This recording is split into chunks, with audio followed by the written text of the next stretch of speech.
If one fine day you and your best friend transmigrate into a game together, what would you do? At this moment, a voice spoke. You why? Are you here? And the two of them stared at each other in utter surprise. Cordelia took a few steps back, startled, looking at the man opposite her.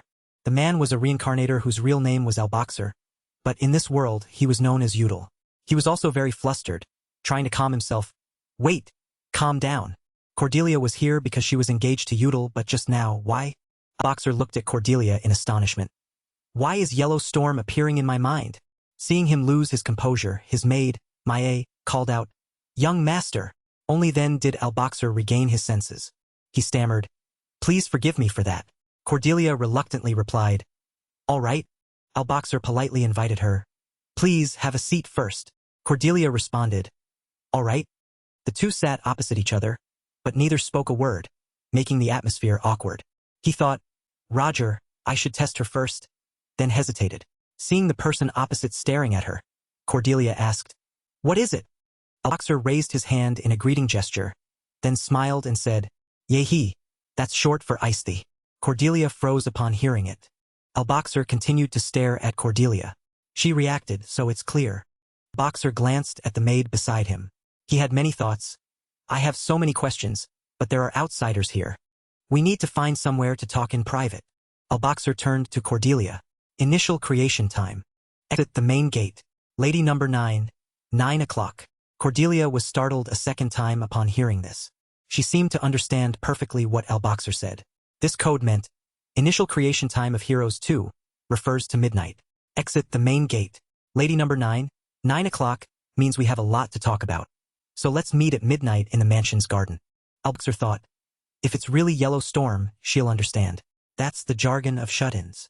Cordelia slammed her hand on the table, stood up, and said, Roger, this signifies understood in the military. Then she turned and left. Dahlia, let's go. Dahlia respectfully bowed to Alboxer, then turned to follow Cordelia. Young lady. At this moment, Alboxer coughed, watching her departing figure. Then I shall await the day we meet again, Lady Cordelia. After Cordelia left, the maid, asked, Young master, about what just happened. Alboxer sighed, leaned back in his chair and forced a smile. It's nothing. It's nothing at all. In his head, he thought, I'm going crazy. Roger. That way of speaking is enough to confirm she's Yellow Storm. The sky gradually turned black with late night. In the mansion's garden, a sigh escaped. It was Alboxer. He walked, pulling at his clothes. The north is truly different. It's summer, yet still this cold. Yellow Storm must be here, right? Ah, there she is. He ran towards the person wearing a black cloak, standing in front of the fountain in the mansion. He called out, Yellow Storm. Cordelia turned to look at him. Alboxer shrugged. Alboxer approached Cordelia and said, Hey, can I say what I think about this now? Cordelia looked at him and chuckled. Damn it. It's a good thing I know what's going on. Alboxer immediately pointed at himself and asked, Hey, you too. Cordelia also made a similar gesture. Exactly the same. The two suddenly fell silent, to the point where they could hear the wind blowing. Alboxer said, Stop the koan and focus on the main topic. When did you wake up? Cordelia replied, 2 days ago. The moment I opened my eyes, I found myself in playas. What about you? Alboxer raised a hand to his chin, looking thoughtful. Probably 2 days ago too. Cordelia frowned at him. Why are you so non-committal? Alboxer looked at Cordelia and said, I can't help it, don't you know? About Udal's physical condition. Udal is suffering from a strange illness. It's the 9 yin-yang blockage. It's a disease caused by an imbalance of yin and yang in the body. Their blood vessels have restricted circulation compared to normal people. Their bodies are very weak to the point where they cannot use mana. Alboxer thought again. Above all, this disease is very difficult to cure. Now that I think about it, it feels a bit unfair to me. Why did I turn into Udal? Even if he has enough talent to overcome the illness. He crossed his arms and said, If only I could have become an overpowered character like Leon or Maximilian, that would have been great. Cordelia, seeing him babbling, wondered if he had gone crazy. Alboxer suddenly remembered. Also, 2 days ago, I was very sick. I even unconsciously said some very strange things. Cordelia asked, Strange things? Alboxer said, Well, Maya told me. I asked where I was. Cordelia looked at him. So that's why you're unsure about the memories in your head from the past 2 days. Huh? Suddenly, Cordelia spun around towards Alboxer, annoyed. Wait a minute, so you're not well right now, huh? Hey, I came to see you this morning, didn't I? Why do we have to meet secretly here now? Do you think it's easy for a grown young lady to sneak out from her parents to meet her fiancé? Alboxer immediately retorted. Then what? With this sick body, how can I jump over walls? And since when were you a young lady? Cordelia pondered for a moment. Since I was born. Alboxer was dumbfounded by her words. He asked again. Huh? Yellowstorm is a girl. Cordelia frowned at him. So you're a boy? Alboxer immediately replied. Of course I'm a boy. Cordelia then said. Well, I'm straight too. I just didn't say it because I didn't think it was necessary. Alboxer's face darkened as he replied. I know. But actually, you don't know anything. Alboxer thought. Of course I was confused when you said Roger. That's only used in the military. Alboxer looked at Cordelia. All right, don't be angry anymore. I called you here for another reason. Cordelia asked. What is it? Alboxer explained. My family, Count Bale has taken my brother and me, along with our vassals, on an expedition. This mansion is empty now. We won't be caught. Alboxer recalled seeing everyone off. I went to see them off, so I remember it clearly. At this moment he was surprised. Huh? I remember seeing them off. Cordelia looked up at the sky. So, do you like it as much as I do? Cordelia interrupted Alboxer's thoughts. Huh? Cordelia said. You've become the character you spent so much time playing in the game, haven't you? So when I first transmigrated into the game, at this rate, I'll probably think Yellowstorm is my past life. To the point where my previous memories and Cordelia's are mixing together. Calling Count Che father feels very natural. You also don't hesitate to call Count Bale my father. It feels so natural that I almost think it's always been this way. Alboxer had to agree upon hearing this. Yes, that's true. But a second later he realized something was wrong. Wait, that means we didn't transmigrate into a game at all. He thought, this is the real world. Alboxer worried. Then it's over. If this is the real world, we won't be able to go back. Cordelia also realized the problem. Yes, and if this world is real, Playas will definitely be destroyed by the great summoning ritual. Alboxer joked. If you think of it that way, I don't think choosing won't be a problem. He thought, even if it's Leon or Maximilian, I don't want either. Cordelia snapped. What are you talking about? Is this really the time for jokes?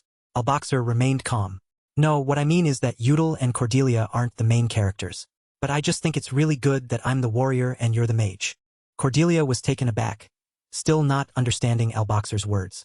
A moment later she understood. Ah, in other words. And she turned to him and smiled.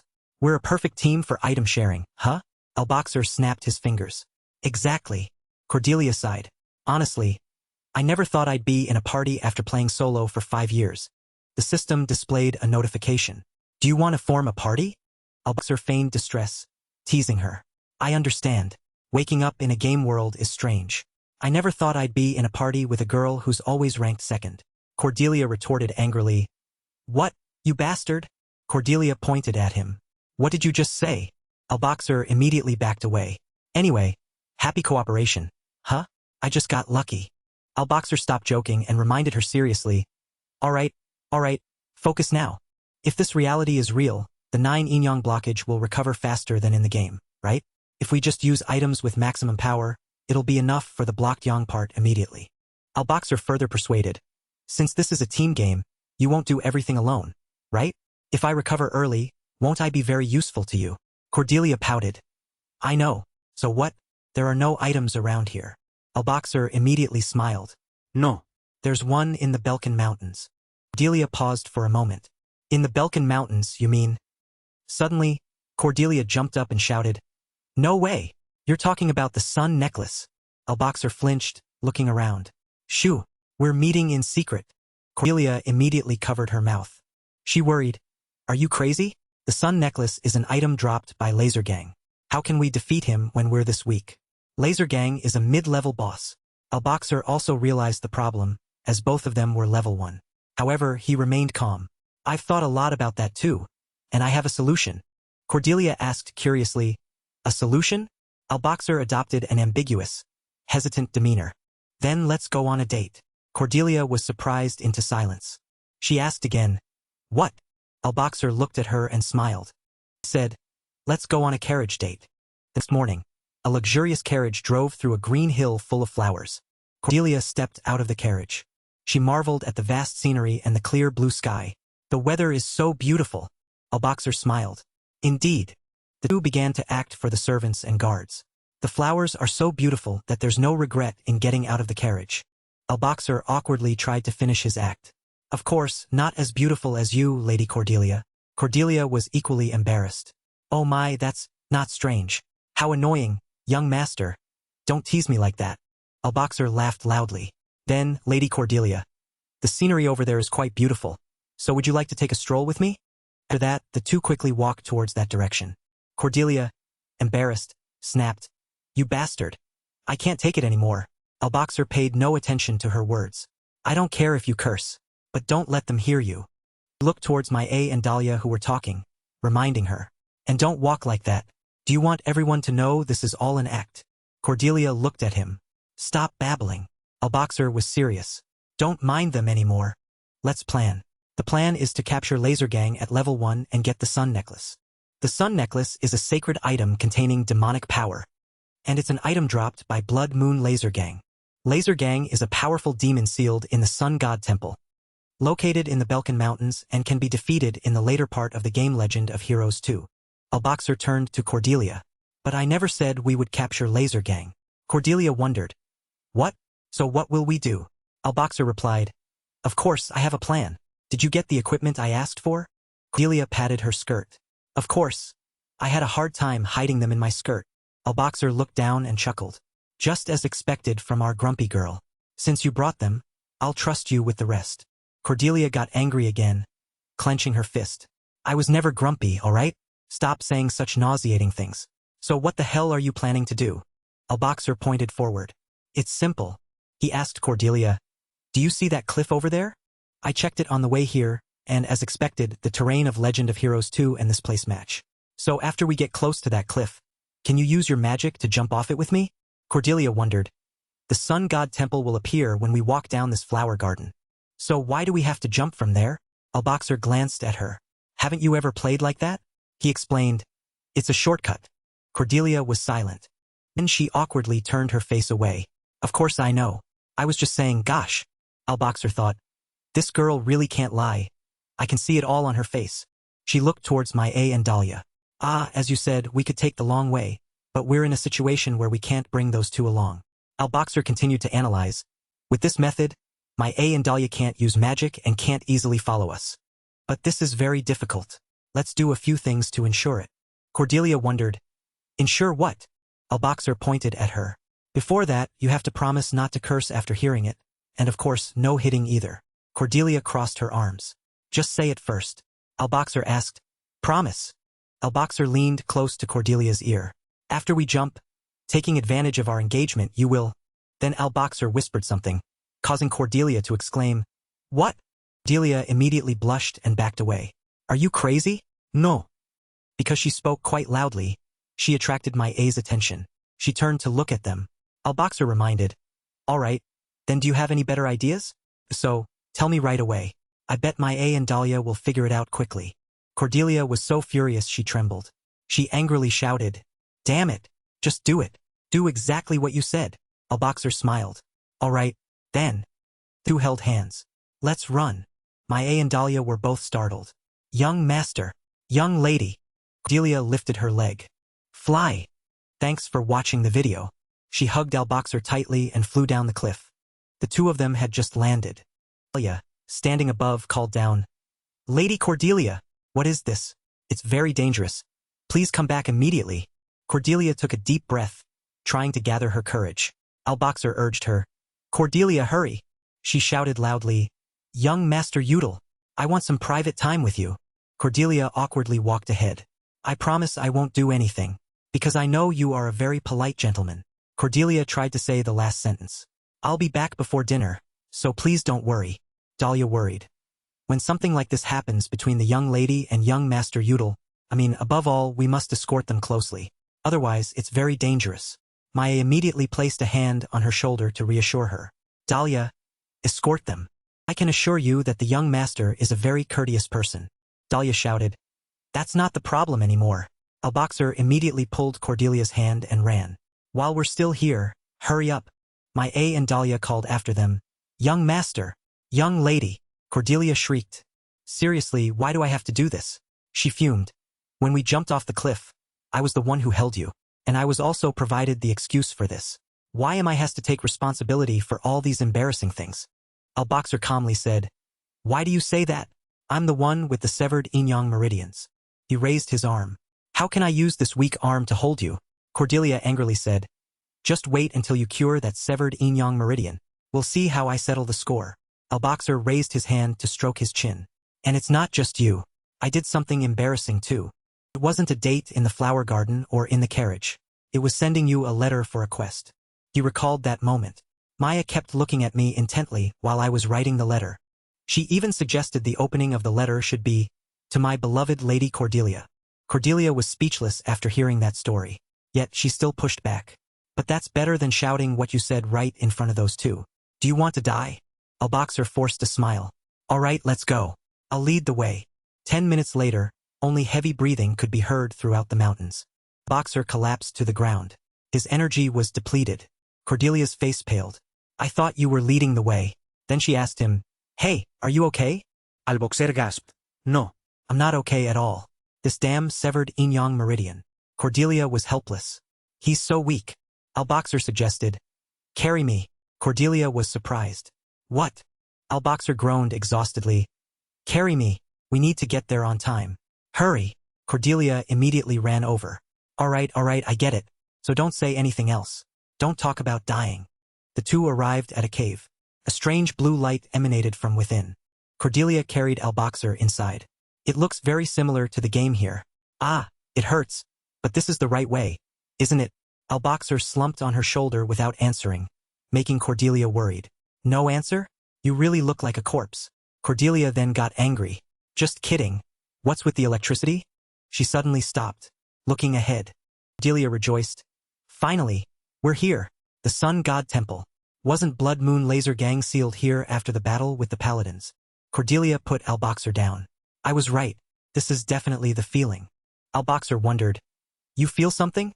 Cordelia looked at the Sun God Temple. Yes, a message always appears when you enter the Sun God Temple in the game. Alboxer was surprised. You can feel the divine power of the Sun God? Is it this message? Cordelia gently replied. Yes, that's it. In the game, it only appears as text. But when I feel it with my senses like this, I feel my heart being purified. Alboxer stared at Cordelia, unable to look away. He unconsciously blushed. Alboxer flinched. Wait, why is my heart pounding? Cordelia didn't notice his change. She eagerly walked inside. If so, this is exactly how it feels in the game. Thanks to the divine power, no monsters ever appear in the Sun God Temple. Cordelia hummed comfortably. Where is it? The Laser Gang seal must be near this section. Alboxer still stood there dumbfounded. Calm down, calm down. Cordelia's appearance was already programmed to be beautiful. So it's probably just me feeling a little strange. I'm not interested in Yellow Storm. Cordelia found the place she was looking for. Here it is. The seal. She looked up with eyes full of delight. Wow, it's exactly like in the game. The entire room is the sealing mechanism. Cordelia asked Alboxer. The opponent is a demon sealed in a temple of this size. There must be a way, right? Alboxer smiled. That's right. Hand me the tools. Cordelia lifted a part of her skirt. Understood. She was embarrassed. I hid it under my clothes, so look away for a bit. Cordelia threatened. If you dare to turn around, you're dead. Alboxer obeyed. All right. Cordelia took out a glass bottle, pen, paper, and many other things. Alboxer held them in his hand, surprised.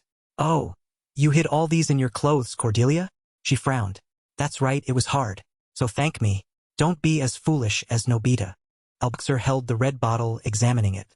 If it were me, making magic potions would be very difficult.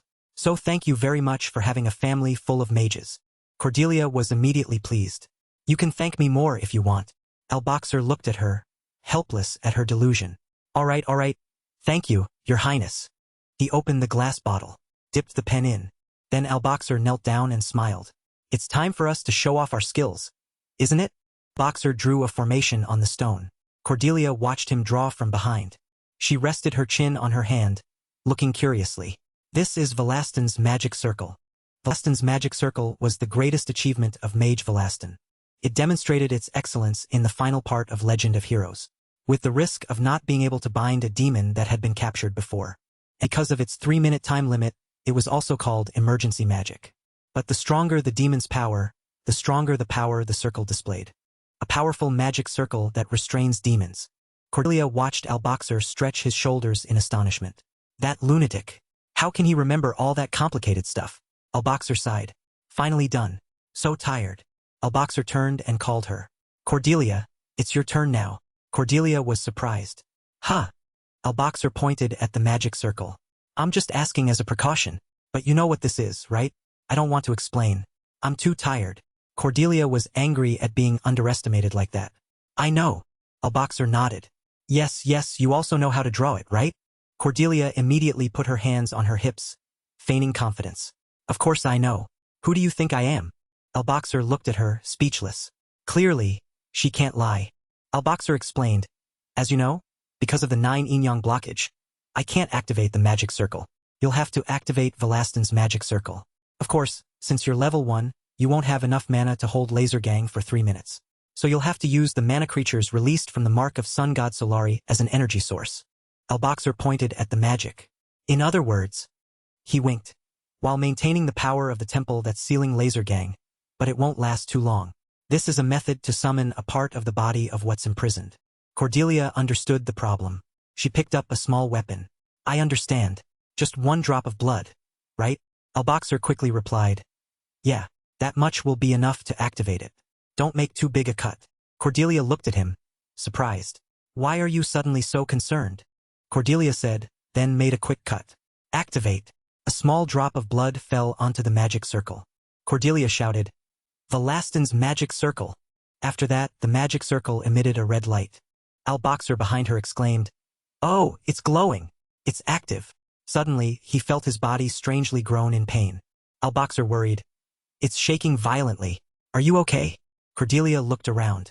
I'm feeling the mana concentration rapidly increasing. Cordelia discovered something. Her eyes widened in surprise. Solari's seal is breaking. At this moment, a strange red object, bound by chains, appeared. The demon Laser Gang had appeared, but it was still in a deep sleep. Cordelia and Alboxer looked up at the demon in astonishment. Alboxer was still endlessly worried. Velastin's magic circle worked perfectly. Laser Gang is chained by iron chains. It worked. He sweated, looking at the terrifying demon. But I feel like I'm going to be crushed by the pressure. Alboxer looked at Cordelia. As I expected for a mid-to-late game boss, is Cordelia okay? In contrast to Alboxer, Cordelia wasn't worried at all. She was very excited, staring at the demon. Alboxer hesitantly called her. Excuse me, Yellowstorm. Cordelia's eyes lit up. There it is, Alboxer. There. Alboxer wondered. Huh. Cordelia pointed at the demon. That at its waist. The sun necklace. Alboxer's face paled. This girl. Cordelia was still very excited. She held out her staff towards him. Wow. I'll lend you my staff, so use it to get it. Alboxer was helpless. Her head is now filled with the intention of snatching that thing. Cordelia's eyes lit up as she urged Alboxer. Quick.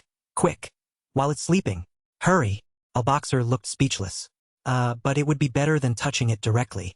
Alboxer trembled as he held the staff and approached the demon. Cordelia stood behind, holding her breath, waiting. She urged him, Snatch it. Alboxer chuckled. All right, we're almost there. Don't. Suddenly, both of them froze. The demon stirred, casting a huge shadow. Demon Laser Gang opened its blood-red eyes. It looked at the 2 people who were trying to reach out and steal its necklace. Both were now silent, not knowing what to say. Cordelia shrieked, We're caught. Run. Alboxer immediately replied, Right. I got the item. The demon Laser Gang angrily gnashed its teeth. You lowly bugs. It roared, making both of them flee in fear. Suddenly, Alboxer fell to the ground. He turned to look at the demon. Even though it's sealed, that power. Unable to stand up, he glanced down at his legs. Damn it. My legs are numb. I can't stand up. Cordelia shouted in front of the demon, challenging it. You can't move at all because you're restricted. Don't mess with me. Cordelia then stepped into the magic circle and shouted loudly, Magic arrow. A magical green light helped her control the demon. Alboxer stared at her, mouth agape in astonishment. He backed away. Are you crazy? Why are you messing with it? Suddenly, a green circle surrounded Cordelia. This surprised Al-Boxer, making him question everything. He looked at Cordelia in astonishment. Level up effect. No way. Wondered. According to the rules, Laser Gang is a powerful demon that can only be challenged in the mid to late game. This was introduced in Chapter 3. Normally, it's a boss we can't attempt to attack in our current state. But now, by using a method called Velastin's Magic Circle, she can attack it. She can gain enough combat experience to level up just by dealing a single point of damage, and because of the level gap, it's a lot. Both were silent. The system announced, calculating experience using gamer brains. Then both smiled with satisfaction at having cleared the stage. A roar echoed. How dare you? The demon shrieked in pain. To me! Cordelia, running wildly, shouted, Magic arrow! Magic arrow! Magic arrow! Magic arrow! She raised her staff, making Udall extremely flustered. Magic arrow! Magic arrow! Magic arrow! Cordelia shouted joyfully. Great! Leveled up. I only intended to pick up some items and run. Who would have thought I'd get so lucky? Udall sweated in astonishment. This person, earlier, she only attacked the parts of the monster not covered by chains. What kind of demonic accuracy is this? The monster was furious. You lowly humans. How dare you do this? Do you know who your father is? Udall smiled. Let's see. His voice rang out with determination. He had thought about leveling up and immediately changed his stance. Me too. I want to level up too. He raised the emblem in his hand. May the blessings of the sun god Solari always be with us. He firmly held the emblem. Glory shines before the dawn. May the night gradually disappear. Light shone from the emblem. His voice still rang out like steel. Wake up, rise and shine. My fingertips. Udall thought. My illness prevents me from using both magic and martial arts because the circulation of yang energy is blocked. He stared ahead. I will win with these items. He bravely rushed towards the monster. Udall rejoiced. All right, leveled up. The demon gnashed its teeth. You kids. Cordelia was astonished. You've learned all of Solari's prayers? Udall replied. Yeah. Velastin's magic circle can only be used once. So this is our only chance to defeat this sealed laser gang. Cordelia agreed. Ah, that's right. Makes sense. Udall urged. We have to hurry. We only have. Both said in unison. 1 minute. The two said in unison. Magic arrow. Magic arrow. Blessings of the sun god Solari. Laser gang cried out in pain. You tiny humans. The sounds of impact still echoed in the space. The demon was furious. I will remember your faces. Your souls are etched deep in my mind. It vowed with hatred. On the day I am freed, I will surely make you suffer to the point where death is a mercy. A challenging voice rang out. Go that far first, then we'll see. The demon replied. You tiny creature. Listen. Listen carefully. Laser gang struggled in its chains. You tiny creatures. I will surely meet you again. His voice still boomed through the space. I will surely meet you again. Udall raised his hand. He gave a thumbs up. Nice to meet you, sir. See you next time, ma'am. The two stood silently in the large building. Cordelia sighed in relief. She chuckled, looking at Udall. I knew it. But you really are crazy. He immediately retorted. You're not much better than me, ma'am. Cordelia excitedly said. I'm slowly melting away the energy blocking the veins. Udall mused. By the power of the sun. So, it'll probably still take a while. It's quite tiring. Cordelia accepted. Oh, then I'll wait. Now let's go home. The items are looted, and levels are increased anyway. He put an arm around her shoulder. Yeah, let's go home. Cordelia looked at him with a frown. What's that? What are you doing? Do you want to get beaten up like that old man? Udall looked at her. I just wanted you to help me a little. His voice trembled. My legs are shaking uncontrollably. I can't walk. Cordelia forced a smile. I know. Her voice echoed in the space. You should have called a carriage to go home. That evening, when Udall and Cordelia returned home, they were grounded for 10 days. 2 new items appeared. Sun Necklace. An achievement worn by Garius. Reward from Sun God Solari. Continuously releases in energy. Apprentice Mage's Wand. Count Che custom-ordered this handmade wand for Cordelia. A peaceful atmosphere surrounded a large building. Udall lay face down on the bed. Exhausted. He recalled his training period. He groaned. My whole body aches so much. I can't believe running 10 laps around the training ground was that tiring. He thought, damn this cursed yin-yang blockage disease. He thought, Damn this cursed yin-yang blockage disease. He looked at the sun necklace on the table. Thanks to the sun necklace, my body feels a little better. Yudel pondered. If this world is real, our primary goal might be to survive. Because of the great summoning ritual, countless angels and demons will descend upon Armageddon to prevent. Thanks for watching the video. The great summoning. Thanks for watching the video. Yudel was helpless. And to achieve that goal, the combination of a weakling who broke a bone before finishing 10 laps and a 1-star mage sounds absurd. I'm completely paralyzed. Closed his eyes. But anyway, no matter how impatient I am, this is the time to lay the foundation for growth. He thought of Cordelia Che. Together with Cordelia, Yudel slammed his hand on the table. Mused, it's been a week since we found the necklace. My and Cordelia's grounding order only has 3 days left. I need to start preparing for what's next. My A will probably be very happy. Cordelia Che, sitting naturally, suddenly felt a shiver. She hugged her arms in confusion. What is it? I'm getting chills. She thought, it's still quite a while before the first main event in Legend of Heroes takes place. Cordelia Che suddenly recalled Yudel's harsh words. Hey, rank 2. You don't remember all of Velastin's magic circle, do you? Even if you weren't rank 2, you wouldn't remember it. She suspected. What is Alboxer plotting? Suddenly, there was a knock on her door. Cordelia Che spoke up. Gomain. Dahlia eagerly peeked in, holding a love letter. Lady Cordelia. The young lady received a love letter from young Master Yudel. Cordelia Che thought. He's not polite at all. In Cordelia's imagination, he never took responsibility for his words. She imagined Yudel's arrogant expression. Even if I'm not polite, I still have a noble demeanor. She hesitated. But, she asked Dahlia, why do you look so excited? Dahlia replied, there's good news, my lady. Dahlia covered her mouth. The young lady has been losing her appetite for days due to worries about the family. Will this letter help alleviate some of her worries? She thought, young lady, you must be sad. After all, you couldn't meet young Master Yudel. Cordelia's eyes sparkled as she looked at the food menu. These desserts would be outrageously expensive in modern times. Now I get to try them. That's a bit exaggerated compared to reality.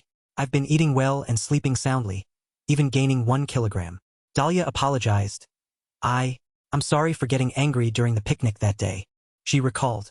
When I saw the young lady jump off the Belkin cliff, embracing her fiancé, I thought this action was quite reckless. I followed to protect the young lady, so I couldn't stop worrying. She smiled. But then I realized the truth, that the young lady always has someone to treat her sincerely. Dahlia reminisced about Maya holding a book. That day, Maya taught me a great lesson.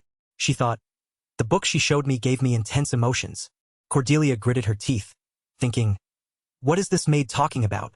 Dahlia smiled widely. Come to think of it, young Master Yudel also sent you a letter asking to meet. I wonder what flowery words will be used this time. She handed the letter to Cordelia. Young lady, please read it quickly. Cordelia took out the letter. I need to read it quickly and then put it aside. She trembled as she read the letter. To Lady Cordelia, the one I long for every night. She almost cursed. Damn it. Dahlia's face was joyful. It must be very good. Cordelia looked at the letter, annoyed. A horror prank. This is just a horror prank, isn't it? Suddenly, she flinched, looking at the letter. This is. Cordelia looked at the letter, annoyed.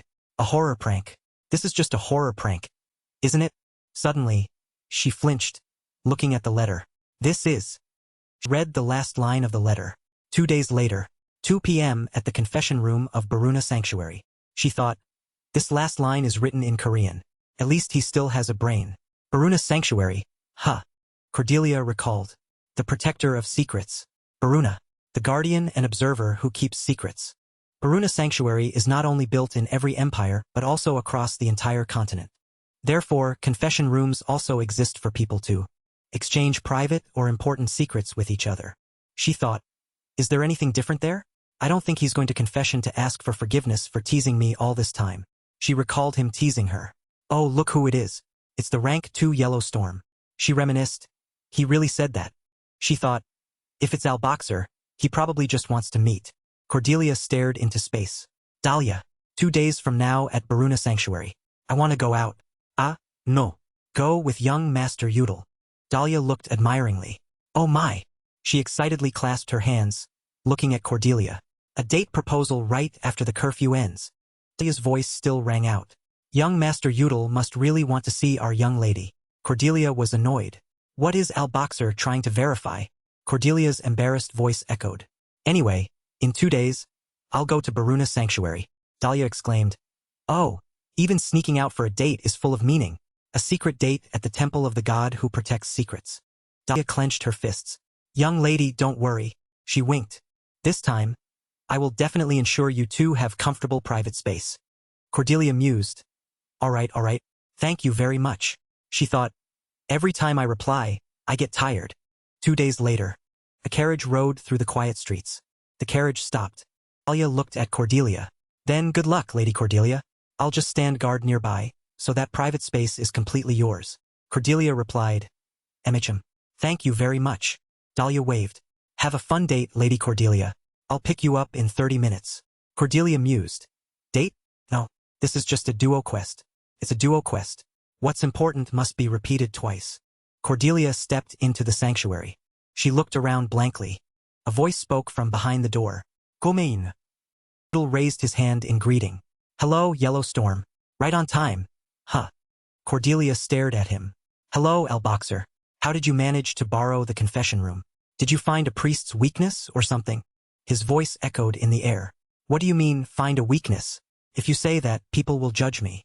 He chuckled. What's a lot of money for? Use that money. I'm a count's son, after all. Cordelia put her hands on her hips. If someone heard that from a 17-year-old young master like you, your family would probably be very surprised. He replied. They haven't returned from the expedition yet, so don't worry. The sanctuary was silent in the sunlight. Cordelia looked around. So why did you call me here? There's nothing here. Udal asked her. Do you think I called you here for no reason? He spoke up, making Cordelia confused. I called you here for a hidden quest. Cordelia recalled the content on the Legend of Heroes fan site and questioned him. Legend of Heroes forum didn't say anything about Baruna Sanctuary. What are you talking about? Udal agreed. Yeah, if only I knew. How could there be information? Am I supposed to update all the hidden information that I'm not even sure about? Cordelia slammed the book on the table. She pointed at him.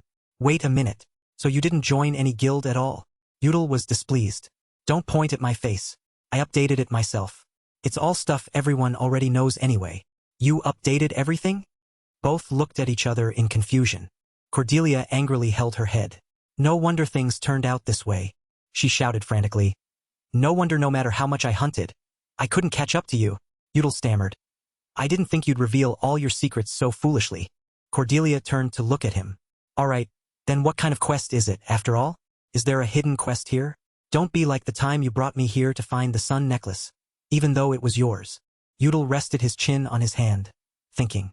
Didn't she also enjoy leveling up after fighting Laser Gang? He explained. This involves both of us. There's a dungeon book hidden deep in the sanctuary library. Imagined the image of a dungeon book. Dungeon books are books that will teleport the reader to a dungeon. The dungeon teleported to can be a simulated location or occasionally a real dungeon. You winked. The reward for clearing a dungeon is a skill book that helps you learn martial arts and magic skills. For martial arts, it will teach you each step of the technique. As for magic books, I'm not sure what kind of skill books they'll give, as I've never cleared a dungeon as a mage. Cordelia looked at him suspiciously. You've never cleared a dungeon? Then. Udal winked and pointed at her. Yeah, that means you're the first mage to participate in clearing the Baruna Sanctuary's simulated dungeon. She mumbled. The first. Cordelia proudly clasped her hands. I'm the first. She excitedly said.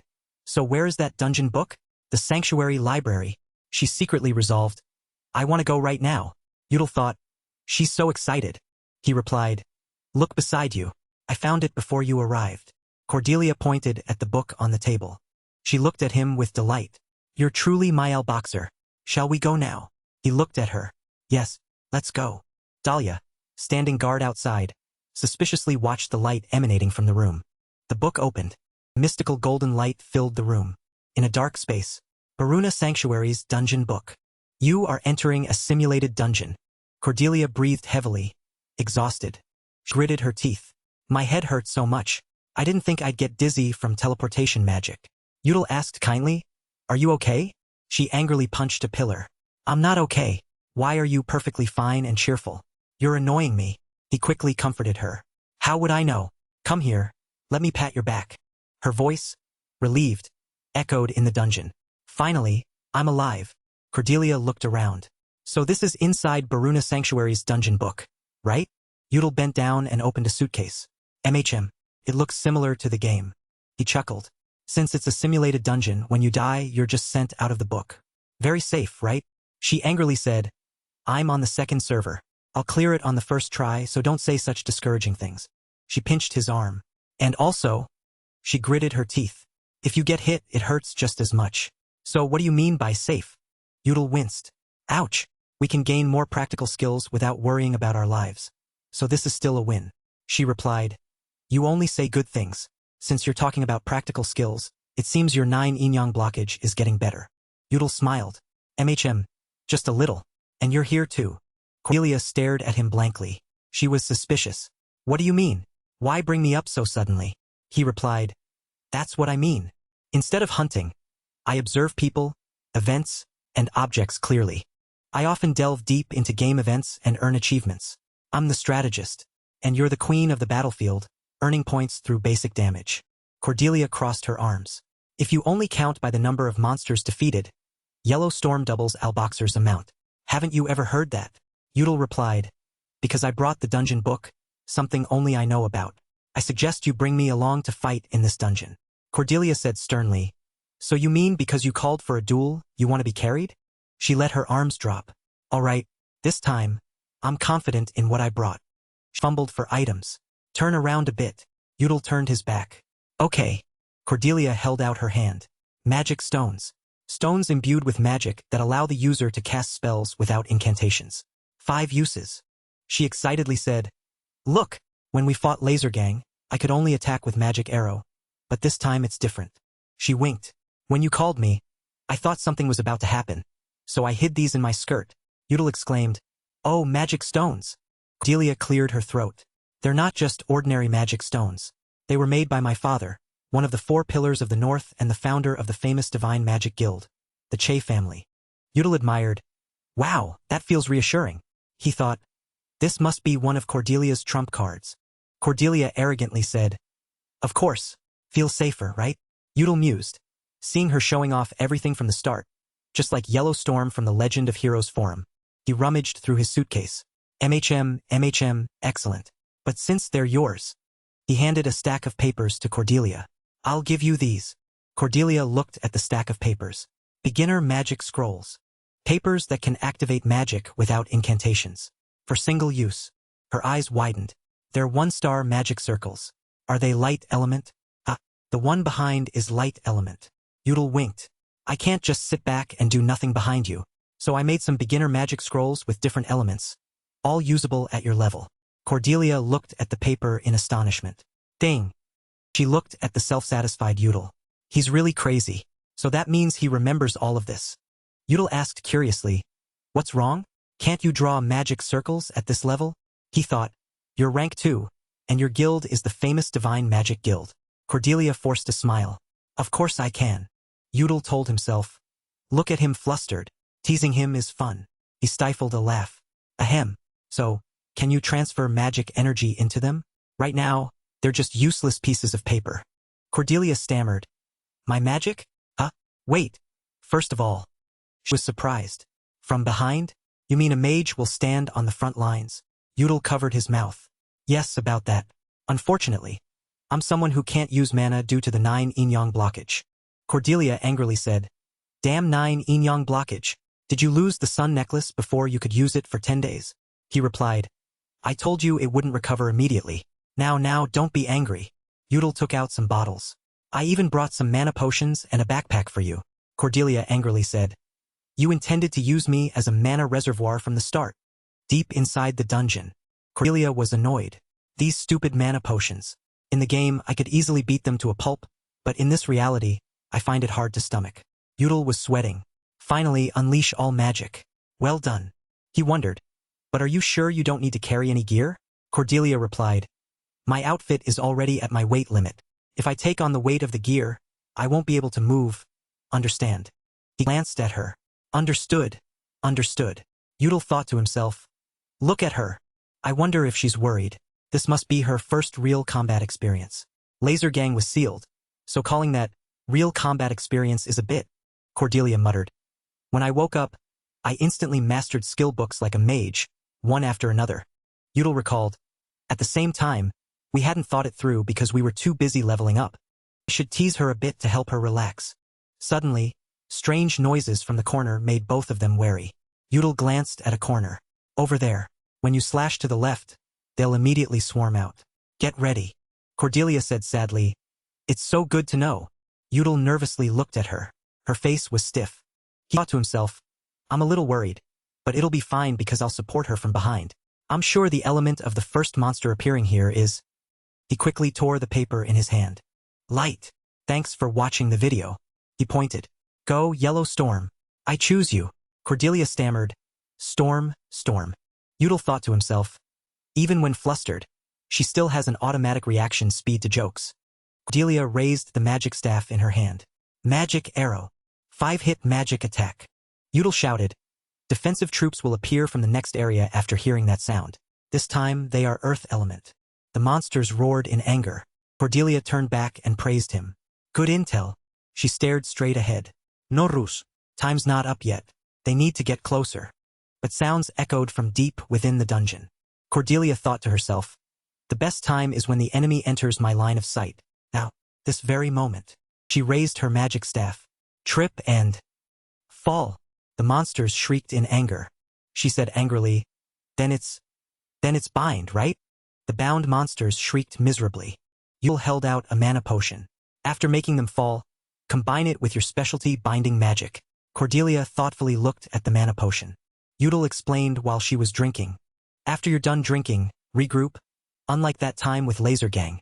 His face became serious. These low-level monsters need to be eliminated to gain more experience. Cordelia said slyly, I wish I had a double EXP potion to drink before defeating them. The level up. Notification sounded. 5 hours later in the Baruna simulated dungeon. Cordelia complained, This damn dungeon. In the game, all I had to do was press a bunch of buttons, but in reality, my legs hurt like hell. She thought to herself, I shouldn't have worn heels. Udall mused, I think I've heard that before. He asked her, Are you tired? Cordelia asked suspiciously, Why? He awkwardly said, Are you tired? We could rest along the way, but that would waste time. This is your first real-life training. It might be a bit much. Cordelia looked at him curiously. She thought, annoyed, how troublesome. Is this what my first real combat training is like? He's asking me when he already knows it's very tough. He recalled. Then, coming all this way from the beginning was already a miracle. The higher the monster's level and the more elements they have, the dungeon's difficulty should have been extremely hard. But if hunting is this easy, what is there to complain about? The image of a dungeon book appeared in her mind. Baruna Temple Dungeon Book by Udall Bale. Main monsters of the dungeon book. 10 Years of Reuse Season 1. Dark element. Fire element. Water element. Earth element. Cordelia told herself, his knowledge of monster weaknesses and elements, even his knowledge of magic circles, is perfect. She reminisced, not only the dungeon strategy, but his magic support was also excellent throughout. She recalled the image of him holding out a mana potion to her. He perfectly considered and prepared things for when they were needed. Image of Udall clearly appeared in Cordelia's mind. Does this guy also play support characters often? Or, even if it's troublesome, do you need to be that good to be ranked number 1? Udall stared at her. Her expression shows that she has a lot of complaints. If she spoke up, I could point out her mistakes, so maybe she's holding back. I can guess from her facial gestures. It's funny. He spoke up. If there are many mistakes, should we take a break before continuing? Cordelia refused. It's fine. My legs hurt because I've walked quite a lot. I feel indigestion because I've drunk quite a lot of mana potions. She clenched her fists. And I'm extremely angry because your level is higher than mine since you always get the last hit. Other than that, I'm fine. Udall was scared. This is not good. You're rank 8, comforting her who is rank 7. It's always like this, but being rank 2 you must be very sad. She said angrily, You're so annoying. Udall chuckled. Other than that, are you okay? Cordelia was still annoyed. Yeah. He covered his mouth and chuckled. Then let's go. The boss room is right ahead. Cordelia yelled at him. Don't laugh anymore, you evil bastard. Get ready. Udall replied. All right. I already said. I've never defeated it as a mage, so I don't know what the magic reward is. Cordelia wondered. Anyway, we've been in the dungeon for quite a while. How much time has passed in reality? I think 5 hours out there is the same as in here. Yudel calculated, 20 minutes in the Baruna Temple dungeon book is 1 minute outside, so, he recalled. Because this is a dungeon that doesn't exist in reality. But in the simulation, time passes at a different rate than in reality. Cordelia asked suspiciously, 20 minutes? Why? Quite a lot of time has passed. Dahlia said she would pick me up after 30 minutes. Will I be okay? Yudel mused. That? He said confidently, making Cordelia skeptical. Sometimes you don't need to worry too much. Suddenly, a roar from ahead attracted their attention. Cordelia exclaimed, It's blatantly advertising that the boss is behind this wall. She was very pleased. As expected of a long-standing game title, she spoke up. And the boss is Mao Lang. Cordelia was disappointed. There are countless monsters, but the boss is Mao Lang, and Mao Lang has the lightning element. So a monster with a new element appears. Yudel clapped in agreement. Exactly. As expected of Yellow Storm, the Wanderer, it not only has the lightning element, but it's also fast. So now we have to keep moving. He opened his bag. And one more thing. Cordelia wondered. What? Yudel instructed her. Don't attack until I give the signal. Just focus on dodging. She was confused. Huh? What do you mean? Wait. She recalled previous battles. Don't tell me you're planning to steal the last hit again. Yudel said indignantly. Hey, what kind of person do you think I am? I can't do that with a boss we're lucky to kill, even if we cooperate. Cordelia angrily shouted. I know. You intentionally stole the last hits from those monsters. Didn't you? She asked again. So what is it? She wondered. Is it different from a normal Mao Lang? There must be a reason you're making me wait, right? Yudel sighed, collecting the papers. He chuckled. Well, not really. It's just, there's something I need to prepare first. The door creaked open. Angry roar continued to echo. Cordelia and Yudel stood staring at the door. A level 17 Mao Lang appeared majestically. It stared directly at Yudel. Cordelia chuckled. It's looking at you. He replied. I know. It seems it intends to attack me first. Mao Lang approached. Cordelia was wary. It's coming. Yudel prepared to fight it. Dodge. Thanks for watching the video. Glanced. Yellow Storm. Cordelia chuckled slyly, holding a piece of paper. I already knew the truth that wolf-type monsters are all idiots who can only attack in a straight line. She tore the paper. Taste these 2 counterspells. Chains immediately wrapped around Mao Lang's legs. Bind. Double. It became slippery amidst Cordelia's shouts. And lubricate. Mao Lang shrieked in pain. Cordelia raised her magic staff. Mao Lang's fast movement is the most notable thing when fighting it, but it also has weaknesses. Its attacks are extremely predictable. The chains still tightly bound Mao Lang. She thought to herself, if I even use this item because the rank difference, the time Mao Lang is bound is too short. She concluded, it's increasingly disadvantageous for us if we drag this out. So, she shouted, I'll box her. Cordelia finished. He needs to quickly finish his work. Yudel chuckled, flipping through the papers in his hand. Okay, so from now on. He tore a piece of paper. I'll begin my spell. He shouted, Thunderclap. Mao Lang roared in pain. He shouted again, one more hit. Cordelia was annoyed. What the hell? Why is he attacking after telling me to stop? She suddenly realized, wait, Thunderclap. Suddenly, Yudel called her name loudly. Cordelia, he quickly warned. It's charging at you. Cordelia quickly jumped up. Mao Lang missed its attack behind her. Yudel sighed.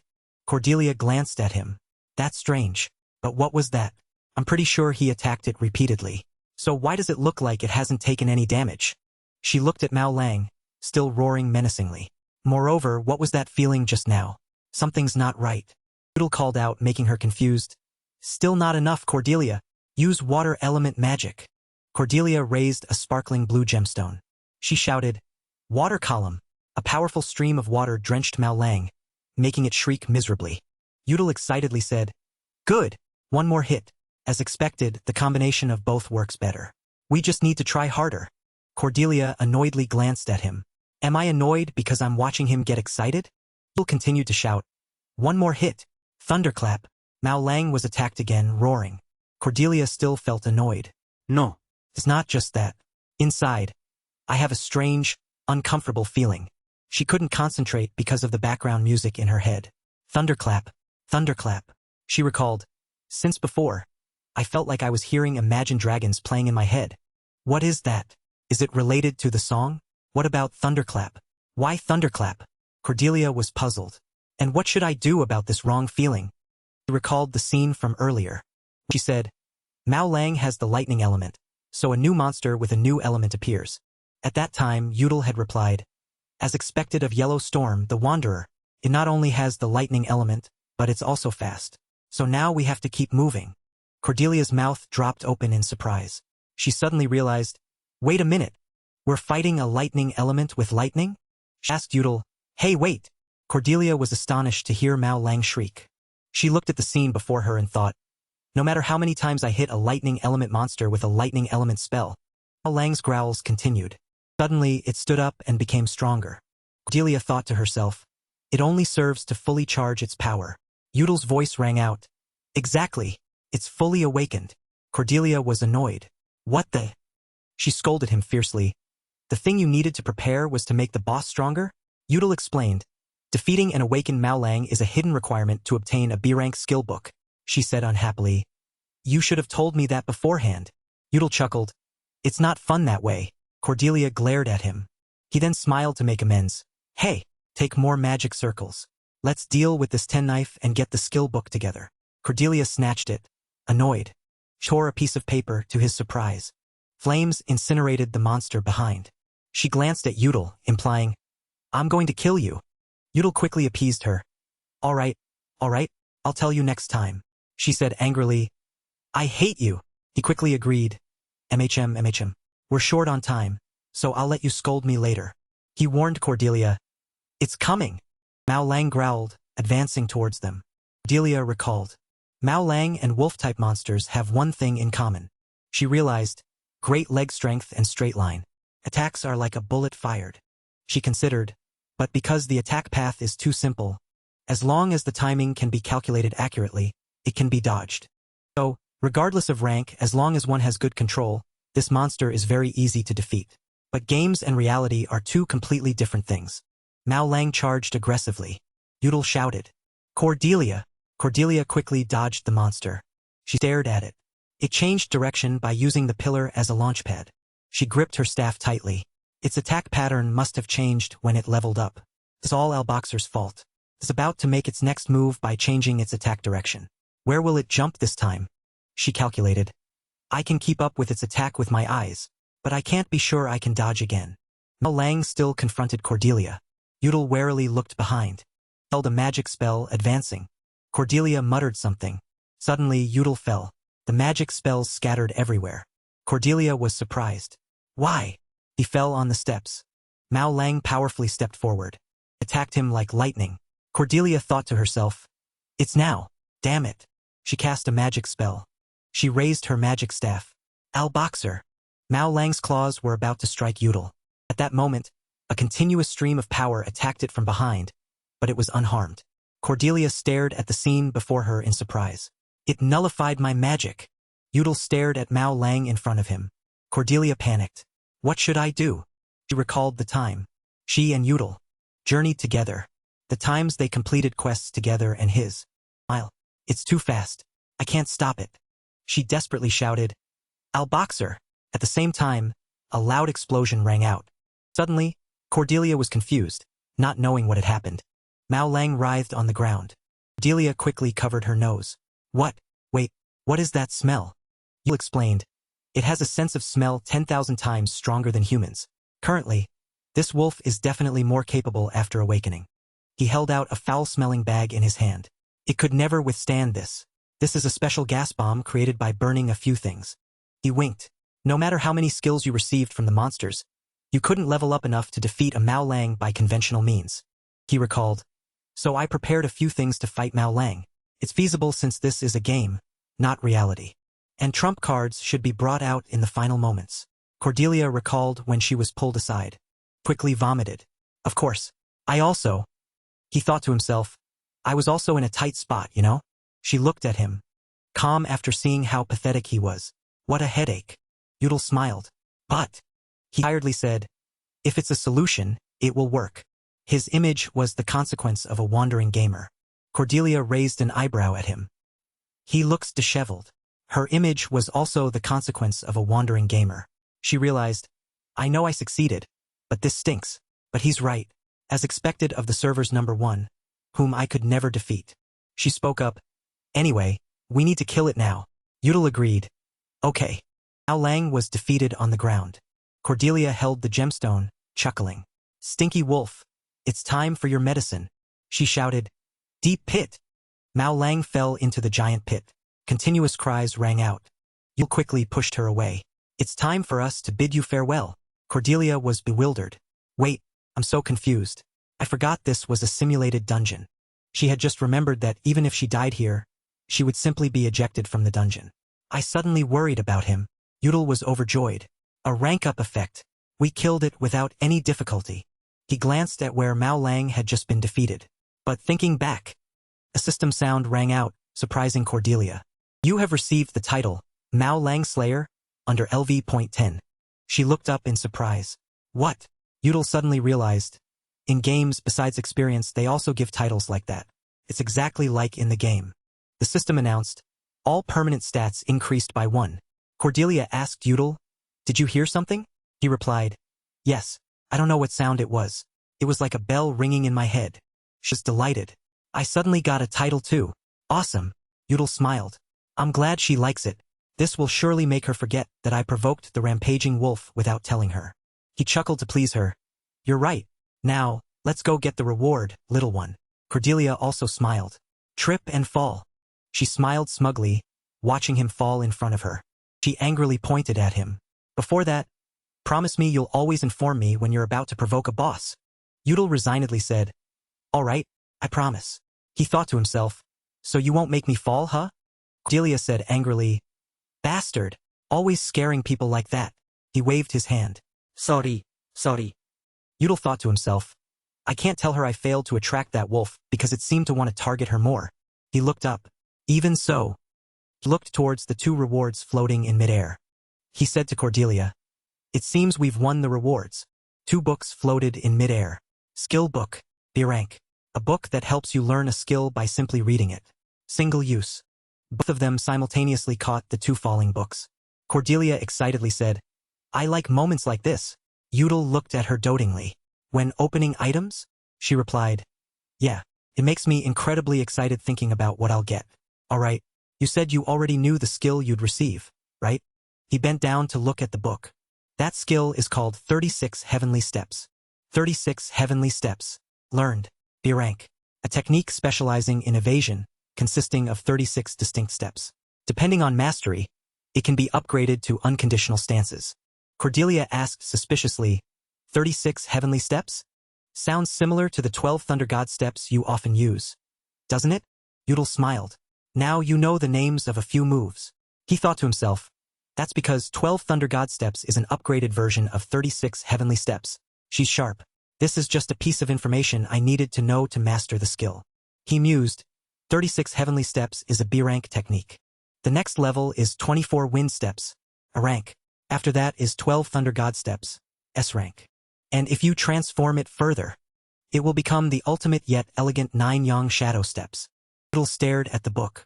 9 Yang Shadow Steps gives you the ability to transform into shadows with just 9 steps.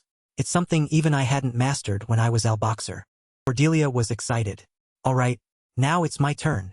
She eagerly said, I wonder if I'll open some strange skill set that Al-Boxer doesn't know about. He awkwardly chuckled. Look how excited she is. The book opened. A strange light appeared. Cordelia happily exclaimed, Fire Arrow, learned, B rank. A fire elemental arrow spell. Joyfully raised the book. Awesome. I like it. Udal smiled. I'm glad you like it. He sat down on the steps. All the rewards are done. Now let's think about going back. He held his head. Let's rest for a bit first. Cordelia collapsed onto the floor, exhausted. Okay. She looked up at the ceiling of the building. Anyway, the sun necklace did its job well, didn't it? She continued. You've been exhausted these past few days. Udal smiled. Of course. He flattered her. I have that item thanks to a certain special someone. Cordelia said annoyed. Smooth-tongued. He mused. The 9 yin-yang blockage is gradually healing, and we've both reached LV.10. She agreed. He continued. Then we should move on to the next stage. Udal rested his chin on his hand, deep in thought. The next stage. That is. Both of them said in unison, "The Demon Hand Society invasion event." Yule praised, as expected of a game fanatic. You knew instantly. Cordelia pointed at him. "Hey, that's what I should be saying. The characters in Legend of Heroes 2 all have their own storylines. Of course, no matter which character you play. Thanks for watching the video. Each ending is the end of the world. Besides, the rumored storyline shows how terrible the moral decay is. It is Cordelia's main storyline. Cordelia's story begins when she decides to join the Fellowship of Understanding, consisting of 12 children from northern families, on an adventure. As mentioned, Yudel's storyline begins about half a year after Cordelia's. After a very peaceful tutorial at the Che mansion, side quests would frequently appear after leaving the mansion, and players would have the opportunity to discover hidden quests. On the day of the big event, the gathering of the Fellowship of Understanding, at the hands of the demon worshippers, the Demon Hand Society, the peaceful meeting of the Fellowship of Understanding turned into chaos. Most of the children from the 12 northern families who attended the party were murdered, kidnapped, or brainwashed. In that chaos, Cordelia fortunately escaped by hair's breadth, losing her close guards as well as the friends she had reunited with after so long. It was a very dark story where you start by surviving alone in a desolate forest after a long escape. Since this is a main event, you cannot do anything but skip it. Fan theories began to emerge. Yudel mused, only half a month left until the Demon Hand Society attacks the Fellowship of Understanding. According to the storyline, Cordelia is the only survivor of the attack. He said annoyed. There's no reason to follow that ridiculous storyline. Cordelia agreed. Of course not. She clenched her fists. Playing according to the storyline brings nothing but a bloody ending. Yudel spoke up. We have to play for a happy ending.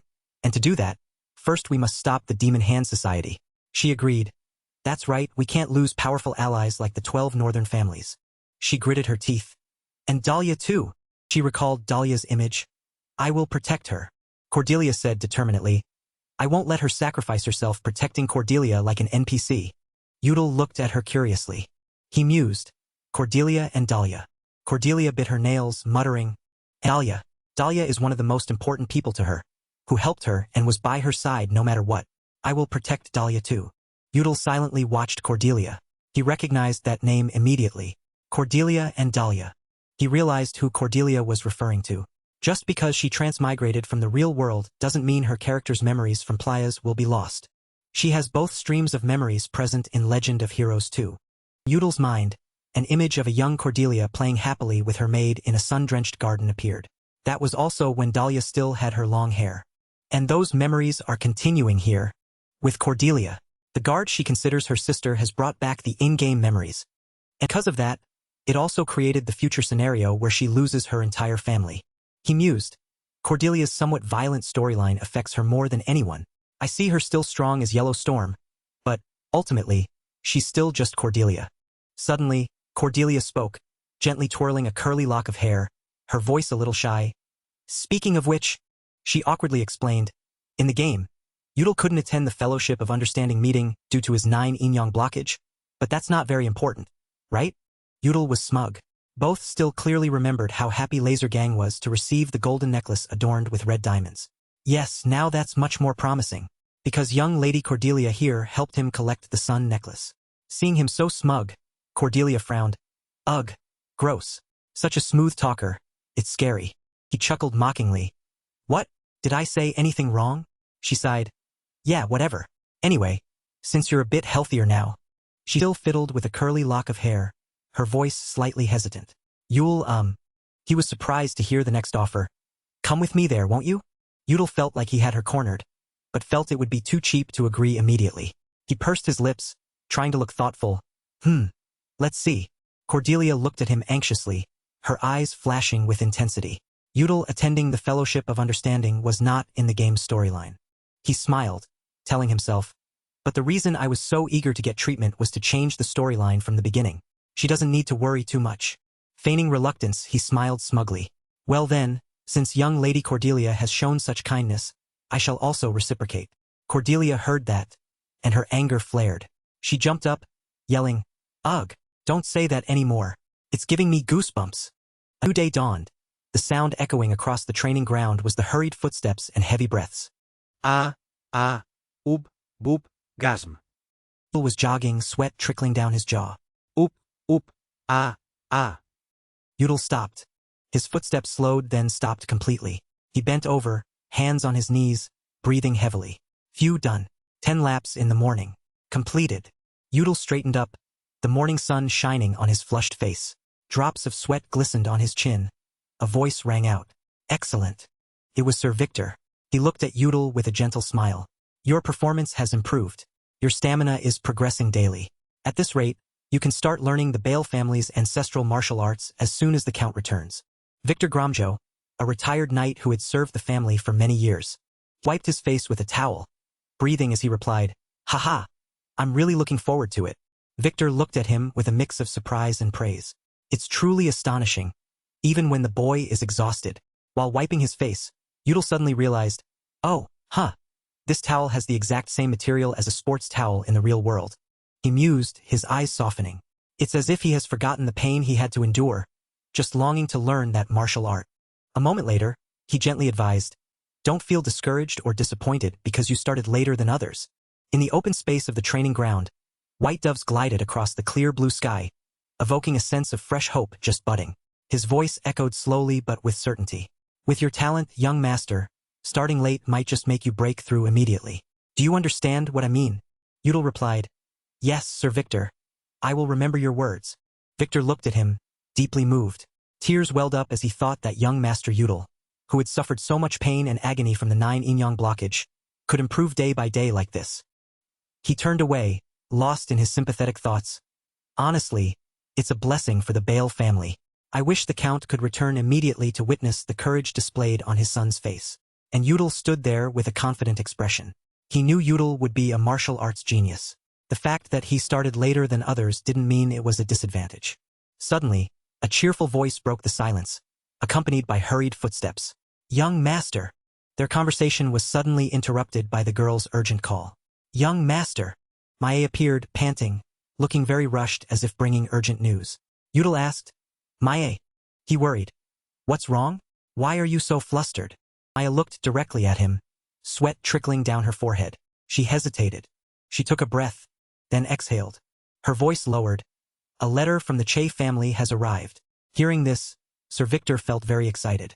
Oh, hearing that, Victor's eyes lit up with interest. Is it true that young Lady Cordelia sent a letter to our young master? However, Yudel only wondered, did something happen? Yellow storm. Maya said solemnly, the letter is not from young Lady Cordelia. She hesitated, a heavy name falling from her lips. It's from young Lady Cordelia's father, Count Che. The moment that name was uttered, Yudel froze, his mind swept into a whirlwind of chaos. Count Arthur Che. He softly uttered, unable to hide his shock. Arthur. A moment later, the Che mansion appeared, towering and majestic amidst the calm sky. Every architectural detail was meticulously and exquisitely carved, enough to impress even the most discerning nobles. The mansion grounds stretched out in the pink hues of hundreds of ancient cherry trees, their delicate petals silently falling like rain, covering the stone steps and pathways, creating an incredibly romantic scene. Yudel stood stunned in the courtyard, his mind now on a cosmic scale, unable to understand why things had come to this. Although he tried to maintain a calm exterior, cold eyes, and slow steps as if he had come for important matters, Yudel's heart was a chaotic storm. The letter said I should visit Arthur so he could discuss my recent actions towards Cordelia, or something like that, but I'm so worried I can't even remember why I'm here. He covered his face, whispering like someone about to go mad. This is too surreal. I'm going crazy. What kind of person is the Count? Anyway, Yudel and Mae entered the Che mansion gate, cherry blossoms still falling steadily, covering the path like a silk carpet, making the scene breathtakingly beautiful.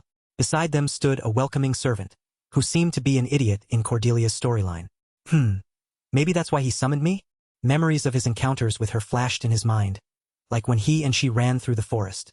Perhaps he wants me to explain why I kidnapped his daughter and ran through the flower forest. Another memory appeared, of her and him in a rather dark place. Or perhaps it was because he was discovered secretly meeting her at the temple right after he was overlooked. Yudel rubbed his chin, deep in thought. A's continuous calls pulled Yudel back to reality. Young Master Yudel. He started. Ah, yes. She maintained a calm expression, trying to reassure him, yet her hands trembled slightly as she clasped them together. There's no need to worry so much. You two are already betrothed by both families. At this moment, she could no longer hide her emotions, her whole body trembling, her voice stammering. So, if things are a little bit off, it's fine. Yudel looked at her. Mae, your voice is trembling. The sunlight shining into any corner of this residence can create a poetic painting, she explained. Later that day, he will become your father-in-law, young master. I'm sure he will understand. He repeated, father-in-law. Yudel looked down, his heart gradually lightening. Oh right, Mae is correct. Calm down. He just wants to meet his future son-in-law, face to face. A thought flashed like lightning in his head, but instead of feeling relieved, he panicked even more. Wait, my father-in-law, that means that place will also become my home. He slumped down, clutching his head, sinking into extreme panic, screaming internally. Just thinking about this is terrifying. I'm going crazy. What should I say? Ask for permission to hold his daughter's hand? What the hell? Just then, a voice called out, pulling him back to reality once more. Young Master Yudel. In the great hall, in front of him and Mae was the Che family's butler, Dahlia. He timidly said, Butler Dahlia. Dahlia didn't reply. She turned, speaking calmly. I will escort you to the living room. Yudel and Mae followed her, keeping a moderate distance. He awkwardly began. Excuse me, young Lady Dahlia, do you? But Dahlia interrupted him immediately. Young Lady Cordelia does not know that the Count summoned you here. Yudel thought to himself, so she means. Everyone stopped to rest after a day of travel. They gathered around a campfire to rest, and a voice exclaimed, I wonder if the weather is getting colder. Gyo looked around and sighed. But the monsters seem to be lurking around here more often. Gyo walked closer to the person sitting on the rock in front of him. I hope the city hasn't suffered any damage. Alex looked at the paper in his hand with a tired, determined gaze. That is the objective of this expedition. We need to eliminate as many monsters as possible before returning. It was then that Gyo noticed the paper in his father's hand, his eyes lighting up with curiosity. Of course, father, but what are you looking at? Alex looked at the paper in his hand and replied, The letter Victor sent just arrived, so I'm reading it. Hearing him mention Victor, Gyo asked worriedly, Sir Victor, is everything all right? Alex replied softly, It's about Yudel. His health is not only improving day by day, but it seems he's ready to learn martial arts at any time. He immediately became a little anxious and eager. He's cured. His father shook his head, sighing with worry. Not completely cured yet, but he's gradually getting better because of the sun necklace he and young Lady Cordelia found. Hearing this for the first time, Gyo's eyes widened in surprise. The sun necklace? That's wonderful. Meeting young Lady Cordelia must be the best thing for Yudel, isn't it? Alex involuntarily burst out laughing, dispelling the tense atmosphere. Arthur would surely be happy to hear this too. Seeing his father laugh like that, Gyo's mood was also affected, and he chuckled in response. I believe Count Che would agree, father. He gently pursed his lips and whispered, Father, should we depart now? His father smiled gently, reminding him, Don't rush the soldiers too much because of your impatience, my son. Gyo seemed to understand and joyfully drew his sword, affirming, I know, but... He looked up at the clear blue sky. I just want to return quickly to see Yudel healthy. Gyo's eyes sparkled with hope as he muttered to himself, Is he well? His gentle inquiry was carried by the wind to the one who needed to hear it. My dear younger brother. The scene shifted to the dining room of the Che mansion. Although there were only two people, Arthur and Yudel, the atmosphere was incredibly tense. Both had fallen into a long silence, neither saying a word to the other. Yudel fell into a state of gloomy despair, feeling as if the recovery from the sun necklace had instantly vanished. His body tensed, and his limbs seemed to be freezing from this anxiety. He slapped his face, thinking of a terrifying image. No different from when I faced Laser Gang. Yudel timidly glanced up, while the person opposite him leisurely sipped tea, Arthur Che. He deeply remembered that, along with his longtime friend Count Bale, they were two of the four great pillars of the North. Known as the Blood and Wind, he was one of the powerful mages of the Zen-Un Kingdom. There's one more person, and his child is Yellow Storm. The silence continued to stretch. In Yudel's main storyline, Cordelia's father, Count Che, had no reason to meet Yudel. That was because Yudel's health was very weak due to the 9 yin-yang blockage. The two of them seemed not to know each other. And because Cordelia went missing after the meeting, the engagement would no longer be valid. He nervously picked up the teacup. Taking a sip, his mind was still in a chaotic mess. Therefore, this is another change from the original storyline. As he took a sip, Yudel's eyes widened in startled confusion. Ugh! His face immediately darkened with disgust. Too sweet. Did the maid overdo it? I don't think the Count would do that. Or was it intentional? At the moment, Arthur slowly spoke. There are a few.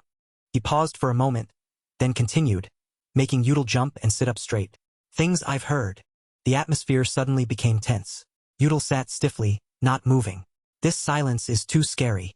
He pressed his trembling lips together and thought, what do I do now? What should I say?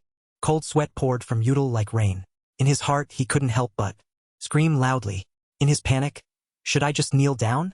Arthur glanced at him, assessing, then said solemnly, your Cordelia has been granted another chance. Udall flinched, his eyes wide.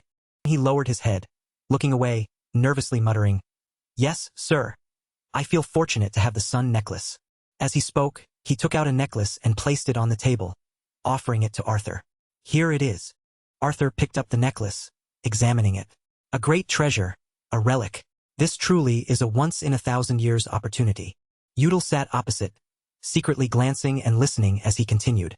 Just holding this in my hand, I can feel the yang energy continuously radiating. Seeing him so serious, Udall broke out in a cold sweat. Wary. He's not saying anything about that? As a mage, he seems interested in the sun necklace. Arthur slightly pursed his lips and said clearly, to think this thing emits such a massive amount of yang energy. Everything else is useless. Udall was awkwardly surprised. Huh. Arthur placed a brown box in front of him and gently instructed. Since I've brought it here anyway, you might as well take it. His strange action made Udall awkwardly confused. Arthur still had his arms crossed, maintaining a cold demeanor. It might be a bit early for me to say this, but it's nothing. Hearing that, Udall awkwardly replied, ah yes, thank you, sir. Although his mind was still confused, he obediently opened the box. What is he giving me? I guess it's okay to open it. Immediately after, a brilliant golden light radiated from the box, making his eyes widen and his mouth drop open in surprise. Inside the box was a sun elixir, a pill radiating yang energy, one of the ingredients to treat the 9 yin-yang blockage. It struck Udall like lightning on a clear day. Instead of joyfully accepting it, he secretly cursed in his heart. Damn it! Nevertheless, Udall's face still had to try to regain composure as he tremblingly spoke. Thank you. Arthur cleared his throat, then solemnly asked, and I heard. In his mind, the previous scene simultaneously appeared. When the two of them fell off the cliff, Princess Cordelia carried you and jumped down. Is that right? Being questioned by her father face to face. Udall shrank into himself like a turtle, meekly admitting, yes, yes, sir. In his heart, he quickly hid. I can't tell him I was also carried. Hearing his confirmation, Arthur was so angry he gritted his teeth. This weakling. Udall flinched and sat up straight. He carefully observed Arthur's expression. He pushed a gift box towards Udall, instructing, these are some berries that will help improve your health. Since there are only a few weak mages struggling with their staffs around here, you should eat them. Udall blushed with embarrassment. Thank you, sir. He still had doubts in his heart. Berries that help improve health? Udall pulled the drawstring, secretly guessing, could it be? He carefully opened the gift box and found strength berries inside. Berries that help increase muscle strength. Another lightning bolt of realization ran through his head.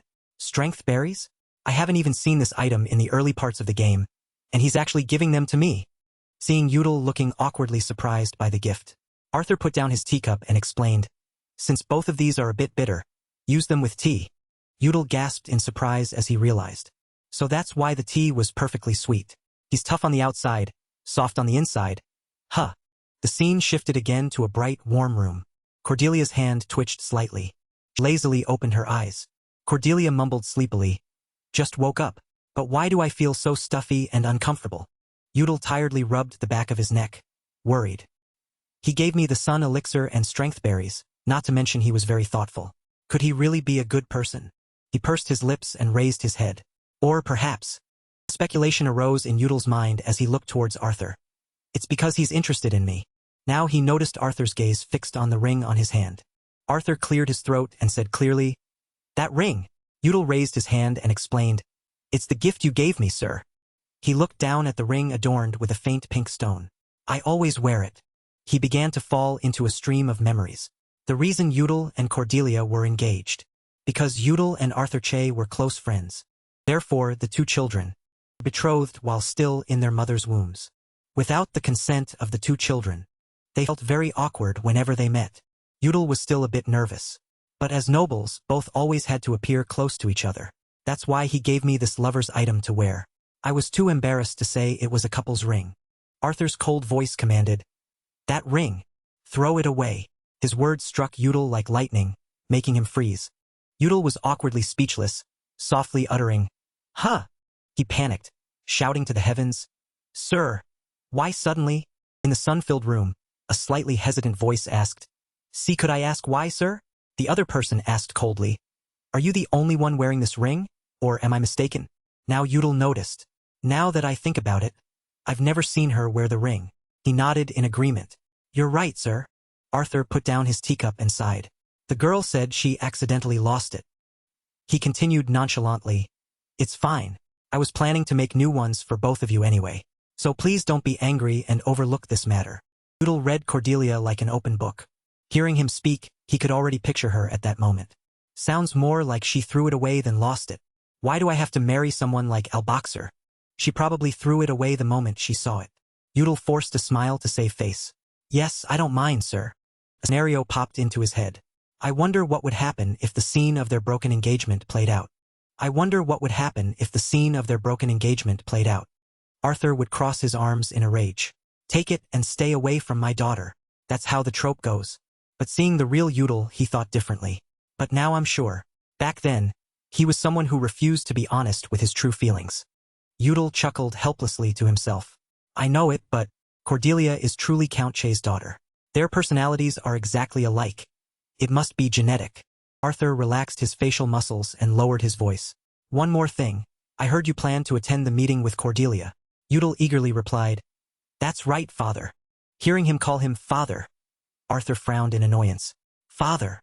He quite liked the address, but Arthur cleared his throat to regain his stern image. Arthur gently stroked his chest, turned his head away, and spoke with a concerned tone. "I don't know if your ailing body can endure such a long journey. You'll need more stamina for this long trip." Only now did Udal understand his intention in giving him those gifts. "It's definitely the strength berries." He excitedly expressed his gratitude. "Thank you, father." Their meeting continued for a while longer. Arthur then stood up and ordered, "That's enough. You may leave now." Udal bowed and backed away, saluting. "Yes, I shall take my leave, father." Meanwhile, Arthur coolly replied, As soon as the door closed, his face turned pale with exhaustion. He was still rubbing his stomach, muttering to himself, "It's worth it for the peace of mind." Suddenly, someone abruptly stepped forward and shouted, "Hey!" Cordelia had just woken up and rushed straight here to find him. Cordelia was so out of breath from running. But Udal smiled brightly, asking, "Have you finally arrived, my lady?" She frowned, her face pale with anger, scolding, "Finally arrived? How could you be so careless? When did you get here? Why didn't you let me know?" Udal gently reminded her, "Calm down. I mean, Cordelia. It was a bit sudden, but I didn't have time to visit you, and everything is fine." She lost her composure, shouting anxiously, "Father summoned you and you say it's fine?" She was so flustered that her escorts couldn't help but chuckle. "He didn't scold you, did he? Does he want to break off the engagement?" Udal, noticing many people around, didn't get straight to the point but rubbed his chin, changing the subject. "My dear Cordelia." Udal didn't look directly at her but turned his head, talking nonsense. "On the way, I glanced at your mansion and discovered a beautiful garden." Cordelia, seeing this, gritted her teeth in anger. "What the hell are you suddenly talking about, you idiot?" Udal helplessly cursed her under his breath. "So tactless." He lowered his voice gently, suggesting, "If you don't mind." Udal looked out at the vast grounds. "Could you perhaps show me around the garden?" Cordelia didn't argue further but followed him out to the flower garden. As they walked, they chatted. "So, just now, father only gave you 3 useless items, huh?" Udal scratched his neck, recounting, "Yeah, he wanted me to be stronger, so I could carry you around everywhere. And of course, the Count never said that." Udal was putting words in his mouth. Hearing these cheesy words, Cordelia flinched and stepped back, openly showing her disdain. "Gross. Sorry, but I have legs to walk. Thanks, but no thanks." Udal smiled warmly and continued, "He also knows about us happily running around in the flower fields, so he bought that area too." Cordelia shrieked. "I could rack my brain and still not guess what you two talked about to make him say such things. You should have told me beforehand." Hearing that, Udal immediately changed the subject. All right, I apologize. Anyway, the problem wasn't us running around in the flower fields, but because you carried me that day. That's why he gave me all these items. Cordelia nodded, calming down. Oh, is that all? So I worried for nothing. In Yudel's mind, an image of the Che father and daughter flashed, and he muttered, that's all. In his head, he secretly roasted them. The daughter is exactly like the father. Her way of huffing is just like Count Che. Though outwardly, she resembles her mother more. Then Yudel turned back to Cordelia and spoke. He made me eat so much, and that's the real problem. I feel like my stomach is about to explode. Cordelia exclaimed sweetly, wow, complaining even when full. Now you understand how I felt having to swallow all those mana potions in the last dungeon. Don't you? Her eyes suddenly widened and sparkled as she looked into Yudel's eyes. Being stared at like that made him pause in confusion. Huh? What's wrong? Cordelia said joyfully. The dark circles under your eyes are gone. Your 9 yin-yang blockage must have improved quite a bit, right? She remembered he used to look so gloomy. Yudel sighed awkwardly. So you noticed those things. You really have sharp eyes. He scratched his neck, tilting his head to avoid her gaze. But she was too close. Yudel blushed in embarrassment. You know? Suddenly, he cleared his throat and continued, making Cordelia quite excited. Now, next is Count Bale. As for my father, he plans to return in at most 10 days. She innocently chattered on. Oh ho, I wonder how you'll manage to bring Count Bale here. Audel nodded, instructing AP.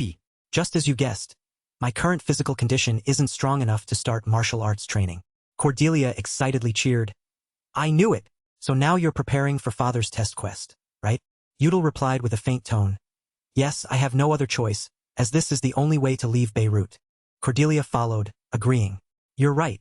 That's an essential requirement to start Juden Bale's storyline. Because deep down, he knew that when Legend of Heroes 2 was released, the Chara had been abandoned by players for a long time, a character with a difficult start and extremely poor physical strength stats. That was Juden Bale. Like other online games in Legend of Heroes 2, the memory stream became more detailed, with certain elemental characters often used by players. And less prominent characters were less favored by players. Yudel was a character rarely used by players, despite being on the leaderboard. Yudel thought of a certain person, while Cordelia, a character very niche due to her tragic storyline and difficult playstyle. And he also knew well the reason why people often avoided choosing Yudel. That image suddenly shattered. It was because this character's setup was extremely frustrating. Yudel was always so sickly. One of the biggest obstacles for the character Yudel was the 9 yin-yang blockage. According to the storyline, this terrible disease would be cured upon finding the Sunfire language. The gift from Count Che was a goldfish. He grumbled annoyedly. I just happened to see it on the way, so I caught it. And of course, that was a 100% lie.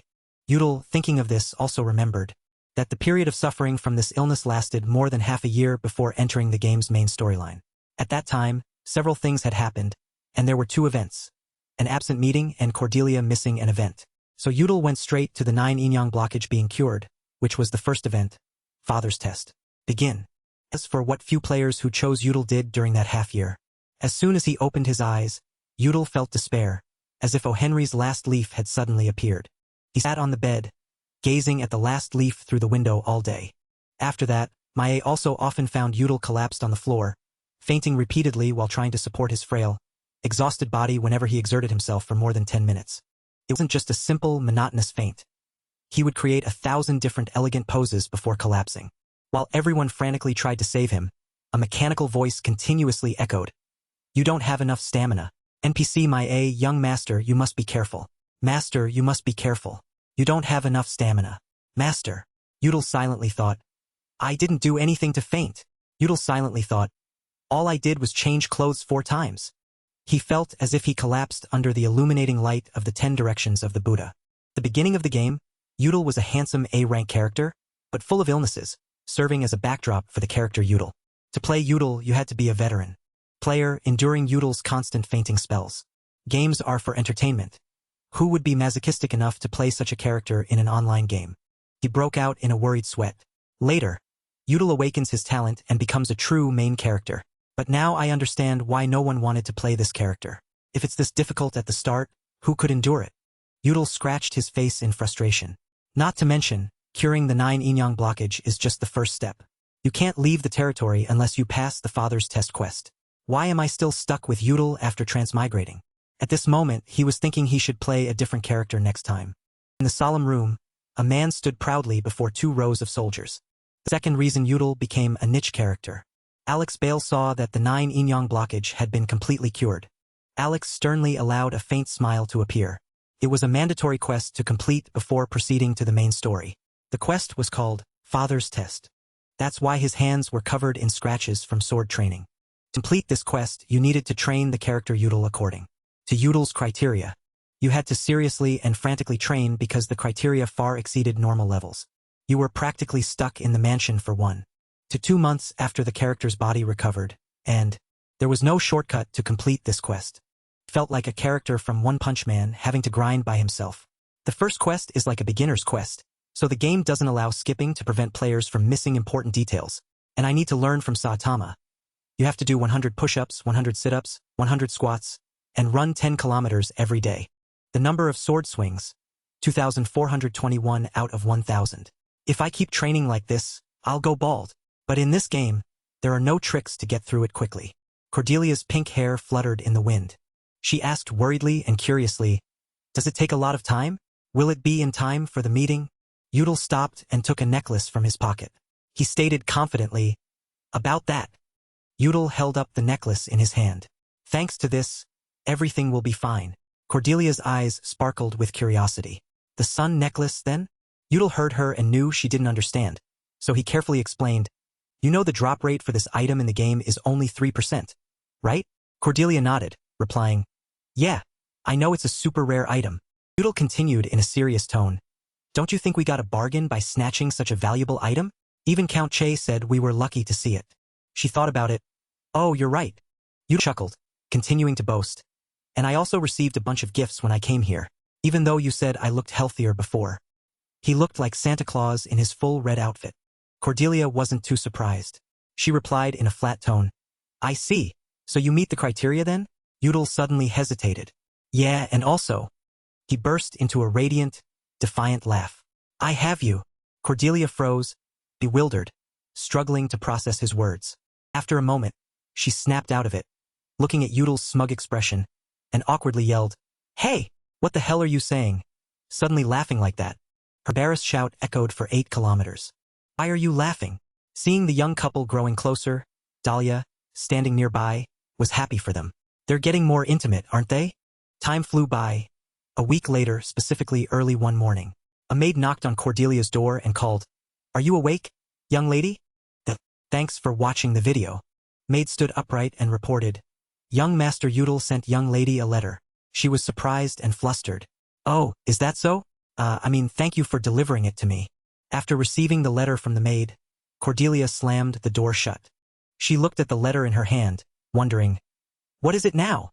I thought I wouldn't have to see him until the day we leave for Lenhist for the Fellowship of Understanding meeting, right? Or did something happen to him?" Just reading the first sentence, it was already cheesy. "To my dearest Cordelia, whom I miss terribly." She couldn't help but curse. Ugh. From the very first sentence. "He's making me want to swear." Cordelia continued reading. "All right, let's skip these silly sentences and see what he really wants to say, huh? Count Bale will be back soon, so I have to... Is he crazy? Why the hell do I have to say embarrassing things for him? There's no date written here or anything similar. What? I have to send him a letter?" Dahlia knocked on the door, calling out, "Young Lady Cordelia, may I come in?" Hearing her call, Cordelia turned and asked, "Dahlia, what is it?" Dahlia excitedly relayed the message. "It's a message from Count Che. Count Che's friend and young Master Yudel's father, Count Alex Bale, will be returning from his expedition today. He asked me to tell you to prepare to go to the Bale mansion and attend that meeting." Hearing Dahlia, she widened her eyes, frozen in confusion. "Huh." 2 days later, in the afternoon, in the dining room at the Bale mansion, Cordelia was present for dinner at the Bale mansion. While everyone chatted happily, she felt awkward. "How the hell did I end up here? Oh right, I remember coming here with father by carriage. I think so, but why am I here? What am I doing at the Bale mansion?" Yudel, sitting opposite, observed Cordelia's awkward demeanor and quietly assessed, "Judging by her, I guess that's exactly how I looked when I visited the Che mansion last time." In her head, Cordelia reassured herself, "Come on. Why is there suddenly a plot point that wasn't in the game?" Gio noticed the atmosphere falling silent. He spoke gently, breaking the quiet. "Anyway, when I heard the story, I thought you two were truly very lucky, weren't you? To think you could find the sun necklace while playing in the flower garden. I sincerely thank young Lady Cordelia. Udal is very special. But to us, the Bale family, young lady is truly a blessing from heaven. Hearing him praise his daughter with such flowery words, Arthur puffed out his chest proudly. Cordelia flinched, flustered. You're exaggerating a bit. What should I call you now? Brother-in-law? Gio gave a polite smile, looking at her. Cordelia slumped, feeling deeply troubled. Oh, my head hurts. I'm about to throw up. Gio seemed to read her thoughts. He chuckled, thinking to himself. It seems she's a bit embarrassed. Little brother Udal, you've hit the jackpot. After that, everyone remained silent until the end of the meal. Alex cleared his throat distinctly. Since we've finished eating, Cordelia. Cordelia flinched and replied loudly, Yes, yes sir. Gio smiled politely and spoke. I heard Udal say that you wanted to ask me for something? Do you mind if I ask what it is now? Cordelia blushed, feeling awkward and embarrassed. Yes, about that, Udal looked at her bewildered face, recalling his own image from before. He gave a wry smile, judging, Look how worried she seems. Then he spoke up to help his fiancée. May I speak on her behalf, father? Alex immediately agreed. All right, speak. With his father's permission, Udal spoke his request. I wish to attend the upcoming meeting of the Fellowship of Understanding with young Lady Cordelia. Alex swirled the wine glass in his hand, recalling, The meeting? I believe it's held in the trade capital, Lenhist. Joe chimed in to help his younger brother. That's right. I also attended a few years ago. Udal can also attend that meeting because it's held for the children of the 12 northern families. Hearing that, Alex chuckled and agreed. Oh right, Udal is also a child of the Bale family. It's only natural for you to attend. Udal softly thanked him with a yes, sir. Alex's eyes sharpened. His voice also became serious. However, I feel doubtful about someone like you, a child who has never even known how to properly hold a sword, being able to step out of the land where he was born. Udal showed no worry. He kicked Cordelia's leg playfully. Udal had already arranged everything. Get ready. I've already positioned my feet to run out the gate. Cordelia, however, was confused and lacked confidence. I'm scared of you, seriously. Oh my god, I don't want to do that at all. Hey, are you sure about that? Is it really okay? Udal chuckled softly, winking. How will we know if we don't try? Alex's voice continued to ring out, clear and commanding, as if to overpower all other sounds. The Bale family takes pride in courage in battle. I can only allow you to leave home if you are strong enough to protect yourself. Cordelia suddenly shrieked, interrupting him. She seemed to gather all her strength to voice her opinion. Father, I really want to go there with young Master Udal, outwardly confident, but inwardly crying. Seeing her speak so loudly, Alex froze, bewildered. He awkwardly stammered. However, Cordelia has been bedridden recently, Arthur softly replied. But there's no way to cure that temperament of yours, is there? The sun necklace is a treasure of the sun god. Historically, it was an item worn by Garius, one of the most famous knights serving the sun god. Don't you think your son's ability to wield it is simply due to luck? I still think the boy has many things to improve. However, I believe your son has proven himself, and I acknowledge his talent. Hearing him speak as if he were talking about himself, Alex sighed, thinking, Arthur, you're talking as if I'm hindering him. His son, Gio, gave a wry smile. Udal gave a thumbs up in praise. Nice, uncle. Thank you, father-in-law. Arthur looked bewildered, not understanding. Did I say something wrong? Cordelia clasped her hands and spoke sweetly. About that, sir. Could you please allow him to go? Count Bale. Arthur radiated killing intent. He glared sharply, his voice stern, sounding like a threat. You wouldn't refuse the girl to the very end, would you, Alex? Even when she's begging like this. Count Che had launched a full assault. Alex Bale was confused, not knowing what to say. He awkwardly tried to salvage the situation. If the girl has gone to such lengths, it would be useless. Then he turned to his youngest son. Udal, I heard Victor say that you are now capable enough to learn martial arts. Udal raised his head and replied, Yes, sir. He unexpectedly made a suggestion. How about we start lessons this afternoon? Suggestion left both young lovebirds stunned and bewildered. Alex gave a polite smile, instructing, I'm quite strict. You must try to keep up, Udal. Arthur was still quite hesitant. You seem to be seriously considering it when you just returned this morning. Alex burst out laughing, assuring him, Haha, wasn't that what you wanted to tell me? I overheard it. Hearing that, Cordelia gasped softly. What the hell? The The Count himself will teach you. Yudel was equally bewildered. It seems so. This surprised both of them because it had never happened in the game. Could this perhaps be a bonus reward? Made Cordelia incredibly excited. Never thought things would turn out this way.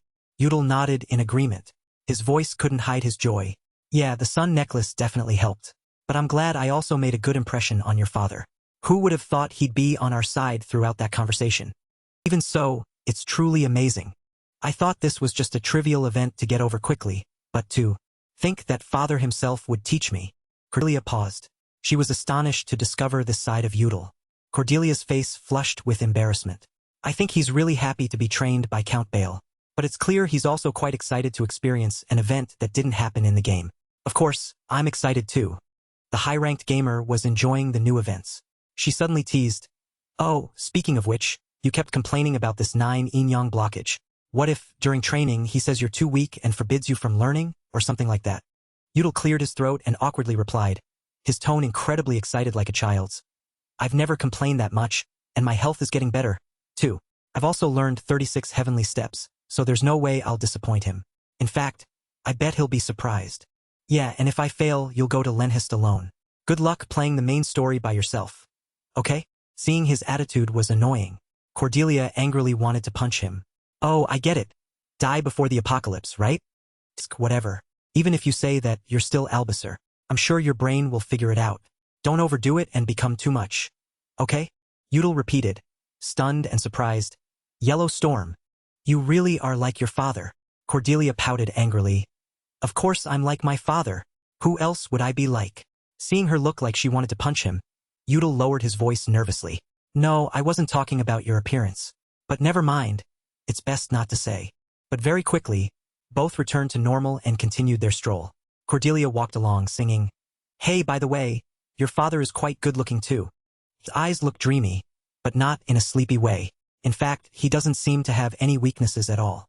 At first, I thought he was very cold. But when he smiled, he suddenly seemed strangely friendly. I'm glad he's a kind person, Yudel silently walked behind her, listening to her babble. After walking for a while, they saw Dahlia ahead. Cordelia stopped and cheered excitedly. "Oh, Dahlia's calling me. It seems it's time to go back." Dahlia waved and called out loudly, "Young Lady Cordelia." Before saying goodbye, Cordelia bid farewell. "Well, I'm off then. I'll gather all the items you told me to prepare, so don't worry." Yudel waved, giving a wry smile in return. "All right, have a safe journey." Cordelia lifted her skirt and ran to the carriage. Yudel still stood there, thinking, it's not that important, but wasn't. Yudel designed to look exactly like his father. He was lost in thought and didn't notice Maya silently appearing behind him. Yudel rubbed his head, troubled. "No, I can't think that deeply." Maya asked worriedly, "Young master, do you have a headache?" Despite being very tired, he managed to reply, "Ah, no, I'm fine." Time passed quickly to 4 days later in Chao-Ti district. After several days of exhausting training, Cordelia and Yudel sighed, troubled. "Ugh, I'm tired to death." "You too." "Yeah." Nevertheless, Yudel cleared his throat and confidently asked, "But how is it? Have you seen the results of the past 4 days yet?" Cordelia quickly regained her composure. She smiled. "Of course. I'll show you when we're in the valley." Count Arthur unexpectedly appeared and separated the two young lovebirds. Yudel, as if programmed, bowed elegantly. "I am honored to travel with young Lady Cordelia on this journey to Lenhist." Cordelia was caught off guard by the psychological attack. She stammered awkwardly, Me too. I'm really looking forward to it." Dahlia stood in front of the carriage, calling out, "Preparations for departure are complete." As if finding a lifeline, Cordelia stammered, "All right, I'll be right there." She quickly ran to the carriage and carefully stepped inside. After the young couple settled into their seats, Alex, standing below, carefully instructed, "All right, Yudel Cordelia, have a safe journey." His older brother, Gio, smiled and said, "Don't get hurt. Okay?" Meanwhile, Count Arthur crossed his arms, frowning in obvious displeasure. Two children in the carriage excitedly waved goodbye. "We're off. See you later." Very quickly, the carriage began to move. The wheels rolled smoothly on the cobblestone road, emitting soft sounds that blended with the whistling wind. The ones driving them were Maya and Dahlia. Dahlia asked cheerfully, "Are you all right?" Maya softly replied, "I'm fine." Inside the carriage, Yudel carefully got straight to the point. Very detailed. "All right, Since it's just the two of us now, let's check to make sure there won't be any problems during this event. First, did you bring the right luggage? Cordelia confidently affirmed. This time, I've hidden everything in my bag and dress. No need to worry. You transformed into Nobita. Flattering. You really are trustworthy, Cordeliamon. Cordelia, like Doraemon, excitedly cheered. If that's the case, then you should feel grateful, Nobita. Here's the elixir and towel you asked me to bring. Before she finished speaking, she took out the elixir and a white towel. Udall smiled gratefully, thanking her. Only now did Cordelia notice and ask, you want me to draw a magic circle on this bath towel, right? You won't get motion sickness from the carriage shaking, will you? Udall nodded reassuringly. It's fine. I'll draw it during our break. So don't worry. Go to sleep first. Cordelia rubbed her eyes, sleepily and lazily saying, I know, I was going to sleep anyway. Reading that forbidden elemental magic book last night made my eyes so dry. Hearing that, Udall nodded in agreement. All right, get some sleep first. If everything happens exactly as in the game, then I'm sure we'll need to travel a long distance soon. Before long, it was the next morning. But the bridge ahead was blocked. Dahlia was panicked and worried. She reported in distress. Yes, while scouting, I asked people coming back, and they said the bridge had collapsed, so the road is blocked. June, the escort knight appointed by Count Alex Bale for young Master Udall Bale. He said tensely. So, although it's a bit troublesome, there's no other choice but to turn back. Maya awkwardly agreed. We have to take a long detour again. The young master hasn't fully recovered yet, so I'm very worried. Dahlia's mood was also affected. She said tensely. But young Lady Cordelia has already learned healing magic, so the young master will be fine. Maya's eyes widened in admiration. Young Lady Cordelia learned it? Dahlia smiled proudly.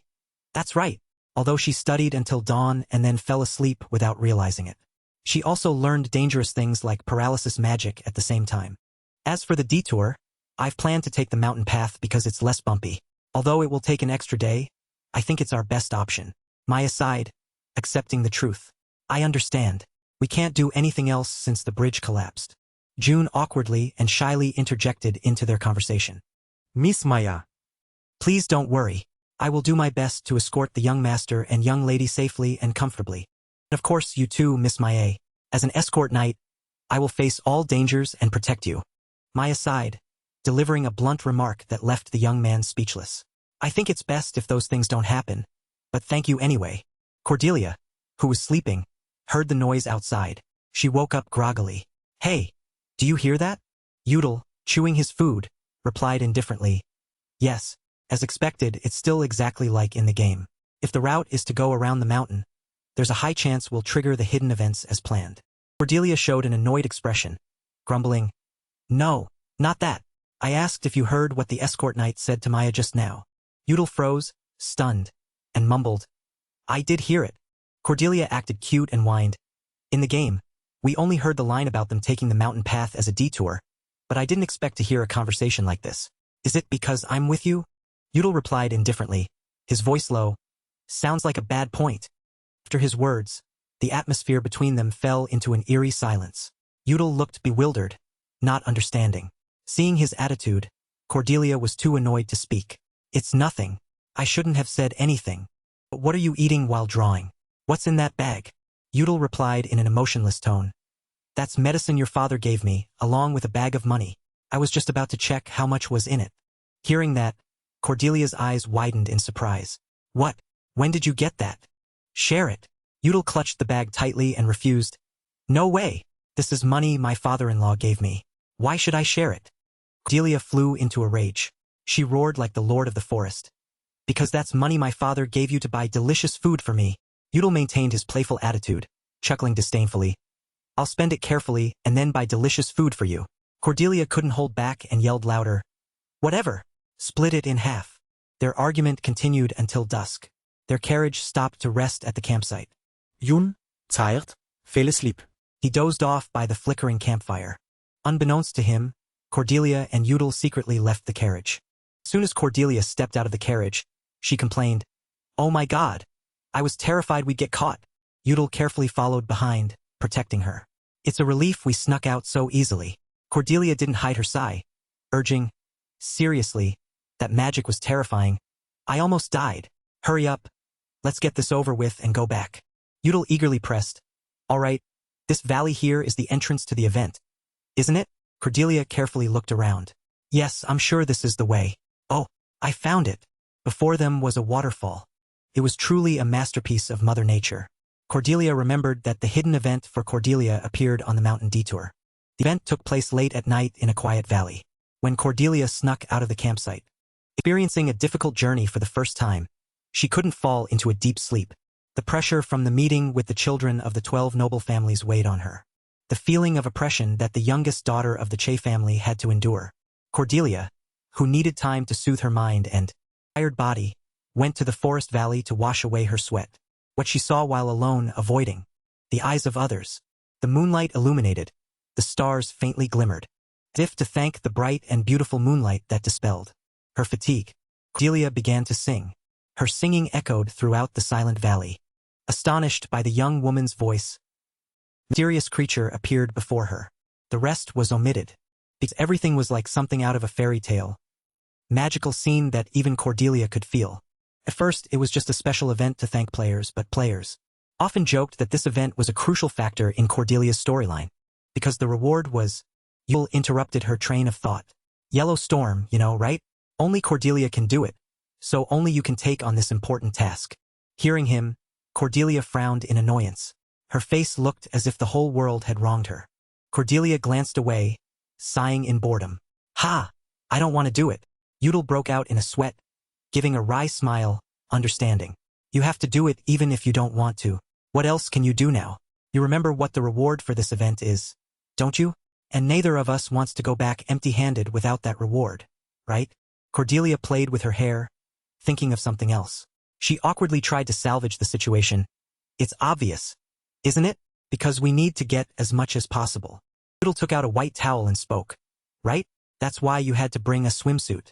While fighting off motion sickness in the carriage, I finished drawing it. So, let's go. Cordelia buried her face in her hands, looking gloomy and sad. Ha, alright, I'll do it. I'll complete it perfectly. Good decision. But you have to wear a swimsuit too. Yule froze, bewildered, letting out a loud, huh. Night completely filled the space. The entire campsite only had light from the fire outside. In the middle of the night, Maya woke up groggily. So thirsty. She suddenly snapped awake when she looked at the opposite bed. Not a soul. Not a trace that someone had slept there. Maya worriedly mumbled, "Young Master Yule." By the stream, Yule was bewildered and astonished. Why me? This isn't my event. Cordelia thought. It might be Cordelia's event. But you're here too, so we share the good and the bad, right? Yule flinched, not understanding anything. What kind of nonsense is this, seriously? Plus, I didn't even bring a swimsuit. Cordelia gave a sly smile, her tone no different from a villain.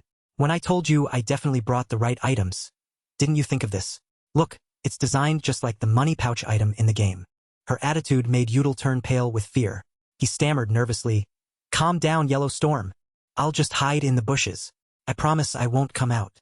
Because he resisted so fiercely, Cordelia lost patience and got angry. Seriously, I've endured hell with you for the sun necklace. Now it's your turn. Yule still firmly resisted. That's because only you are needed. You don't need me here. Cordelia lost patience, enunciating each word, but her tone was embarrassed. Why? It's super embarrassing. Only I have to show off while both of us are here. Yule was flustered, not knowing what to do. Atmosphere between them fell into an incredibly awkward silence. But because of Cordelia's sparkling, glistening eyes, Yule raised his hands in surrender. All right, I'll wear it. Hearing that, Cordelia was delighted and satisfied. Good, that's how it should be. As for the size, we're almost the same height, so it should be fine. At this moment, Cordelia noticed. Why are your lips blue? Yule flinched, only just realizing. Huh? Oh, maybe I'm a bit cold.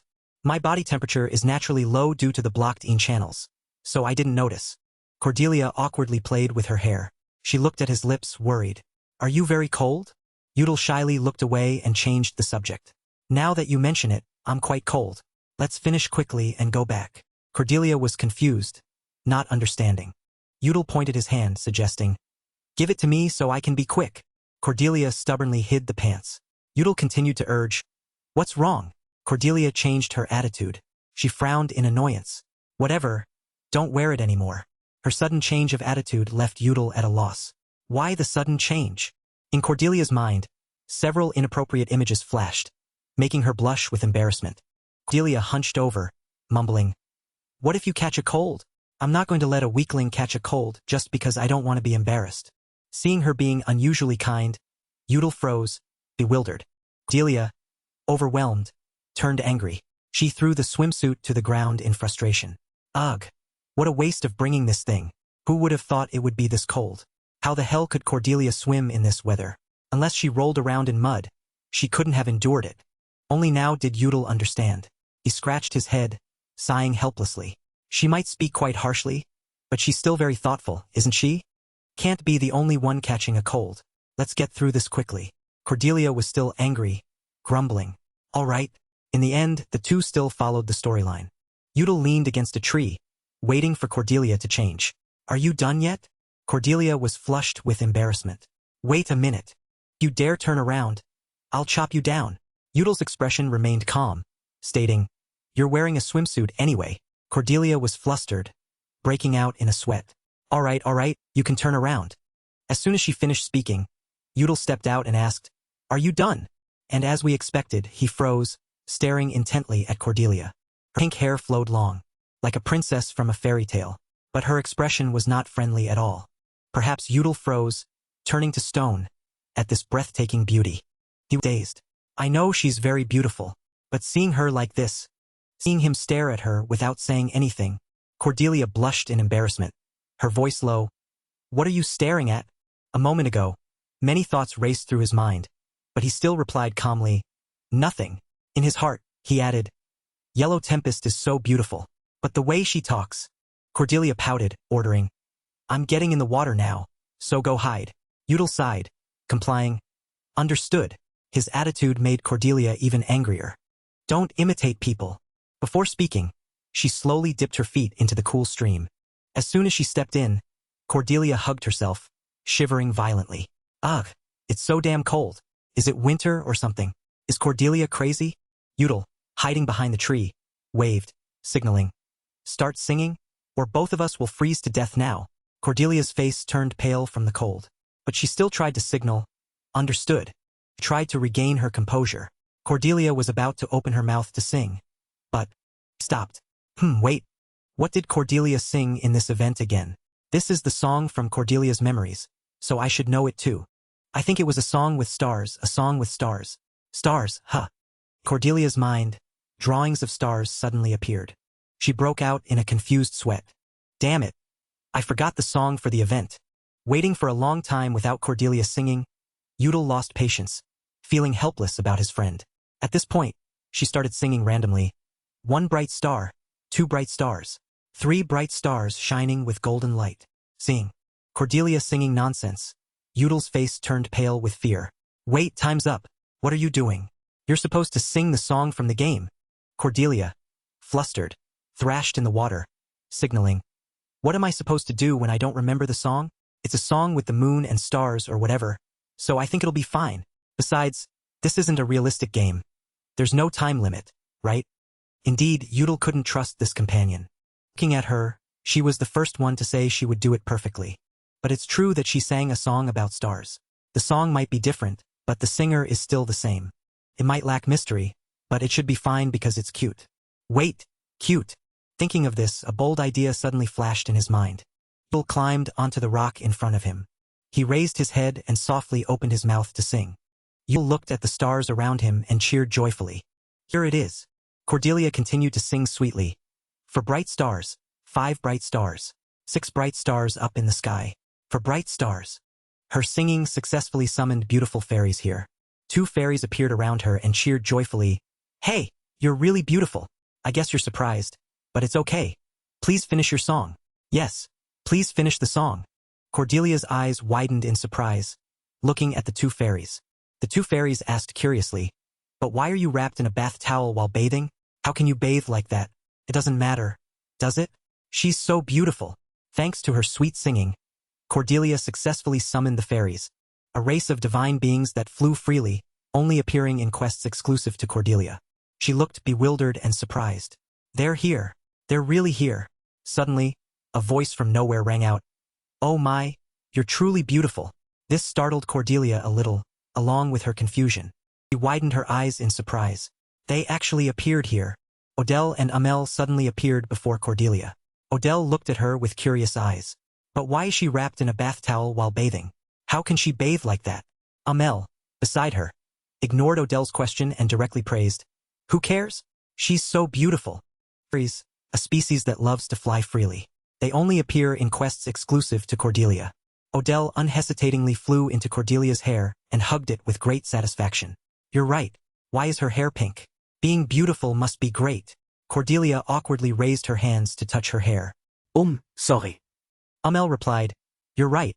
It always creates excitement and novelty. Pretty things look great." Odell playfully flew closer to her face, asking excitedly, "Why aren't you singing anymore? Feel free to sing." Cordelia stammered awkwardly, It's just..." Odell still clung tightly to her hair, not letting go. The fairy continuously persuaded Cordelia. "How about we sing with you? Wait, is that a new song? Let us hear you sing first." In the distance, Udall was peeking from behind a tree, observing and thinking, "Those annoying insects are exactly like in the game." He was helpless with the fairies surrounding Cordelia. Is Cordelia's appearance more important than the song? Anyway, it's still fine for now. Now we just need to wait for that guy to appear. A map suddenly appeared in Udall's mind. If their appearance time is consistent with Cordelia's storyline, we might have more time to react. The enemy's spawn location is being disturbed by the fairies. Standing behind the tree, he hesitated, thinking, "But do they always come late like this?" Returning to Cordelia, Amel now smiled and introduced, "Oh right, we forgot to introduce ourselves. We are fairies." Cordelia Froze, stammering, Amel continuously chatted with her. "Pretty girl, we don't know your name, but let's play together. The queen's nightlife is about to begin." Udall, holding her hair, also chimed in, "Let's go play together. The queen loves pretty people like us, so I think she'll be very happy." Their voices rang out incessantly. "But is it okay for us to bring a human child there?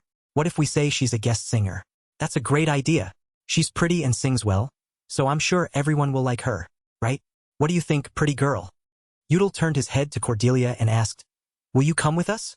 She hugged her arms across her chest, thinking in confusion. Facing them made Cordelia unable to concentrate. They're so frivolous and selfish, but also so cute. Look at their size. After a moment of deliberation, she finally spoke, "Oh, strange." Along with Cordelia's voice, the sound of flowing water was very gentle, created a very peaceful scene. Udall, standing in the distance, seemed to realize something. His eyes widened in panic. A second later, Udall shouted loudly in warning, "Cordelia, get out of there." At this moment, a large unicorn suddenly appeared behind Cordelia, unbeknownst to her.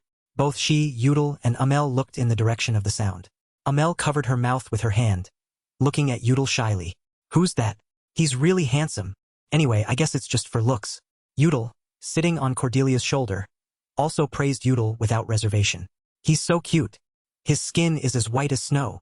Cordelia, still in the water, didn't understand what was happening. Her face was filled with confusion. "What?" Before she could finish speaking, a shimmering shadow suddenly appeared from under the water, rippling the surface. The two-horned unicorn still hadn't. A scream rang out, and at the same time, the unicorn emerged from the water. It appeared elsewhere. It had been hiding underwater. Cordelia's eyes widened in horror at the unicorn's presence. She slowly turned her head to observe the unicorn. It was looking at Cordelia with fierce eyes. Facing the unicorn's eyes, she couldn't help but feel afraid. Cordelia helplessly accepted the current situation. She gave a faint smile. "Oh, damn it." Suddenly, the unicorn let out an angry roar. A beam of light immediately appeared, simultaneously lifting Cordelia high into the air. Seeing this, Udall ran over, shouting worriedly, "Cordelia!" Odell and Amel also flew after him. Amel spoke up to explain, "It's a two-horned unicorn. A two-horned unicorn. That's the two-horned unicorn's superpower." Cordelia, inside the sphere, tried to move. She gritted her teeth, frowning in annoyance. "Because of this crappy superpower, my body can't move." Udall stood on the cliff, shouting loudly, "Get out of there." He had guessed the unicorn's intention. The unicorn intended to abduct Cordelia. The unicorn continued to use its magic. Cordelia's hands were bound behind her, and she screamed in pain. Both her hands and feet were bound by the unicorn's magic circle. It lifted Cordelia onto its body, then reared up and roared. Two-horned unicorn LV.21. Yule helplessly looked at her. Cordelia was about to be kidnapped by it. She frantically replied, "Who doesn't know that?" As soon as she finished speaking, the unicorn burst into delighted laughter. Cordelia couldn't help but glare at it. At this moment, her heart was filled with turmoil. Cordelia gritted her teeth and thought, "I need to escape." Her hands struggled to move, trying to break free from the magic circle. But with my current magical power, I can't free myself from this binding superpower. In that case, suddenly, Cordelia flung herself high into the air. She used all her strength to deliver a powerful blow to the unicorn's body. Udel and Odell both gaped in astonishment at this sight. The unicorn also hadn't expected Cordelia to act that way. Lying on the unicorn's back, she began to complain, "Ow, my head!" Cordelia's eyes widened as she realized. Her hands had broken free from the bindings. "All right, I'm free." Immediately, Cordelia sprang up and leaped off the unicorn's back. She reached out and removed the scarf wrapped around her body. Right after that, Cordelia jumped forcefully into the water, sending droplets splashing everywhere. Seeing this, Udel immediately worried. The pretty girl hit her head on the unicorn's head before falling into the water. What if she's injured? Odell, standing nearby, was also speechless. Suddenly, his eyes widened, filled with shock and surprise. The scarf Cordelia had removed was flying in the air. He looked up at the scarf and then smiled. Truly worthy of the name Yellow Storm. Cordelia in the water was hit. A rock, causing her to cry out, "Ouch, oh no!" Cordelia stood up, rubbing her sore spot. "That really hurts." She reached out her hand, then quickly grabbed her staff. Cordelia held her breath, then gripped the staff tightly in her hand. After that, she looked up. Cordelia's hand suddenly emerged from the water. Udel closed his eyes, smiling with satisfaction. "I knew I could count on you." Arrows shot forcefully upwards from beneath the water. They aimed for the scarf fluttering in the air. Magic missile. Spell arrow technique. The arrows tried to pierce the scarf, which had a spell diagram printed on it. Finally, it was pierced. The pierced scarf suddenly glowed. Eventually, it emitted blinding rays of light, causing the unicorn to cry out in unbearable agony. Returning to when the scarf glowed. The unicorn, hit in the eyes by the scarf's light, cried out in pain. Udel also couldn't bear the light and quickly raised a hand to cover his eyes. "My eyes!" Amel, hiding behind Udel's arm, screamed, "I can't see anything." The water's surface suddenly stirred. The unicorn frantically and uncontrollably charged across the water. Cordelia finally managed to crawl ashore. She clung to a rock, trying to regulate her breathing. Cordelia choked on water and coughed repeatedly. Udel stood on the shore. His eyes, devoid of emotion, suddenly spoke. "Al-Boxer." Udel spread his arms. In his hand, he held something like a weapon. Udel stepped back, then took a running start and leaped. Glided across the water, rushing towards where the unicorn stood. 36 heavenly steps. It lowered its head, shaking, sending droplets of water clinging to its body flying off. Suddenly, the unicorn's eyes widened. It stared intently at the object Udel held in his hand.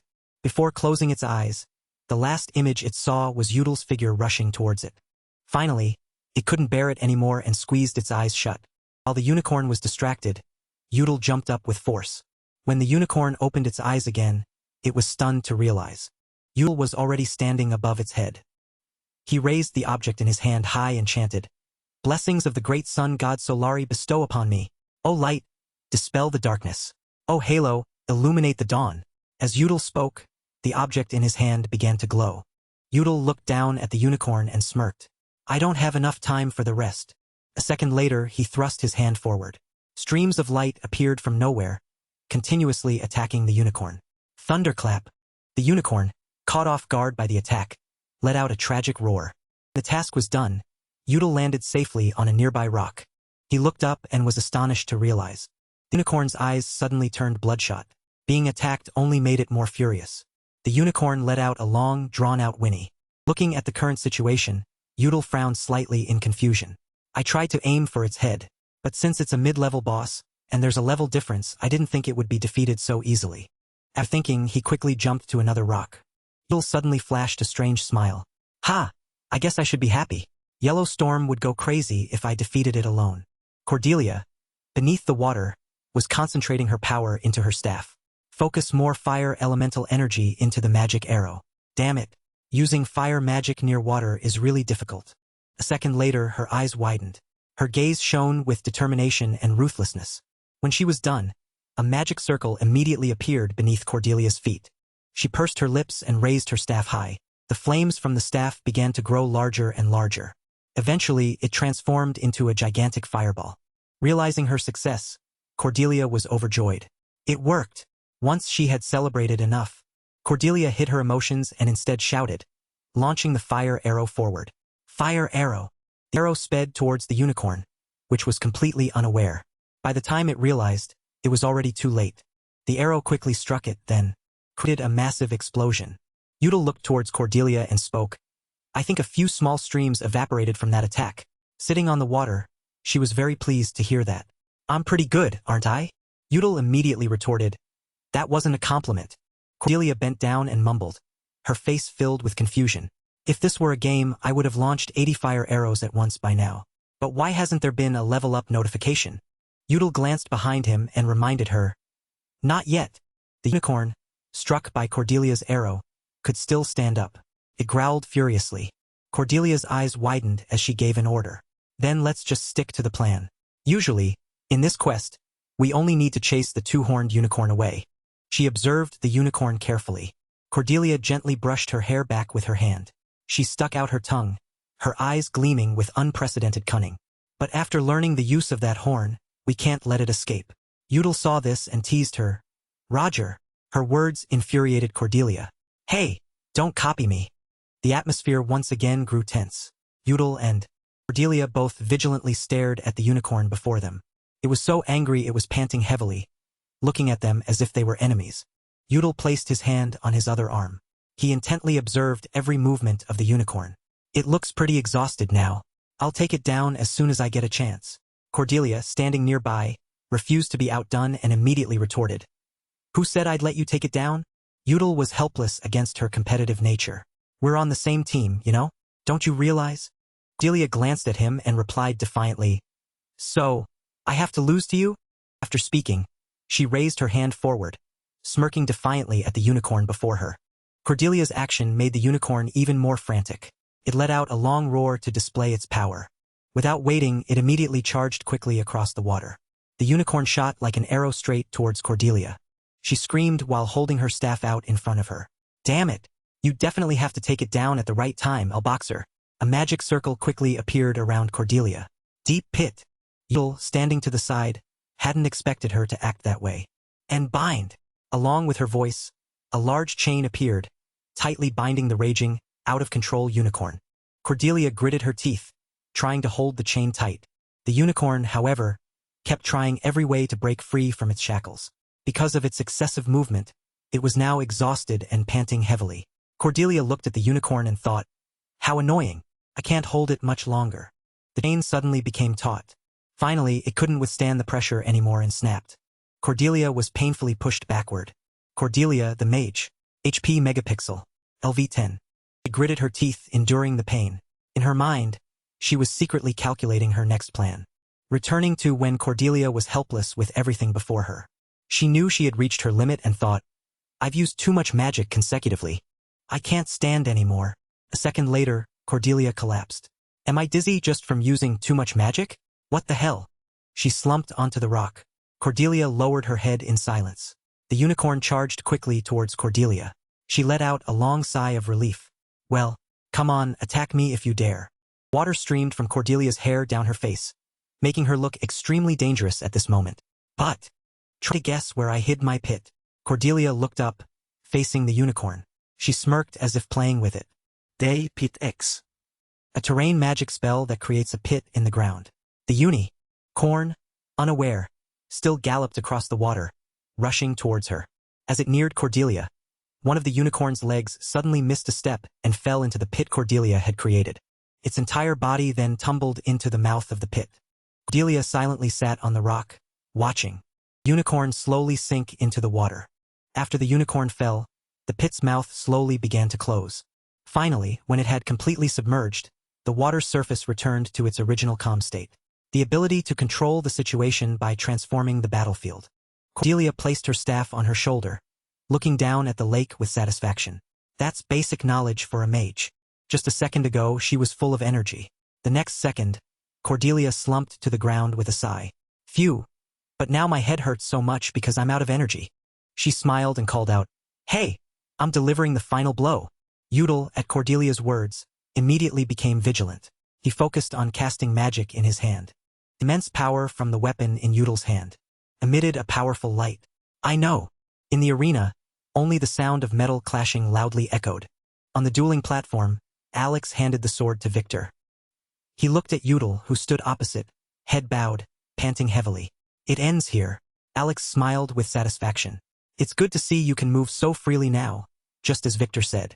Yahello, wiping sweat from his face and breathing heavily, replied, Yes, father. In his heart, Yahello thought, even though this is just a practice match, father only used basic sword techniques from the kingdom's swordsmanship. After teaching Yahello a few basic moves, Alex immediately praised him. Yahello, your martial arts talent can truly be called a gift from the heavens. A second later, he immediately became stern. However, it will be useless if your body cannot keep up. Yahello held the heavy sword, looking at Alex with a strained expression. He raised a hand to his chin and continued, Indeed, if you are affected by the sword's weight, before you go to Lenhist, I will tell you 2 things to do within 3 days. Hearing this, Yahello immediately became curious. Alex approached the wooden shelf and placed his hand on it. First, to use it normally, I will teach you the thunderclap punch. A flash of lightning suddenly appeared from nowhere. Alex powerfully punched the wooden shelf before him. The lightning bolts, following his punch, also converged and attacked the wooden shelf. Witnessing this, Yahello couldn't help but be astonished. He stood dumbfounded for a few seconds. After being struck by Alex, the wooden shelf developed a large dent. Cracks began to spread around it. It was clear how powerful his punch was, earning it that name. Because you will attack 7 times like a single lightning strike. Alex's voice continued steadily. And the second thing, it will be quite difficult for you to practice it right now because your body cannot handle it properly. And while you are preparing to attack, you will be vulnerable defensively. So that is another major drawback. Yahello silently listened intently to Alex's words. Alex pointed one hand upwards. But it will become a great power for you to counter enemies when they expose their weaknesses. It will deliver the decisive blow.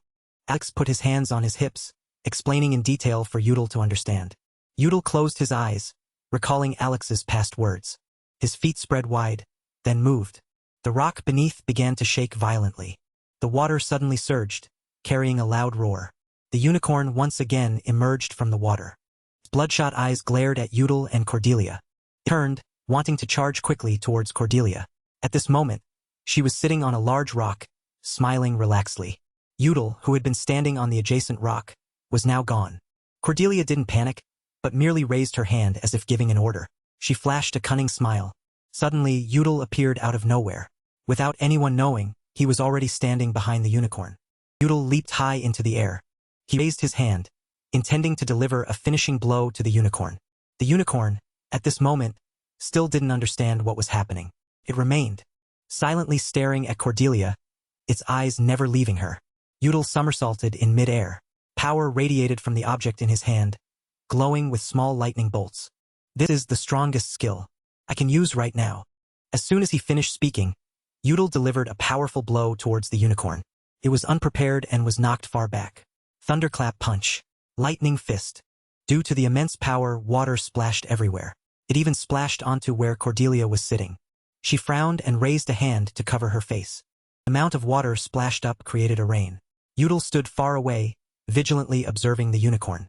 The unicorn was unusually silent at this moment. It stood with its head bowed. Finally, the unicorn couldn't bear it anymore and collapsed into the water. The unicorn waded into the cool stream. It thrashed violently in the stream, sending water splashing everywhere. Cordelia felt as if she had been revived. She showed excitement upon receiving many more strength points. Success. So much. I got a ton of EXP. Boxer, do you see? I leveled up 3 times. Cordelia hadn't celebrated for long before she froze when she saw Yahello floating nearby. She rushed over to him in a panic. Al Boxer, are you okay? What happened? Yahello's face was pale and lifeless. He struggled to speak. The sun. Necklace. Right into my heart. My fingers. Can't move anymore. It's the 9 yin-yang blockage again. But first, Cordelia thought, wait a moment. Let's get ashore first.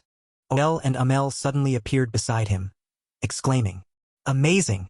She defeated the two-horned unicorn. Isn't that right? This two-horned unicorn has been bothering us for a long time. But who is this boy? I don't know.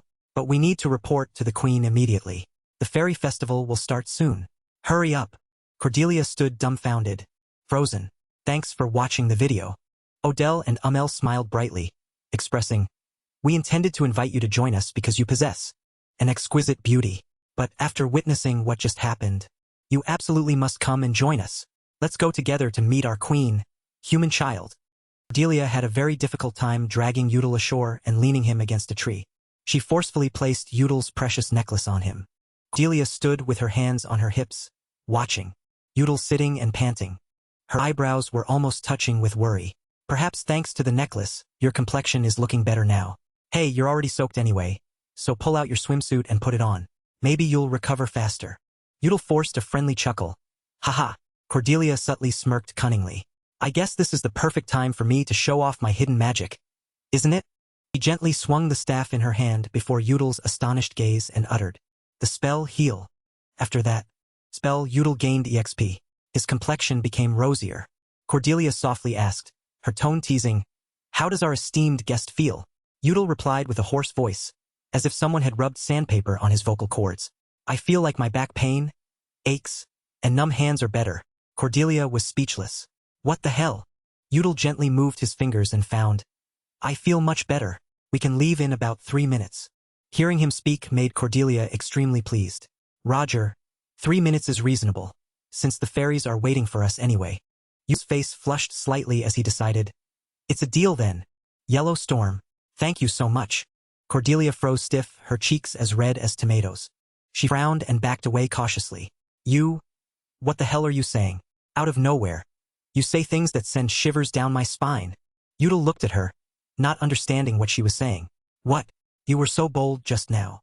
Cordelia, embarrassed, mumbled, "No, nothing. You just keep resting." A moment later, the two fairies, Odell and Amel, reappeared before them. They flew closer to inquire, "Perhaps we should rest for a moment. Is he well now?" "Both of them think he's well." "Huh? Is he injured? Where?" Cordelia put on a clumsy, awkward expression. "No, that's probably just resting a bit more before we set off. Even though he said he's fine, it seems he used a bit too much internal energy to defeat that two-horned unicorn. So I think we need to wait a little longer for his body to stabilize." The two fairies, Odell and Amel, widened their eyes in astonishment. They whispered to each other, ignoring Cordelia beside them. "Even though he was the one who defeated the two-horned unicorn, he's so weak. Really, he's handsome but so frail. But he's interesting, isn't he? Another novelty. Beauty overrides everything." Cordelia stood with her hands on her hips, utterly speechless. "I can hear everything. Anyway, there's no need to talk about this secretly." And the two fairies, Odell and Amel, exclaimed in unison, "That's right. We forgot to ask your names." "My name is Odell, and she is Amel. And you too," Cordelia politely introduced. "I am Cordelia. The one sitting slumped over there is Udall." Odell's eyes widened as she confirmed, "Cordelia." Cordelia, sweating, corrected her. "Cordelia." Amel excitedly waved. Hey, Cordelia. Can I ask you something?" Cordelia was curious. "What is it?" Amel then wondered, "Why are you wearing a swimsuit?" Cordelia looked down at her swimsuit and explained, "I didn't really want to wear normal clothes, so I deliberately brought this swimsuit. My real clothes are over there." Now she finally noticed. Wait, real clothes. Both fell into an awkward silence. Cordelia just realized the problem. She frantically ran into the water, screaming to the heavens, Wait a minute, I completely forgot about them. Stop. Udall silently judged, but his voice was loud enough for Cordelia to hear. This isn't a game, so there's no such thing as stop in real life. Hearing him say that, Cordelia angrily yelled, Don't slander me. Anyway, before we meet the queen, Amel asked in surprise. Before? Cordelia, embarrassed, dove into the water. I'll be back after I change. The entire space fell silent. Only the gentle rustle of wind through the trees remained, and the distant chirping of insects. A magic circle appeared near the stream. Cordelia and Udall were teleported to another place. Cordelia looked around, her heart trembling slightly at the fairy tale beauty before her eyes. She couldn't help but exclaim, Even though we're still in the forest, this place is completely different. Udall nodded in agreement. That's right. While they were still lost in the scenery, Odell called out, "Hey, this way!" Path ahead was like lush green arms embracing those who passed. Streaks of light filtered through the leaves, sparkling like stardust. Cordelia looked up, her eyes wide, at the scene before her. It was as if a new horizon had opened up for her. Walked a few steps, passing into a space of golden autumn leaves and cool air. Odell looked on in astonishment. This scenery. Cordelia excitedly enjoyed the place. It's wonderful. It seems the scenery changes every time we take a few more steps. Isn't it marvelous? It really is. A few more steps and it changes to a coniferous forest. Udall's eyes widened in confusion. Even after clearing this stage, I still don't understand how it works. The creatures always appeared and disappeared. That's why Odell carefully warned them. Remember to follow us closely, or you'll get lost. The fairies leisurely flew through the air. Because only a few exceptional individuals could see them, to ordinary people, people believed that fairies only appeared in stories. Udall was still amazed to step into this place himself. As for me and Yellowstorm, we both saw them through the game. Even though we knew fairies would appear, if they keep appearing and disappearing like this, it's very difficult to prove their existence to everyone. Thinking about it, they only appeared in Cordelia's storyline. This is truly sudden and rare. His eyes suddenly became dangerous and cunning. I think I can take advantage of this. No one will know. Cordelia ignorantly ran ahead. The path gradually narrowed. It looks like a corridor, but it doesn't stretch that far. There's an eye-catching door here. I'll go first. Odell replied with an affectionate tone. All right. Lorelai's voice suddenly rang out. So you two are the human children Odell mentioned. Udall froze, his eyes filled with astonishment at hearing that voice. Both of them froze when they saw Lorelai before their eyes. Lorelai sat regally on a large chair and cleared her throat, looking down. That Odell mentioned. Balkuma. In this abundant autumn, I, Lorelai, Queen of the Autumn Fairies, am pleased to welcome you. The scene shifted to the campsite. The fire was still burning brightly. Dahlia dismounted her horse. She anxiously looked around. I heard there was an explosion nearby during patrol, so I rushed back immediately. Dahlia panicked and broke out in a sweat when she looked up and saw a speck of fire in the air. She anxiously ran towards everyone and looked inside the tent, then hugged her head in helplessness, seeing the empty tent. It seems our peaceful night is gone. You sighed sadly. I wasn't planning to sleep. I wasn't that sleepy. I don't know what happened. But after drinking the cup of tea young Master Udall gave me, I suddenly felt very sleepy. Dahlia's eyes focused on the cup of water on the table. She picked up the cup to examine it. Dahlia cautiously sniffed it. This smell. It's the herbal tea brewed by Count Che. Used whenever young Lady Cordelia can't sleep. If this type of tea was given to us to drink. Not young lady, but given by young Master Udall himself. Then she cleared her throat and ordered. We should split up and search instead of waiting for them to return. If my prediction is correct. With her intelligence, Dahlia quickly realized. At her peak. They wanted to have some private time together. This incident was orchestrated by the two of them. But this is a bit too much, young Lady Cordelia. In the fairy castle. After assessing the situation, Udall bowed and knelt, elegantly greeting. It is an honor to meet the fairy queen. Cordelia was startled by his action. She awkwardly held up her skirt and curtsied. It is an honor to meet the fairy queen. Lorelai smiled slightly. Her eyes gleamed with curiosity as she asked. It has been quite a while since I last met a human child. Your etiquette is good. Udall truly has an eye for people. You two are Udall and Cordelia, aren't you? Cordelia awkwardly sweated. Yes, that's right. Udall's eyes darted around, observing, and he realized. Now I remember.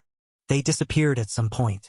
The voices of Odell and Amel rang out, startling both Udall and Cordelia. Odell and Amel are already at the banquet. When you set foot in this place, they didn't hesitate to cross the fragmented space-time to tell me about you before leaving. We, those who jump through spaces at will. Even time cannot stop us. Udall and Cordelia exclaimed in unison. The explanation is exactly like in the game. Lorelai's wings gently fluttered. She spoke softly, her clear voice ringing like morning dew, carrying an announcement. That two-horned unicorn has long been a difficult problem. I have a reward for you two for defeating it. Cordelia excitedly cheered with delight. Udall frowned seriously. It's also part of my plan. Everything is going according to plan.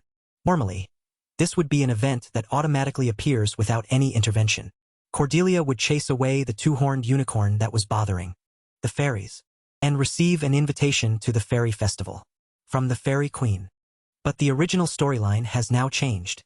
It's no longer just Cordelia, because now I'm with her. And instead of chasing the two-horned unicorn away, we defeated it. Because an unexpected event occurred. I'm sure the reward given will be more valuable because of it. She said, you too. That means there will be 2 rewards, right? I'm so excited. What will a fairy queen bestow? Fairy stones? Whispers of the fairy clan. Yudel, as a gamer, never refused rewards. But what I need most right now is moonlight. It's also in the game. As long as I get that, other rewards don't matter. Lorelei brushed her hair back and snapped her fingers. A mage and a warrior. All right, this should be enough, shouldn't it? She snapped her fingers.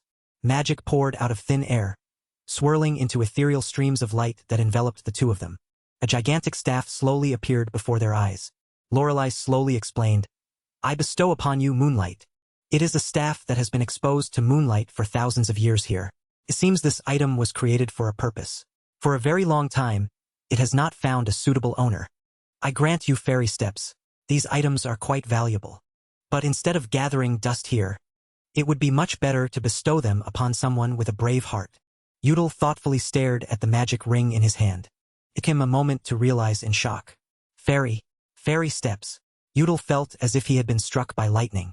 Fairy steps. To briefly introduce, fairy steps is an A-rank item that allows the user to spatial jump 3 times based on their ability. But the feature that most players of Legend of Heroes 2 discovered was to completely evade all attacks by shifting the user to another dimension upon impact. Yudel's eyes widened in astonishment as he looked at the ring in his hand. If I use this, I don't need to move. So this item helps me evade without moving. Cordelia, however, remained silent, deep in thought. Yudel was delighted and fascinated by this ring.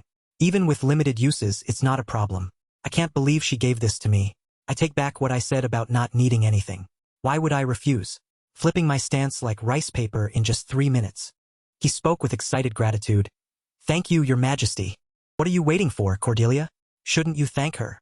He eagerly turned to look at Cordelia, only to find her wearing an extremely displeased expression, as if the whole world had wronged her. Yudel quietly went to her side and whispered to soothe her. Don't frown like that. Aren't we a team? We got moonlight, the very thing we came here for. Cordelia ignored him. What are you saying? I don't understand anything. Yudel helplessly tried to coax her. Is it because I got a better item that you're acting like this? The fairy staff was neatly placed below. Lorelei's clear voice rang out. I have my reasons for bestowing those rewards upon you. Cordelia looked astonished. Isn't it because I'm a mage and he's a warrior? Dragged into their conversation, Yudel angrily flared up. Don't drag me into this. Lorelei spoke softly, saying, That's not entirely wrong. As she spoke, the young couple stopped arguing. Looking at the 2 children staring at her with innocent eyes, Lorelei smiled faintly, and spoke with delight. I just prefer handsome boys over pretty girls. After their meeting with the Queen of the Autumn Fairies concluded, Cordelia and Yudel teleported back to the stream at the campsite. Cordelia gently stepped onto the green grass. She and Yudel were tired and dejected. It was a terrible time. How annoying. They kept surrounding me, wanting to play. And how could I refuse when they kept pestering me to sing? They had been bothered by the fairies. Why didn't Yudel sing, just play? Yudel's face was pale, tired, and trembling. The flow of time at the fairy banquet was completely different. They kept telling us not to worry, but who would have thought we'd have to stand there for 12 hours straight? Cordelia showed a haunted fear when recalling it. Even if it was just a few seconds in real life, it was 12 hours. Oh, my parents. I actually sang Twinkle, Twinkle, Little Star about 40 times. Yudel was equally haunted and scared. In the game, it's just a text notification after a certain time. But doing it yourself in real life, this isn't a job for humans. After all that, the 2 children joyfully hugged each other and shouted, But it's over. It's finished. Yes, it's finished. We're finally back. Cordelia, with tears in her eyes, calmed down when she saw the unicorn lying in the stream. Oh, right. Good. The 2-horned unicorn is still here. Hey, I'll box her the unicorn's horn. In the game, it just drops and you pick it up. I guess we have to do the work ourselves. Huh. Yudel's eyes widened as he replied with a regretful tone. I guess so. We can't leave it here. It's a valuable item. Leaving it behind would be a mistake. Cordelia sighed irritably, but with a hint of cunning. It's a bit gross, but I remember playing the game. No matter how much I hit it, the horn wouldn't drop. It seems things are reversed here. One for me. Yudel was equally cunning. Absolutely. The other one goes into my bag. Cordelia spoke with excitement, beaming like a blooming flower. Not only moonlight, but we also got 2 unicorn horns and fairy steps. I'm feeling very confident now. Things are looking much better from now on. Udall scratched his head, interrupting Cordelia's train of thought and bringing her back to reality. Sorry to ruin your mood, but both of them were utterly exhausted. Cordelia yawned lazily, tiredly. I'm really tired, but I dare you to ask me to carry you or help you. It's not that, but about pulling the unicorn's horn. Udall spoke each word with determination. I guess we'll have to ask the knights for help. Then he bent down to pick up his jacket and said, there was light coming from the scarf, plus the explosion. They probably woke up. Cordelia. Now he noticed Cordelia trembling with cold. She struggled to speak. Al Boxer. Udall asked in surprise. What? Cordelia stammered awkwardly. We're about to get into a lot of trouble. In the fairy realm, Odell. And Amel clung to the queen of the autumn fairies, asking, Majesty, is it all right to give them moonlight and fairy steps? It's surprising to see humans recognize the value of fairy steps. Udall is a good child. He's also handsome. But someone once said that too much power can change a person. You had a fun time with them, Odell. You're worrying too much. Don't make me out to be an evil fairy. Your Majesty. We love gazing at the shimmering moonlight radiating from moonlight. Isn't that right, Your Majesty? She didn't answer for a long time. Amel anxiously called out, Your Majesty! Lilai didn't answer. She silently mused. The moment I met the 2 children, a scene appeared before my eyes. What I witnessed through the space-time continuum. Although I cannot observe clearly with just my own power, I am certain of it. Then she spoke reassuringly, Odell, Amel, there's no need to worry anymore. I will see them again soon. The children's destiny will not end with just the 2 of them. She could predict that those 2 will become one in this world. Fairy Steps is a 4-star item. The user can spatial jump. Depending on the user's ability, usage is limited to 1 to 3 times a day. And Moonlight is a 3-star holy staff, an item that converts moonlight into power, and magic that helps the user retain and then release it. This day, Dahlia brushed Cordelia's hair while scolding her. Do you understand the sin you committed, my young lady? Knowing she had done wrong, Cordelia dared not retort. Dahlia carefully instructed. Specifically, we must take a detour instead of following the previous plan. We still haven't figured out what happened here. But you 2 went into the valley by yourselves without any escort. What if something had happened? Cordelia didn't want to hear Dahlia nag anymore. She trembled as she admitted her fault. Dahlia, I'm sorry.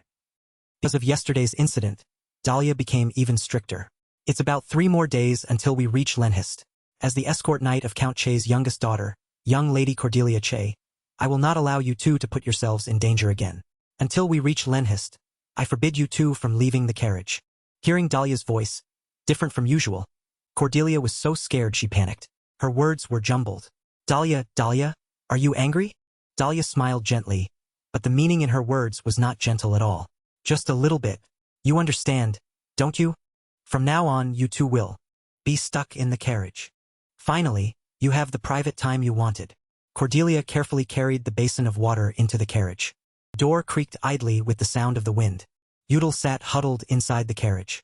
It seemed he had caught a cold. Udall was woken when Cordelia got into the carriage. You're here? Cordelia anxiously asked. I heard you caught a cold. Are you okay? Udall's face was flushed. He huddled, trying to speak. I'm a little dizzy, but other than that, I'm fine. Is that so? Were you scolded? Bring up the topic, Cordelia relayed. Scolded a lot. She said that you and I are forbidden from leaving the carriage for a while. Udall was not surprised to hear this information. He tiredly leaned against the carriage. Well, at least now there's no reason to go out on the way to Lenhist. That would actually be better. Cordelia also gave up. Although tired, Udall still noticed. It seems she was scolded a lot. Her complexion is still excited, but her antennae are wilting. Wilting here. Although his voice was weak and hoarse, he still managed to speak with difficulty. Dahlia probably wasn't loud with you out of anger, but because she was worried about you. Cordelia was gloomy and sad. Even so, what if Dahlia starts to hate me? That would never happen. Udall sat up with effort and said, Right now, we are indeed in the wrong. Just stay silent, behave, and repent. Then apologize properly, and Dahlia will surely forgive you. She's like your older sister. Cordelia awkwardly nodded. Right? Udall continued to speak, trying to lift her spirits. Of course, you need to prepare yourself if you get scolded again. Cordelia didn't think so. Alright, it's my fault anyway, and I'm not gonna get yelled at alone. You have to take it with me. Udall nodded into the water. Alright, if you're scared, just give a shout. I'll come apologize with you. In just a few sentences, Cordelia's attitude changed 180 degrees. She stood up and refused. Someone who catches a cold as soon as they get chilled should focus on recovering their strength instead. And she tiredly plopped down onto the carriage floor next to Udall. She spoke cheerfully, suggesting, "Sit down. Let me wipe your sweat." This attitude from Cordelia made Udall even more scared. He nervously backed away. Hey, what kind of noble young lady sits on the floor like this? At this moment, Cordelia didn't care about these formalities. Who cares? Back on Earth. I still sat on the floor to watch TV even though the sofa was right next to me. Just lie down. Udall helplessly and obediently lay down. He didn't even have the strength to argue back. Cordelia wrung out the wet towel, then carefully and gently wiped Udall's body. Then she enthusiastically asked, "How do you feel? Is it too cold?" "I'm asking if the water temperature is all right, esteemed guest." Udall sighed with satisfied exclamation. "It's perfect. This is heaven." Cordelia couldn't help but tease. "Isn't that line too old? And where did that line even come from?" "From a misunderstanding at the Moon Hair Salon."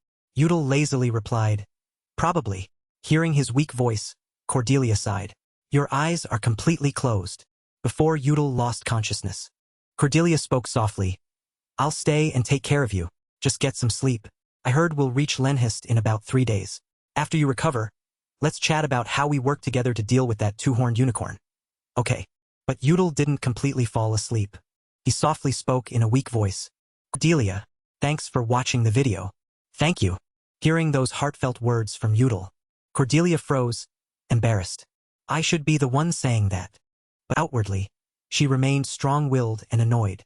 "So hurry up and recover." As soon as she finished speaking, she placed the cold towel on Udall's forehead. He flinched and cried out, "Ow, ow, it's too cold." The group continued their journey. Until sunset, they only stopped to rest when night fell. Very quickly, the group had traveled for 3 days.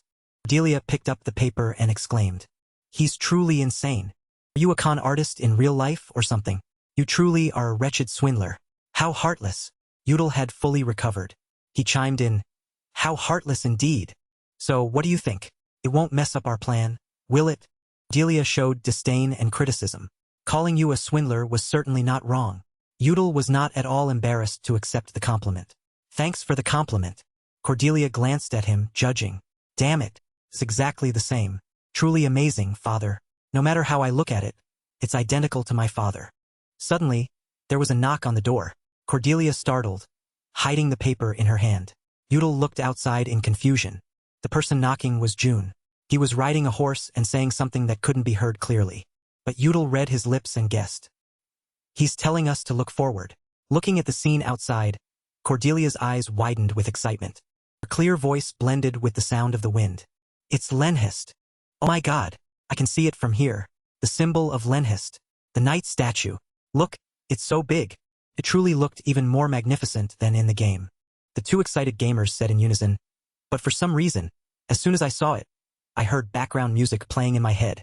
Then both fell silent, looking at each other. And together, they hummed the game's song, as if there had been no argument before. Cordelia chuckled mockingly. "It really is a game. Why are you singing the same part as me?" Udall also tried to argue back. "You too, weren't you?" The place they set foot in was the trade city of Lenhist, managed by Count Harry Espel. But in reality, this place was also ruled by the 12 northern families.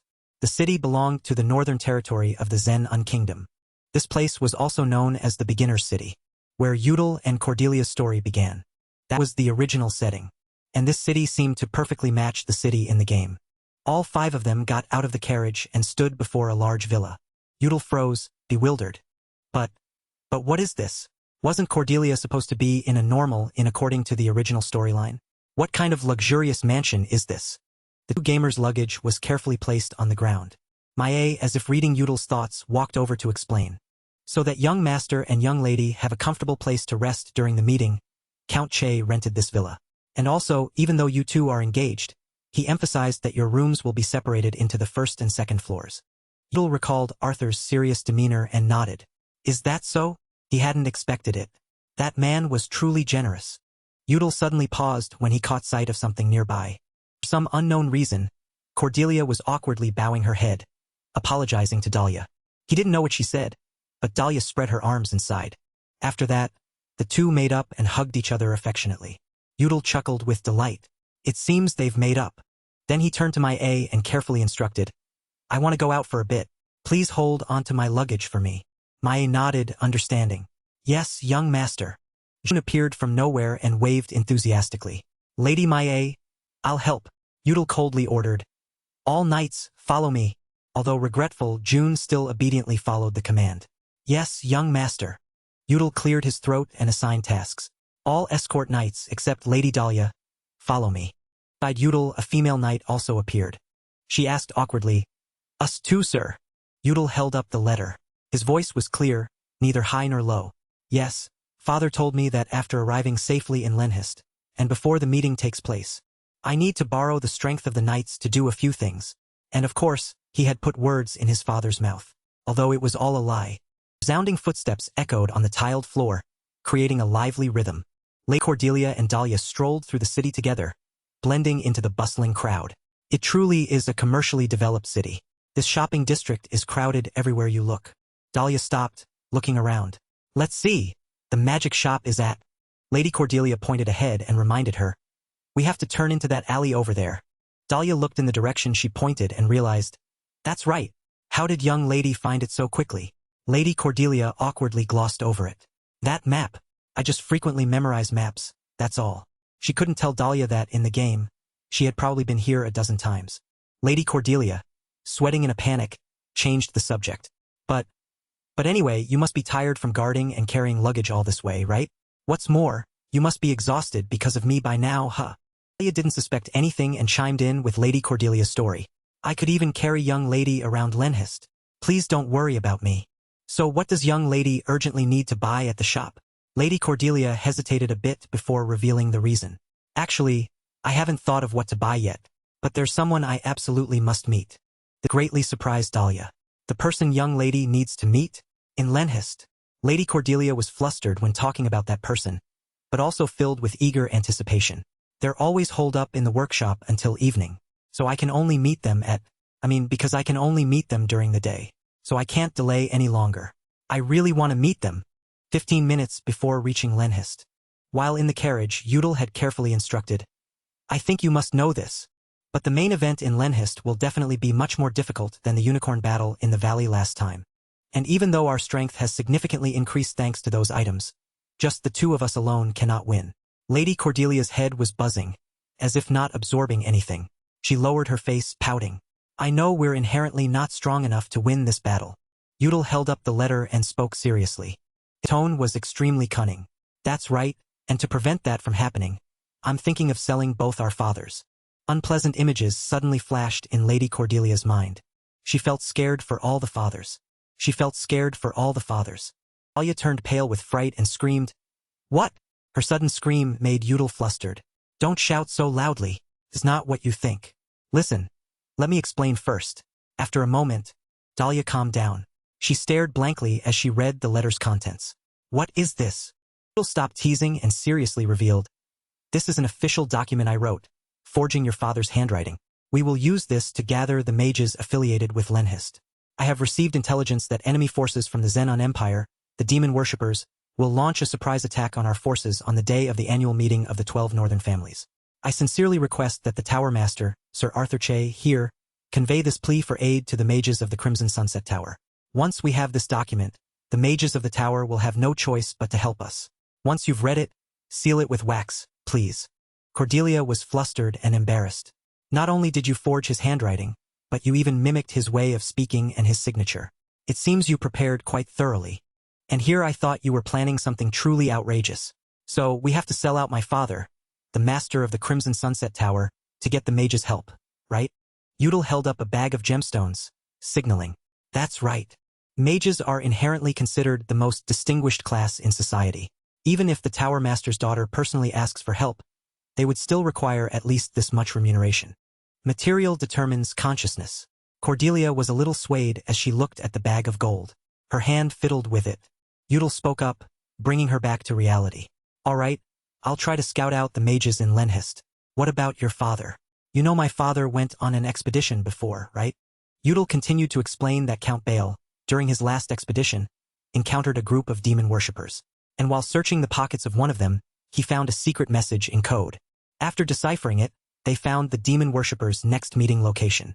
That location is situated in a specific place in Lenhist. I will bring this document along with this story to report to the Night Corps in Lenhist. My father is very reputable, so if his son personally comes to visit, they will have no choice but to believe me. And of course, the location mentioned in the document will be perfectly accurate if I am the one to mark it. I've played this game before, so it's highly likely to be correct. Cordelia rubbed her eyes thoughtfully. So, we'll exploit NPCs to strengthen ourselves? And with the help of the Night Corps, defeating them will be much easier. Udal nodded, smiling gently as he explained. That's right. We can use this method. My identity is Juden Bale, and yours is Cordelia Che. Moreover, this is a game world, not real life. Cordelia was starting to get interested. She purred like a kitten, exclaiming, Not bad. Udal chuckled proudly. Of course. Now then, let's pull outsiders into this event and turn it upside down. As he finished speaking, both looked at a target outside. The main headquarters of the Green Lion Night Corps, just like any other workday, people bustled in and out of this place. Barua, the Green Lion Knight of the Zen Empire, placed his glasses on the table. He frowned, showing annoyance as he read the contents of the paper in his hand. I wondered why I, a commander, had to immediately check what this letter said. These demon worshippers are hiding in my Lenhist. How unexpected. Indeed, there's nothing more urgent than this. Noticing the tense atmosphere between Barua and Udal, June and a female knight whispered nervously, Demon worshippers, did I hear that right?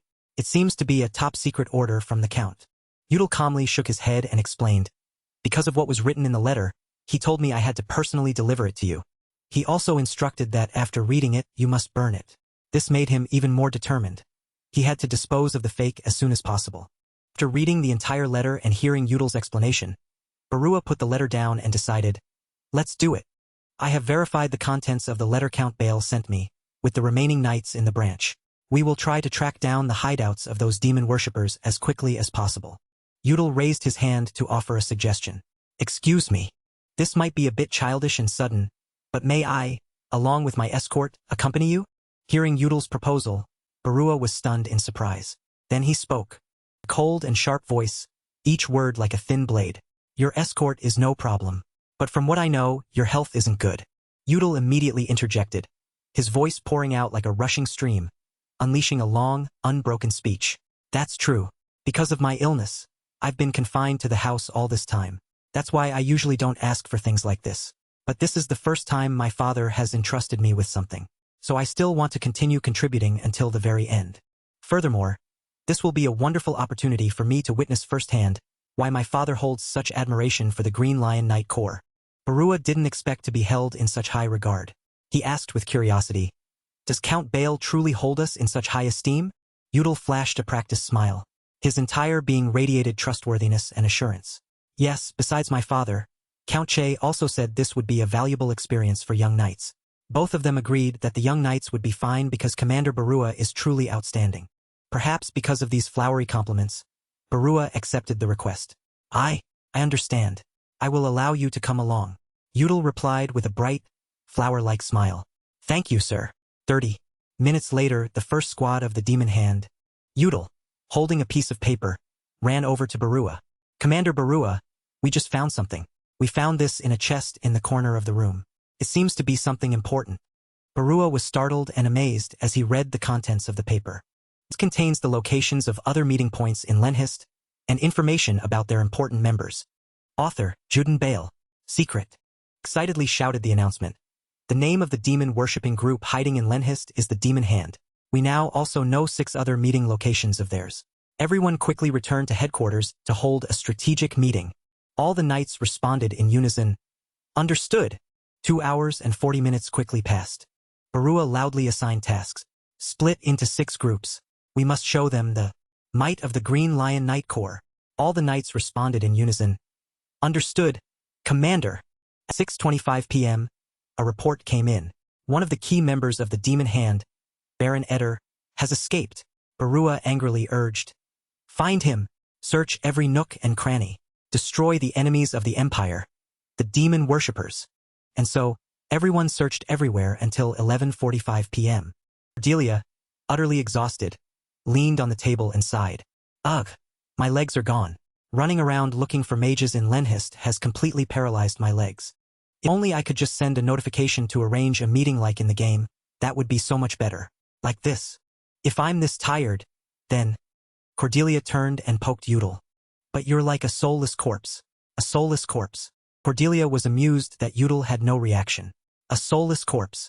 Udall gathered all his strength to reply, I'm still alive. How did it go? Did it follow the plan? The mention of this made Cordelia extremely excited. She held up 4 fingers to show off. Of course, I managed to lure in 4 mages. But the Demon Hand's leader originally uses ice magic, so I called Ronan, the fire mage, just to be safe. I also heard rumors that your night squad managed to track down 7 Demon Hand bases and destroy them. Is that true? Udall had no strength left but tried to respond. All 7 game bases have been cleared by us. The commander of the Green Lion Knight Corps respects my father greatly. Luckily, I knew this beforehand, which is why I was able to do it. Delia carefully confirmed.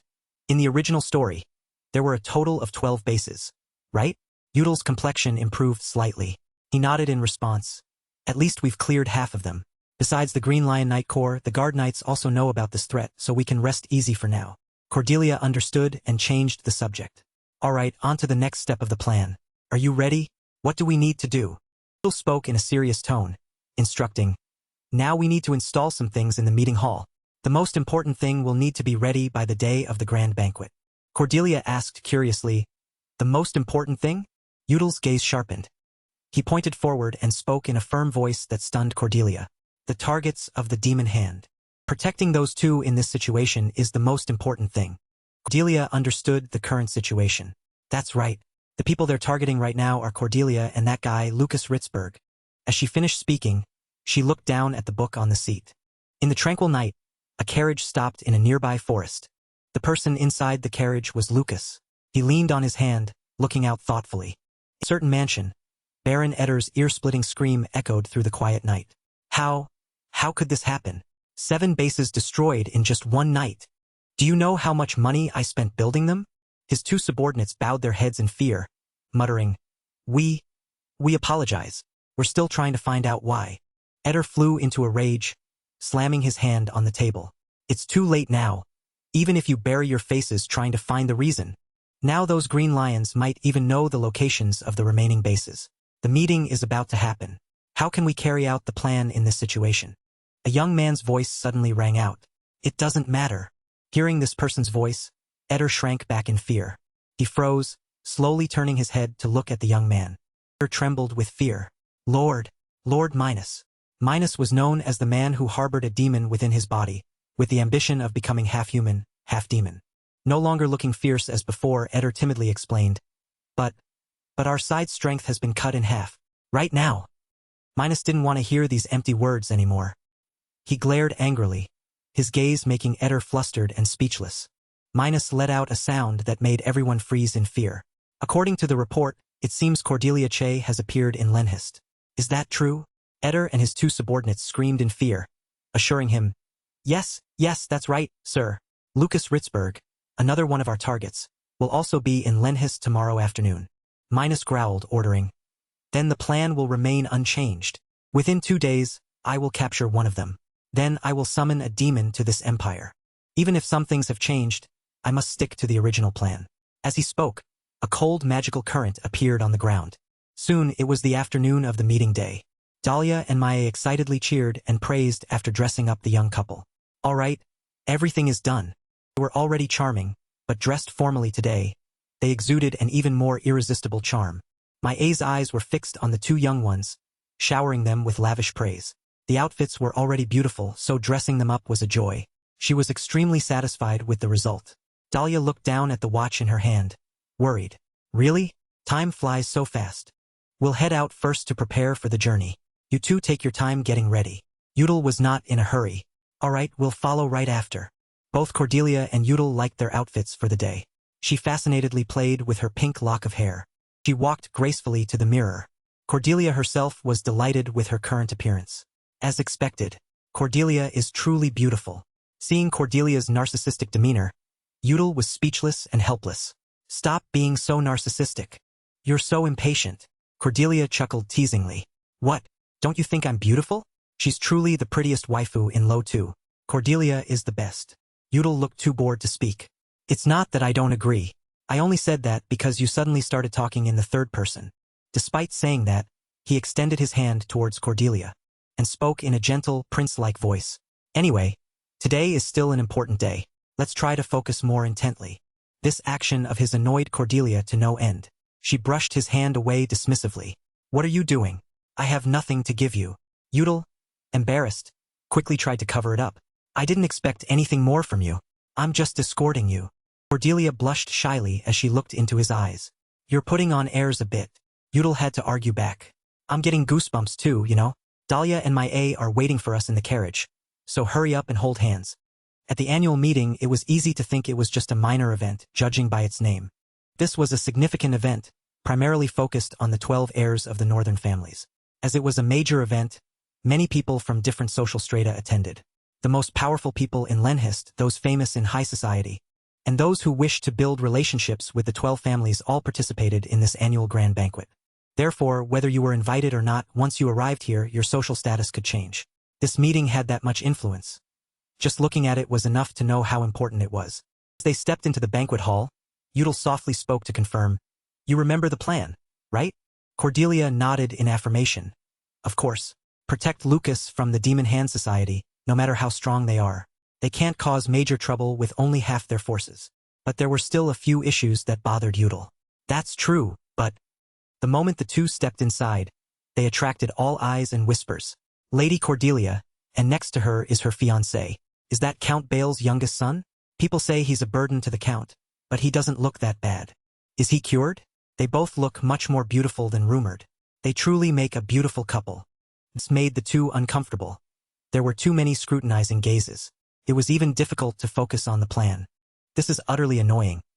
But a clear voice rang out, calling, Cordelia, how have you been lately? The owner of that voice was Sylvia. She tilted her head and smiled in greeting. It's been a while, Cordelia. Still well, aren't you? Sylvia, the young lady of the Crotbell family, always boasted about her incredible talent.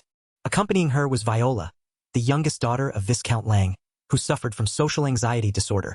Meet acquaintances here. Cordelia immediately forgot about Udal beside her. Sylvia, Viola. Of course I'm fine. So good to see you here. But why are you hiding behind her? Viola, come here. Viola shyly and awkwardly greeted. Yahello. Sylvia only then noticed Udal beside her. It's good that you're well, but the person next to you is. Udal bowed politely and introduced himself. I am Juden Bale from the Bale family. It's an honor to meet you, young lady. Sylvia smiled elegantly in return. I think so too. I've always been curious what Cordelia's fiancé looked like. It's good to greet you like this. Udal maintained that smile on his face and secretly assessed. Sylvia was originally designed in the game to be as beautiful as Cordelia, so I checked myself to avoid being surprised or swayed when meeting her. But it seems my heart isn't fluttering or anything. Does it look like meeting a celebrity from a movie? Udal glanced over and noticed Cordelia. She knelt down to listen to Viola whispering something in her ear. Cordelia burst into bright laughter. She looked very beautiful. Udal was momentarily stunned. A train of thought appeared in his head. I've been curious why I've always been able to tolerate her until now. Maybe I've just gotten too used to Cordelia's face. His gaze changed with Cordelia's every action. She turned her head to look at Udal. He also turned his head back and saw a young man about his age beside him. He extended his hand in a friendly greeting. I am Lucas Ritzberg from the Ritzberg family, the host of this event. I humbly express my deep gratitude to you for taking the trouble to attend this year's meeting. Lucas, the heir of the Ritzberg family, leader of the 12 families. He frowned, secretly assessing. He said he would come and greet us first, but wouldn't do anything more than that. Udal, as a matter of courtesy, removed his glove and replied, I am Juden Bale of the Bale family. The two shook hands, and Udal scanned him, scrutinizing. He is a prodigy born with outstanding swordsmanship talent, and he is the eldest son of the Ritzberg family, the leader of the 12 northern families. He loves to cultivate his own strength, even enjoying the arduous training process. That's why whenever he interacts with someone, regardless of whether they are strong or weak, his level of interest immediately changes. Lucas couldn't hide his deep disappointment. Yahello noticed that it was also considered a bad habit. If Lucas's personality was truly like in the game, then Yahello, who was famously unable to learn martial arts due to poor health, would only be someone he respected, nothing more, nothing less. However, I'm not like I was in the game. He gripped Lucas's hand tighter. Juden Bale, Cordelia Che, Lucas Ritzberg, all three shared a very noticeable common characteristic. They were all playable characters in Legend of Heroes 2. And among them, Yahello and Cordelia were confirmed to still possess memories from their previous lives. So what about Lucas? Who else is an easy-to-play character? For example, Rank 1 is Albusser 009, 23 consecutive months, with 315-234-999 points. Rank 2 is Yellowstorm, 9 consecutive weeks, 315-234-125 points. Rank 3 with 315-233-101 points. Could it be that the person ranked 3rd in the leaderboard also transmigrated here? Before the Demon Hand Society attacks this assembly, I must find out the truth. Seeing Yahello standing frozen, Lucas awkwardly called out, "Young Master Yahello." He lowered his face, radiating killing intent, and without needing to say much, he had to act quickly and concisely. Yahello looked up, showing an unfriendly expression. "Hey, you too." Seeing his attitude, Lucas froze, not understanding what was happening. He awkwardly called out, "Young Master Yahello." Yahello let out a sound, regaining his composure and explaining, "I must have said something incomprehensible. It seems I haven't fully recovered from my illness yet. I apologize for letting you see me in such a pathetic state, young Master Lucas." Lucas kindly overlooked his previous action and even comforted him. "It's all right, it's just your illness. I hope you recover quickly." Yahello accepted the well wishes and moved away. "Thank you for understanding. I'll go greet the others now." Cordelia had been paying attention to their conversation the whole time. As soon as Lucas left, she immediately went over to Yahello. Cordelia hooked her arm through his, teasing, "Yahello. How embarrassing." Being teased like that made Yahello blush in shame. "Shut up." Delia didn't stop, continuing to tease. "That was truly funny. But at least you know the answer now, right? And Lucas doesn't have any memories of the modern world. Does he?" Yahello, embarrassed, tried to endure. "I told you to shut up." He endured wearily. As Cordelia said, it was basically a success, he just didn't know if it was good or bad. "Just like the first time I met Yellowstorm in Playas, I didn't feel anything special." At that, Cordelia broke out in a confused sweat. And based on Lucas's reaction, he must think I said something truly strange. But thanks to that, I know he doesn't have any memories of a rank 3 player if a character like Lucas possesses. If a character like Lucas possessed memories from playing Legend of Heroes 2, he would be very useful in the upcoming Demon Hand Society event. What a pity. However, searching for transmigrated players is a bit. No one can be sure they'll be like me or Cordelia. We don't even know if they'd want to cooperate. In this case, since we've already messed up the original game's early principles, it's fortunate that nothing has changed. Cordelia stopped joking and switched to serious mode, pulling Yahello back to reality. "I almost forgot. That's right, Lucas is also a playable character. It would be great if the 3rd-ranked player also transmigrated as Lucas." Yahello looked confused. "Why?" Cordelia looked annoyed. "Why do you ask?" "It's because I don't really like Lucas, you know?" Yahello looked stunned and surprised to hear this. "Really?" Cordelia glanced at him, showing her attitude, but her tone grew increasingly anxious and fearful. "Clearly, the character I liked was Cordelia. I originally wanted to complete all characters, so I only reluctantly played him. After reading the storyline, I didn't really like playing Lucas much, because in Lucas's route, Cordelia's soul was stolen by the Demon Hand Society. Then she appeared as our enemy." Yahello looked confused, mixed with a hint of surprise, and spoke. "Is that all?" "Can't be helped, since Lucas is the main character in that route. Conversely, if you play Cordelia, Lucas is the one whose soul is taken by the Demon Hand Society and becomes the villain." At the same time, the system displayed a note. The event still maintains its basic principles, but depending on the character you play, the person captured will change. Cordelia heard that and somewhat agreed, but still wasn't convinced. "Exactly. I know that in both routes, everyone gets brainwashed and forced to sacrifice themselves and kick the bucket. But in those 2 routes, we're enemies." Then she imagined a somewhat murderous scene from the game and explained her point. "Do you know how many people had to restart because of Demon Lucas? That's why so many people don't like Lucas. Their favorite character is Cordelia."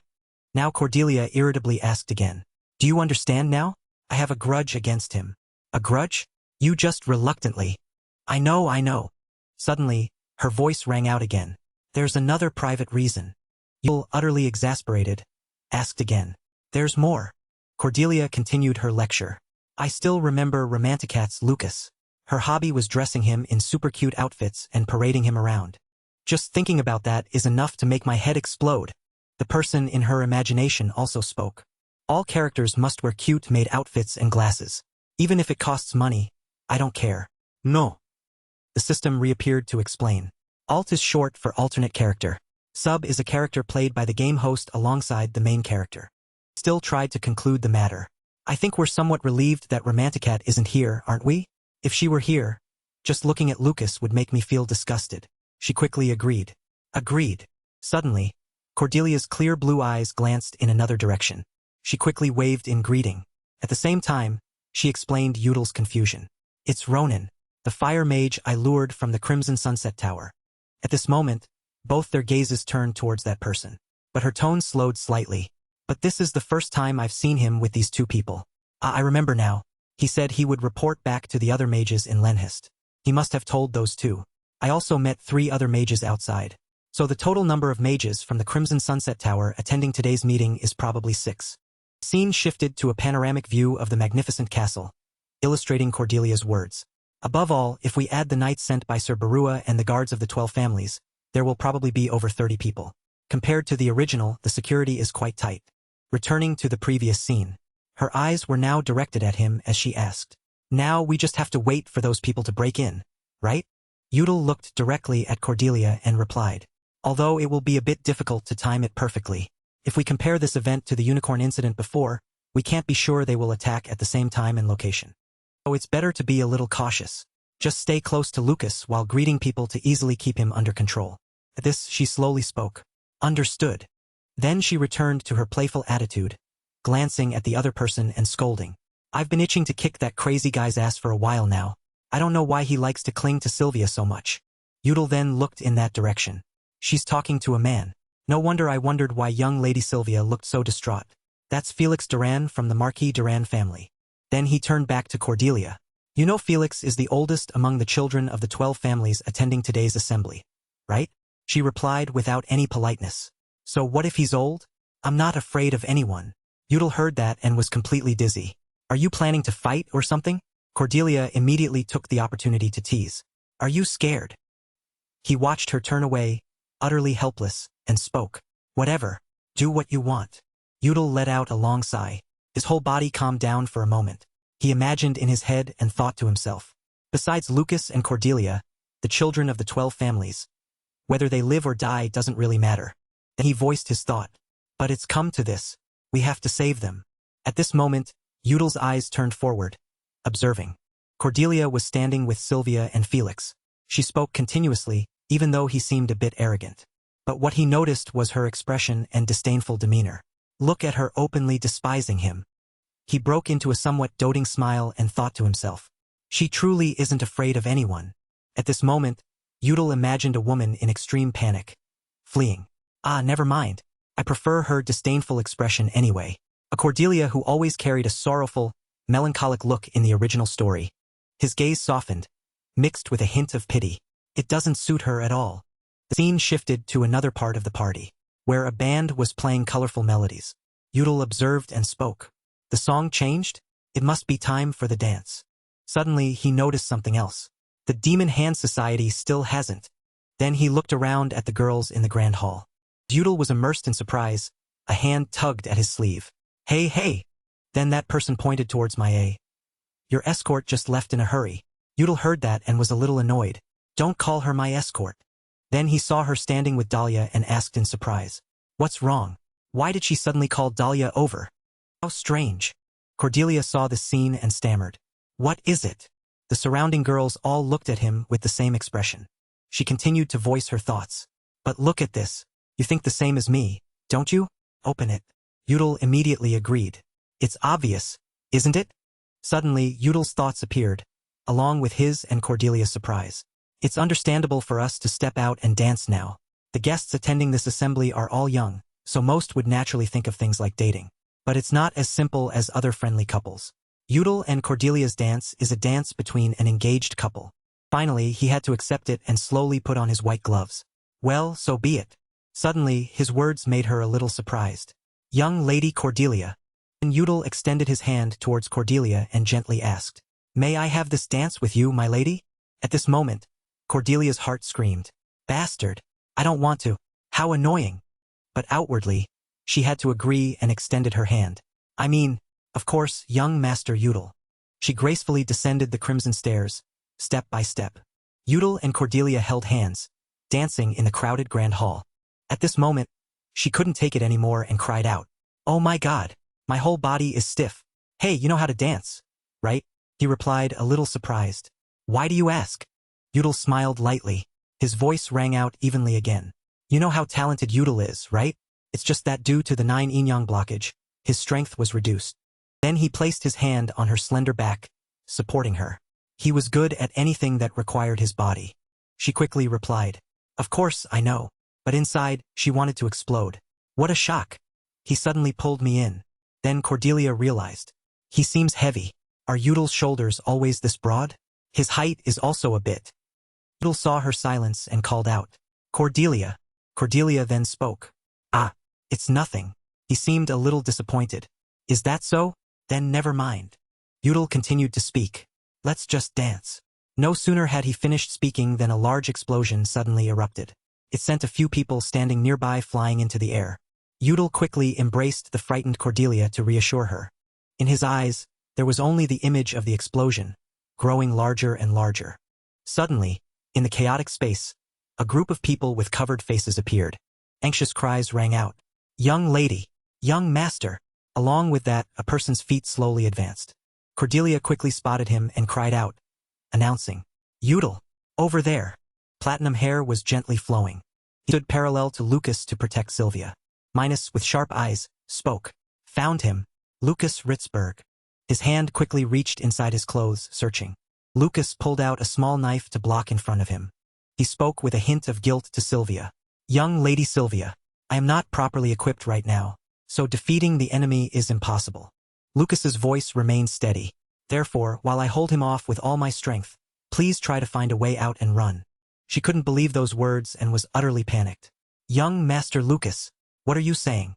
At this moment, feet charged with electricity gradually began to move. Minus was stepping towards the two of them. He raised his finger. A small, pale purple bagua formation was displayed on it. Sylvia saw this and was not afraid. Then Minus pushed that finger, along with the surrounding electrical currents, towards both of them. Suddenly, at this moment, a young man shouted loudly, "Lodos's brutal flame." In the blazing fire of the explosion, he seemed to control it as he commanded, "Burn my enemies to ashes." Minus only then turned around. The flames were already very close to him. Minus's eyes held a hint of fear mixed with an indescribable resilience. As the flames approached, he raised his hand and powerfully pushed them back. The two swords, imbued with the power of fire, tumbled away with it. Lucas bravely raised his hand to shield Sylvia. Suddenly, her arm was pulled away by a strong force. Cordelia appeared from nowhere, shouting, "We need to run fast now." She also turned back and said to Lucas, "And you too, young Master Lucas. This way, hurry." Lucas immediately objected to Cordelia's request. "What are you saying? Leave the enemy behind and run? As a knight, I should." Amidst the blazing flames, Cordelia couldn't help but scold him. "You don't even have a weapon in your hand? What do you think you can do? Have you ever fought a mage before? Are you confident you can fight in that inferno?" Cordelia's voice grew louder, not stopping. "Think clearly for a moment. If you recall, what name did that man utter when he appeared?" Hearing this, Lucas froze for a few seconds. His gaze shifted from resolute to fearful in an instant. The image of Minus appearing was deeply etched in Lucas's mind. "I found you, Lucas Uriva." His hand immediately clenched into a fist. Lucas changed his mind and chose to follow Cordelia's lead. She led the way. "This way, young Lady Sylvia. Young Master Lucas, hurry up." While running, Udal suddenly heard a very familiar voice. "Young Master." He glanced over and saw Maya standing on the railing. The fire was about to reach her. Suddenly, behind Maya, a cloaked figure with a covered face appeared. The weapon in his hand made her extremely panicked. Udal's pupils dilated to their fullest. The worry within him threatened to burst forth. Just as Udal's frightened voice rang out, the cloaked figure attacked Maya. She was so scared that she squeezed both her eyes shut. Just then, a figure flashed past. Dahlia appeared from nowhere, blocking Maya. She swung her sword powerfully, thwarting his attack. The scene was now dominated by her sharp resolve and the cloaked figure's bloodstains. Ma remained fearful, her eyes closed, even as drops of blood splattered all over her. She collapsed to the ground and died. Dahlia then turned to Udal and informed him. Young Master Udal, we will follow you shortly. So please, you and young Lady Cordelia, escape from here first. As if a weight had been lifted, he quickly agreed. All right. Now all four continued running towards the exit. Udal's gaze was drawn towards something again. On one side, a man and a woman were fiercely fighting against bagua formations flying in midair. Seeing this, Udal thought to himself, the Demon Hand Society's fighting force has weakened. Parallel to that, the weaker individuals were trying to shield each other. Udal looked elsewhere and saw Minus using ice magic to counter the heavenly fire of that unfamiliar young man. If everything followed the original rules, Minus would appear as the final boss in this ambush event.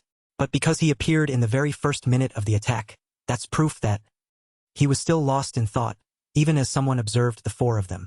The advantage in this battle is on our side. It seemed that person was Minus. His pupils seemed to glow. Turned out Udal had noticed. Look at that fiery gaze. Are you furious to see us slip through your fingers?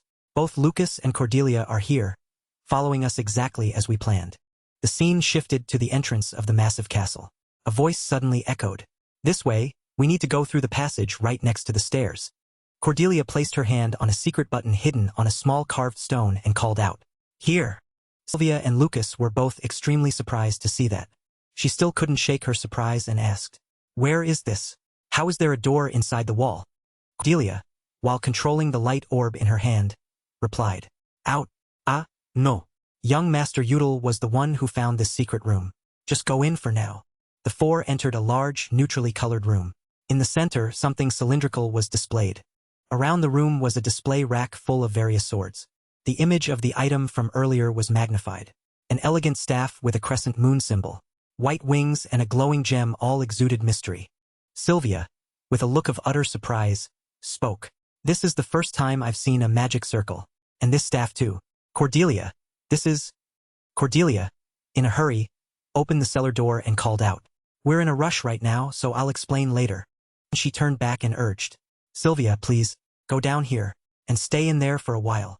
Cordelia continued to explain her request. Because you're not an important target, just hiding will be fine. Sylvia still couldn't understand. Target? You mean, wait, Cordelia. First. Then she pointed at the terribly smelling cellar and yelled. You want me to go in there all by myself?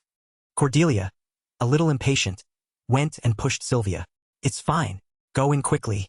Hurry. When everything's over, I'll open it. Sylvia was a little panicked. I know. Don't push me like that. After that, the cellar door slammed shut. Cordelia stood up and spoke. All right, Sylvia is safely hidden. Next is...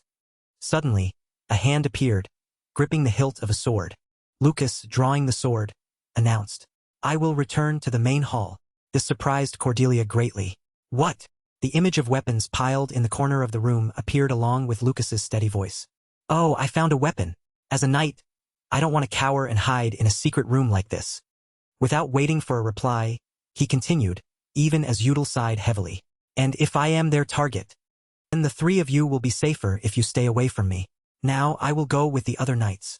Cordelia suddenly interrupted Lucas. Silence. He was immediately stopped from saying what he intended.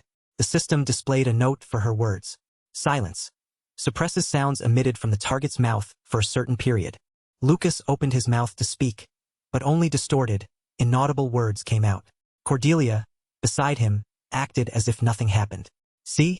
Instead of listening to you mumble and annoy my ears, letting you know what silence is will be much less troublesome. Then she pointed a finger at Lucas's face, making him pause. Oh, I'm being very kind to explain it to you. Cordelia's voice lowered slightly, still not stopping. If I had used a paralysis spell instead of silence just now, you wouldn't be standing so comfortably. Do you really think we ran all the way here just to hide and tremble in fear? This is a serious matter. Our lives are at stake. Her mouth continued to lecture him relentlessly. If we win, there'll be an announcement that we're the first on the server to do it. There'll also be tons of special articles about us on the Legends of Heroes forums. Udal, seeing this scene, couldn't stand it and had to intervene. Hey, calm down a bit. Then Udal spoke seriously. Young Master Lucas, The white-haired man you saw earlier is someone who harbors a demon within his body. Hearing this, Lucas couldn't help but be surprised.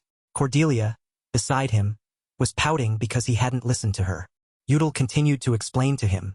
His goal is to capture either you or young Lady Cordelia. If he defeats the mage blocking his path, he will undoubtedly come for us immediately, so we need to prepare for that. As for the battle earlier, the young man had been flung by Minus into a pile of bricks and stones, crying out in pain. Minus was still pointing, controlling the attack formation towards the young man. Suddenly, the mask on Minus's face cracked open. He then gently discarded it. Minus then walked, his foot stepping on the mask. After that, he gradually moved away from that area. When it passed through the door, Minus's voice still echoed in the heavy air. Even if you hide, it's useless. He was still a bit annoyed, clenching his fist. Yet you cowardly rats ran so fast. The iron door, emitting cold air, appeared. Lucas and Cordelia were a bit hesitant before it. In Lucas's mind, Minus's image reappeared, and he thought to himself, the white-haired man you saw earlier is someone who harbors a demon within his body. The cold air felt as if it would freeze my entire body. Young Master Udall was not lying. Suddenly Udall spoke. Young Master Lucas. Then, while putting on white gloves, he slowly continued. 3 minutes. A smile suddenly appeared on his lips. If we can hold him off for just 3 minutes, we might win. The icy iron door from earlier suddenly opened a small, dark gap. The door was pushed open with great force. Minus appeared from inside, completely unexpected. His face showed no expression. It was chillingly terrifying.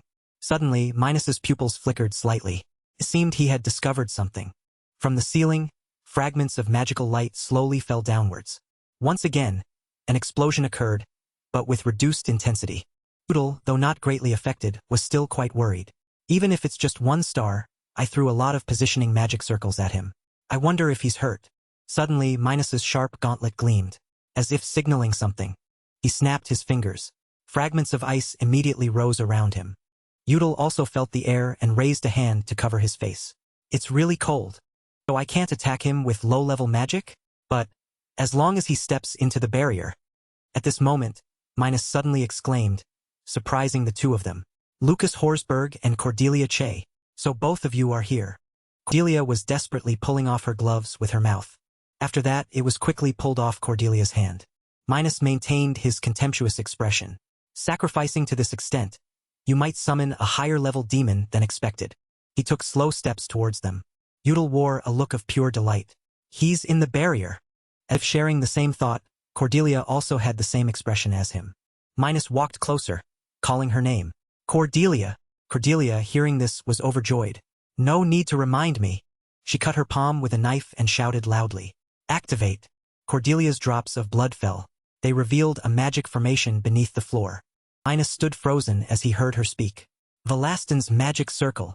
The clanking of chains echoed underfoot. Iron chains tightly bound Minus, along with the wary gazes of a group of people. Minus glanced around and roared. What is this? Cordelia walked forward with her staff, provoking him. What do you mean, you scumbag? This is a binding spell that even Laser Gang couldn't break. Struggle all you want. The more the demon's power within you increases, the stronger the magic circle becomes. A loud shout echoed from within the glowing red circle. That's Velastin's magic circle. Minus gritted his teeth, causing several purple lightning bolts to appear. This foolish, cheap trick won't. Gritted his teeth and endured. Cordelia bowed slightly, not saying a word. She thought to herself. Although I can't show it, it's hard enough just to stand steady right now. The only thing that can maintain Velastin's magic circle is my own magic. Cordelia's face was drenched in sweat. Because I can't chug a bunch of elixirs like in the game, I can only hold on for a moment. Her eyes blurred as she looked at everyone. It's so brief. She gripped the staff tightly and gave a sly smile. But this should be enough, right? Albusser. Suddenly, Udall lunged towards Minus. Seeing this, Minus recoiled a few steps in fear. Minus clenched his hand, creating a small purple lightning bolt. He stood in the small circle, raising the chain in his hand. Then he watched Udall charging towards him. Suddenly, Udall paused. A chilling energy that freezes the entire body. His eyes widened. An energy is slowly eroding both soul and flesh. A purple aura enveloped him. Even if someone could withstand the external cold, they would still be frozen by the energy. He chuckled softly and mumbled. However, the important thing is, Udall pulled something from his waist and smiled with ease. Energy is quite familiar to me now. Minus raised an eyebrow and stammered. I don't know if you're familiar with it or not. The emblem in Udal's hand glowed. Minus's eyes widened in horror. Udal lunged forward, delivering a low punch to his face. Lucas was so stunned by Udal's attack that he couldn't open his eyes. A series of impressive blows. I heard he couldn't learn martial arts due to his illness. He frowned, observing intently. But young Master Udal's technique. His feet recoiled a few steps. Udal held the glowing emblem in his hand and retreated to the center of the magic circle. His trembling hand lightly pressed against his hip. Seeing Minus's furious eyes and heavy, tired breathing, Udal assessed with surprise. Velastin's magic circle must have weakened him. He also needs time to recover after the fight with Ronin. How can he still be standing? He held the glowing emblem in his hand and carefully assessed the situation in his mind. So he's not just physically enhanced. But I can't just give up. His footsteps quickly glided across the floor. If I win, it will be the server's first victory. Minus hung his head, exhausted. Udal threw a punch at Minus's face, creating a green light, but Minus quickly blocked his attack. Udal, seeing his attack blocked, showed annoyance on his face. Minus tightly gripped Udal's fist but said nothing. Minus touched Udal's hand, and a black lightning bolt immediately emanated. Gakua! Cordelia shouted Lucas's name loudly. Lucas was startled to hear his name called. The tip of his sword extended, and he commanded, "Fight!" A shield appeared, surrounding the two of them. Suddenly, Minus's eyes darted defensively. Lucas charged with his sword, cutting the chains on Minus's hands. Minus's hand, slashed, immediately bled, and he cried out in pain. Udal immediately stepped back a few paces and thought in surprise. His sword is glowing. His eyes looked wary. Belongs to the direct heirs of the Count's house. Inspired by King Graham's sword, which destroyed 5 of the most powerful demons. A sword imbued with divine light, possessing demon-subduing power. Lucas swung his sword with great majesty.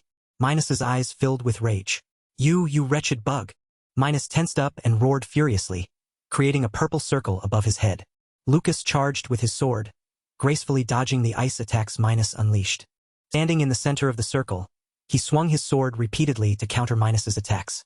Under her red heels, a few drops of blood splattered onto the ground. Cordelia looked down at the ground, pale, and asked herself, "Who is actually fighting Minus here? My head is throbbing, my vision is blurry. It feels like I've been hit by a hammer. It's consuming more mana than I thought. At this rate." A loud shout rang out.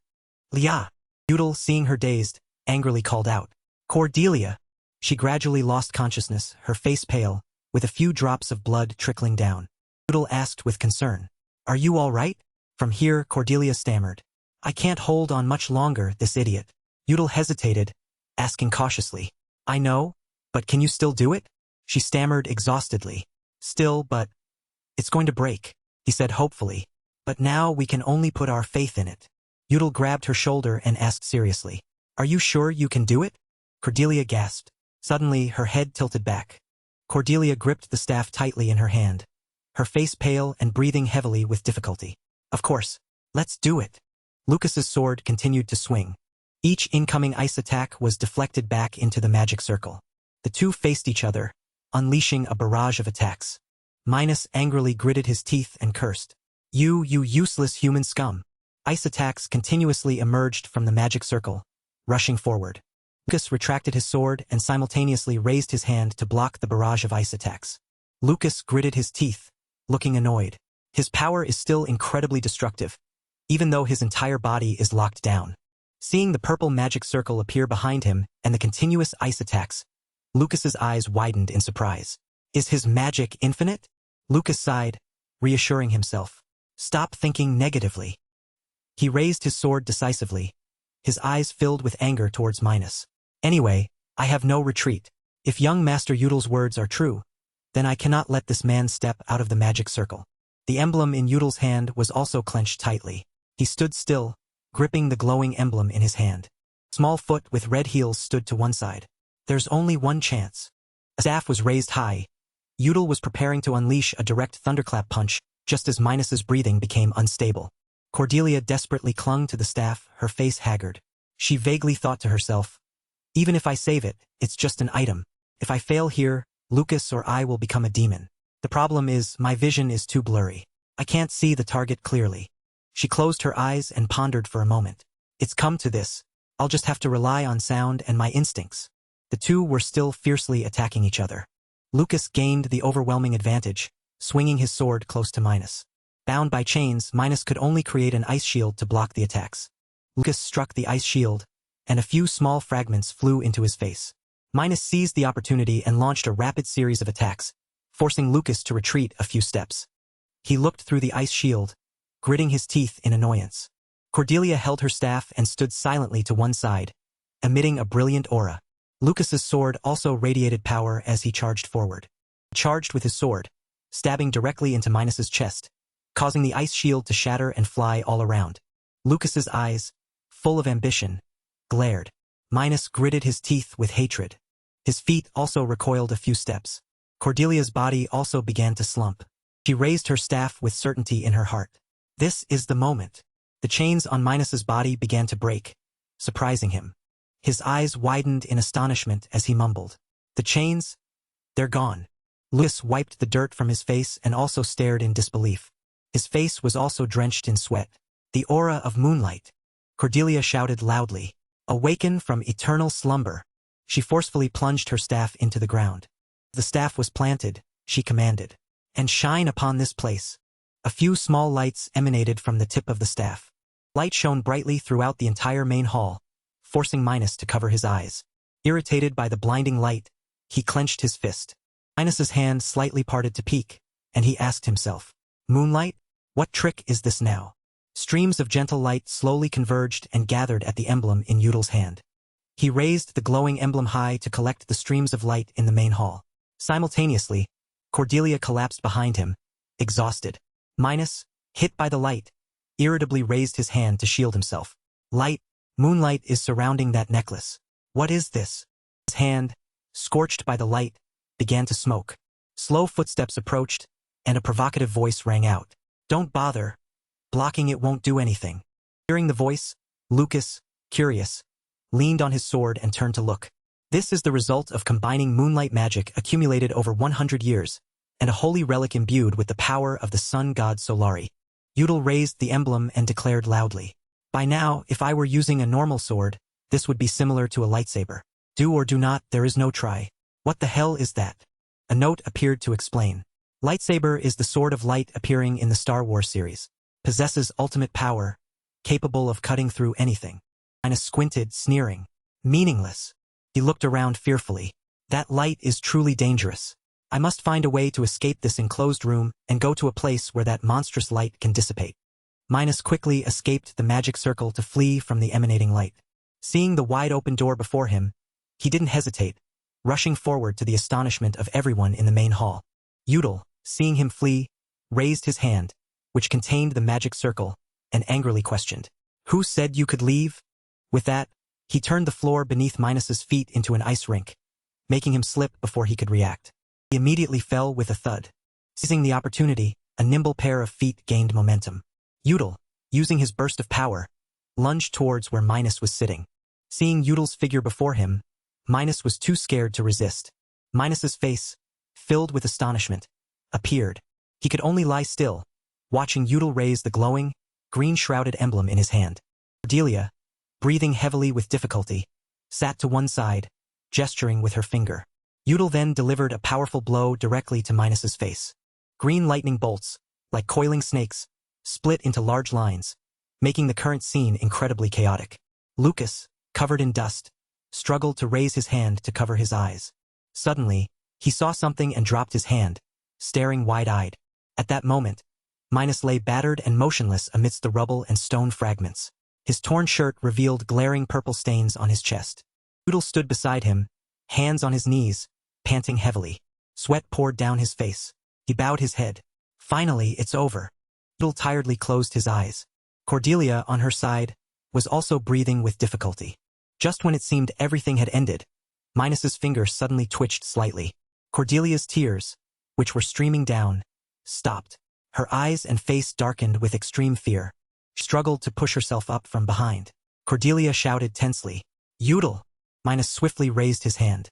He grabbed the collar of the stunned Yudel. Minus's eyes were filled with a mysterious purple light, radiating malice. His face was pensive, showing no other emotion. Beneath his hand was a suffocating black aura. Yudel's pupils constricted. No way, he stammered. Really? Can't we win? Lucas's mouth hung open. He used all his strength to get closer. The demon Minus was created only to defeat players.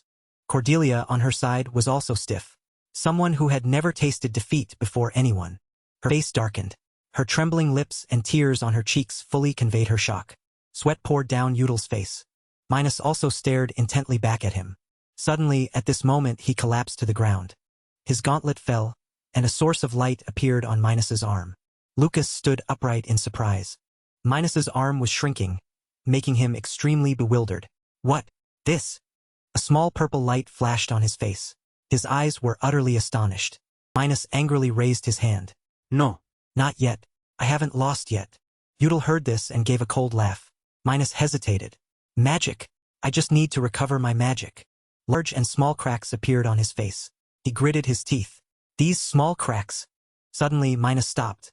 A golden light struck his eyes directly. Minus clutched at the cracks in the floor. He was terrified. Don't come near me. Yudel bent down, gripping the glowing object. Minus raised his hand to cover his face, stammering with difficulty. No. Go away. He chuckled mischievously, his voice full of mockery. I don't want to. Then he quickly darted to Minus's side. Yudel tightly held the glowing item and pressed it directly against Minus's stunned face. Lucas, at this moment, tightly closed his eyes, not daring to look. After a while, he gathered his courage and opened his eyes to observe. A sharp object fell to the ground, creating a deafening sound. Minus lay on the ground, slowly dissipating into smoke. Yudel breathed each breath with extreme difficulty. Then he turned his head back. Yudel was exhausted. Everything is finally over. He stood upright, looking at the chaotic scene before him. Cordelia was lying motionless on the floor. A sound echoed in his heart.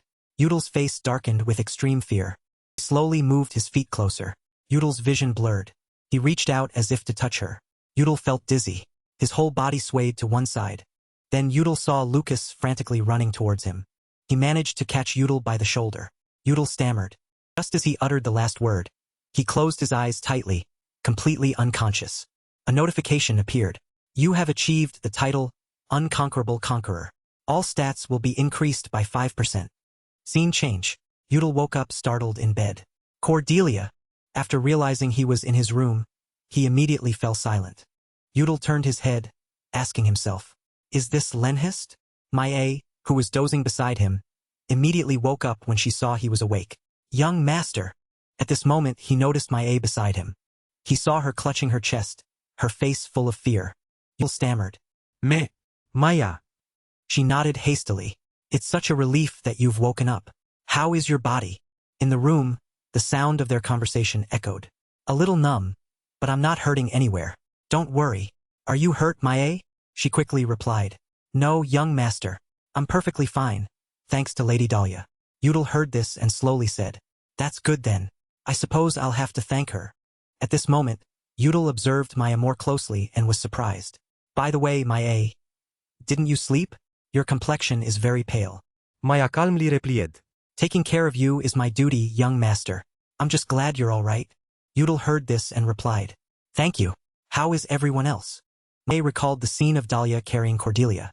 Young Master Lucas, who was with you, has been taken to the infirmary.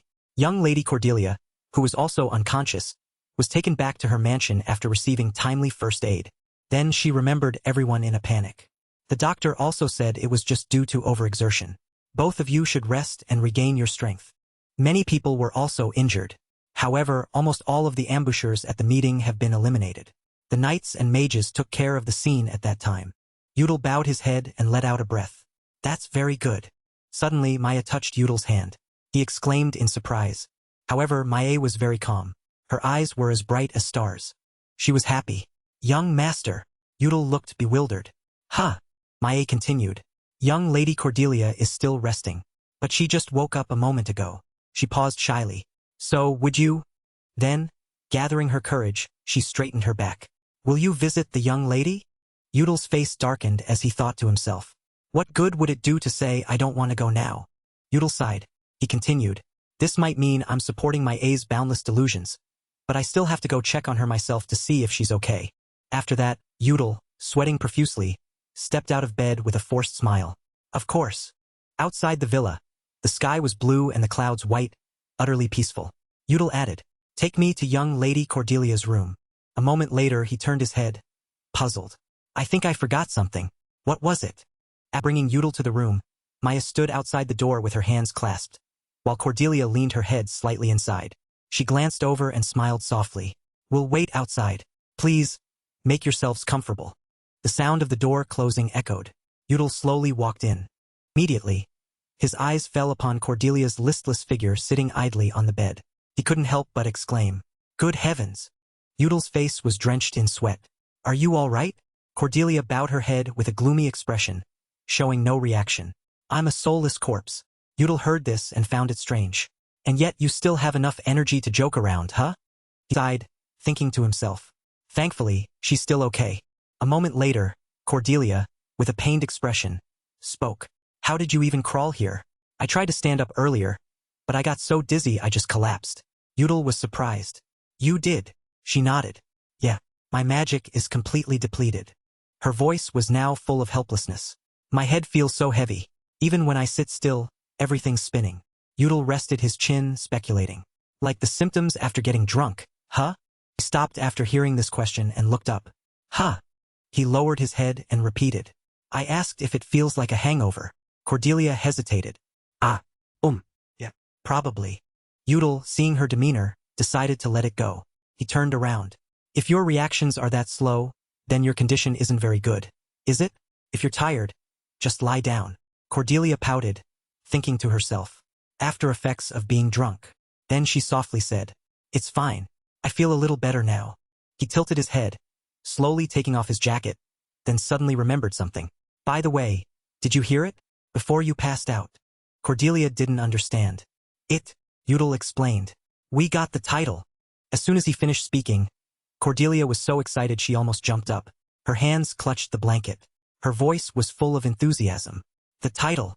I thought I misheard it because I was so tired. So we really got the title? I really didn't mishear it." Her eyes sparkled. "Unconquerable conqueror, right?" Udall smiled. "Ah, that's right." Cordelia joyfully swung her arms and legs, exclaiming, "So cool. If this happened in the game, the entire Legends of Heroes server would be in an uproar." Udall rested his chin. "The chat channel would probably crash too, huh?" She agreed. "That's right. We might even get contacted by the game company." Cordelia closed her eyes, smiling brightly, her hands clasped together. "Just thinking about it makes me feel better." Udall, standing by the bed, saw her so happy and felt happy too. He mischievously got the urge to tease her. Udall sat down, pretending to be nonchalant, and asked, "Speaking of which, why didn't I hear you say anything about my ultimate move this time?" As soon as she heard that, Cordelia immediately frowned. "Hey, is that important right now?" He rubbed his chin, continuing the act. "Well, that title is pretty good too." Suddenly, Cordelia spoke. "Our Dahlia is still alive." These words made him pause for a moment. He looked down at her hands and continued. "Dahlia also said that Viola and Felix are both fine. And the mages and escort knights who came to help us too." Cordelia waved her hand as if calculating. "Let's see. If I count, that's more than 30 people, right? Ronan was slightly injured but not life-threatening. I also heard that none of the escort knights had overly serious injuries." Udall, with a bewildered expression, intently observed her. "That many people weren't kidnapped or killed like in the game. We saved that many people." With that, Cordelia clasped her hands together, her eyes filled with happiness. "I feel like we've gotten closer to a perfect, joyful ending." Udall hesitated, wanting to speak, but stopped. He gently placed his hand on Cordelia's head. The very next second, Udall grabbed her hair and tugged it back and forth, despite her cries of pain. Cordelia angrily gritted her teeth and hit him. "Hey!" Cordelia yelled. "What are you doing, you idiot?" Udall slowly said, Sorry. I was just so proud of you. I couldn't help myself." Hearing this, she became even more furious. "I'll make you sleep right now." At the moment, Udall returned to his chair and sighed. "Well, anyway," he continued, "getting through this ordeal is such a relief." Cordelia adjusted her hair and agreed. "That's true. Do you have any new plans?" Udall looked into the distance. "For now, I think we should stick to the future events in the original game. With Udall's blocked meridians, that's still impossible. So we'll follow Cordelia's storyline," she softly said. Then we'll have to go to the forest she ran to after escaping the Demon Hand Society. In the north, right? Udal rested his chin, not refuting. After that, our plan will be to go to the front lines of the north. Once we get there will be an item that can cure this blocked meridian illness. As if realizing something, Cordelia immediately spoke. If it's in the northern territory, then it must be Count Horsberg's estate. Udal lowered his eyes. With Lucas's help. At this moment, a thought suddenly flashed in his mind. He widened his eyes and exclaimed, Both of them thought of a name. Lucas. Then they shouted loudly in unison, adding a name. Sylvia. Scene change. At this moment, a sobbing sound came from outside. It was Sylvia's voice. She cried so much that tears and snot streamed down her face. Sylvia trembled, hugging Cordelia. Why? How could you forget me? Cordelia was the type to cry easily. She also trembled, stroking Sylvia's head. I'm sorry, Sylvia. I'm so sorry. Lucas, standing at the entrance, saw them and looked dumbfounded. Beside him, Udal was smiling mischievously. Udal put his hands on his hips and thought to himself. Why didn't I think of that? It's a bit strange, as I definitely had enough time to grasp the situation back then. He continued. A chaotic situation that made me forget about Sylvia. Lucas stood with Udal extremely flustered. Sweat poured down his face as he clasped his hands behind his back, watching the two girls in front of him tremble and cry in each other's arms. He recalled the scene of Cordelia lying motionless on the ground. Udal covered his face. It happened. Tears streamed down Sylvia's cheeks. She sobbed. I was so scared. It was so dark. There wasn't even any sound outside. No one heard my cries for help. I thought I was going crazy. Udal, hearing her words, subtly scratched his head. I placed a sound-blocking magic circle in that cellar, just in case. Dahlia suddenly appeared, speaking hesitantly. Young lady, a knight from Count Crossbell's house has arrived. So, Cordelia was startled. Sylvia, being hugged, cried out. Cordelia waved her hands continuously. Oh, I'm sorry. Really, I am. Then she turned angry. Hey, what did you do back then, young Master Lucas? Why didn't you get Sylvia out? Lucas closed his eyes, annoyed. I have no explanation. Udal thought to himself. Obviously, he continued, because of the silence spell, he couldn't even tell everyone that Sylvia was in there. He must have been taken to the infirmary by the escort knights. I don't even need to see it to guess. Two servants grabbed his arms and said in unison. Young Master Lucas is injured. Quickly take him to the infirmary. Udal looked at this scene and thought to himself. Now he's immediately here after recovering from his injuries and the spell. Truly. Dahlia shyly poked her cheek. That was my fault too. I tried to hide the fact that young Lady Sylvia was separated from you too. I intended to tell you after the young lady recovered and calmed down a bit. Cordelia quickly turned around. It's okay. It's not Dahlia's fault. Then she continued. It's all young Master Lucas's fault. These words were like an arrow piercing Lucas, making him jump. Udal chuckled to himself. I guess I have to stop her. We really need Lucas's help if we want to go to the northern border. He continued. If this relationship sours now, it'll be disastrous. As Udal thought, he approached, speaking with concern. How are your injuries, young master? Are you all right? Our conversation echoed in the hall. You suffered direct attacks from the demon. Your injuries must not be light. Lucas slowly replied. I was healed by healing magic, so I'm fine. Udal didn't stop there. But it would be better if you returned to your estate and rested, just in case. Young Lady Sylvia has also been safely rescued. Lucas observed him for a long time. Then he suddenly turned to face Udal directly.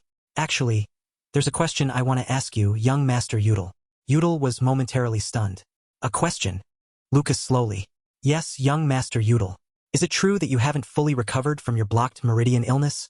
Udal didn't refute. That's right. Lucas continued. That means, with a body still afflicted by illness, you performed martial arts exceptionally well. He hesitated. So, Lucas's eyes were now extremely serious. If you were completely cured.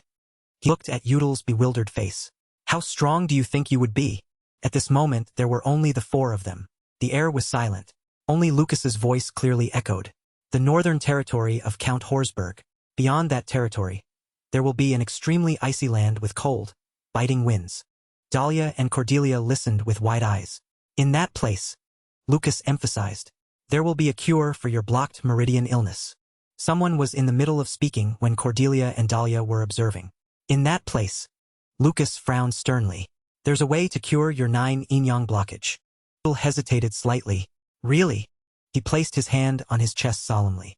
I am very grateful for your suggestion, but why would you do that for me? Lucas blushed slightly.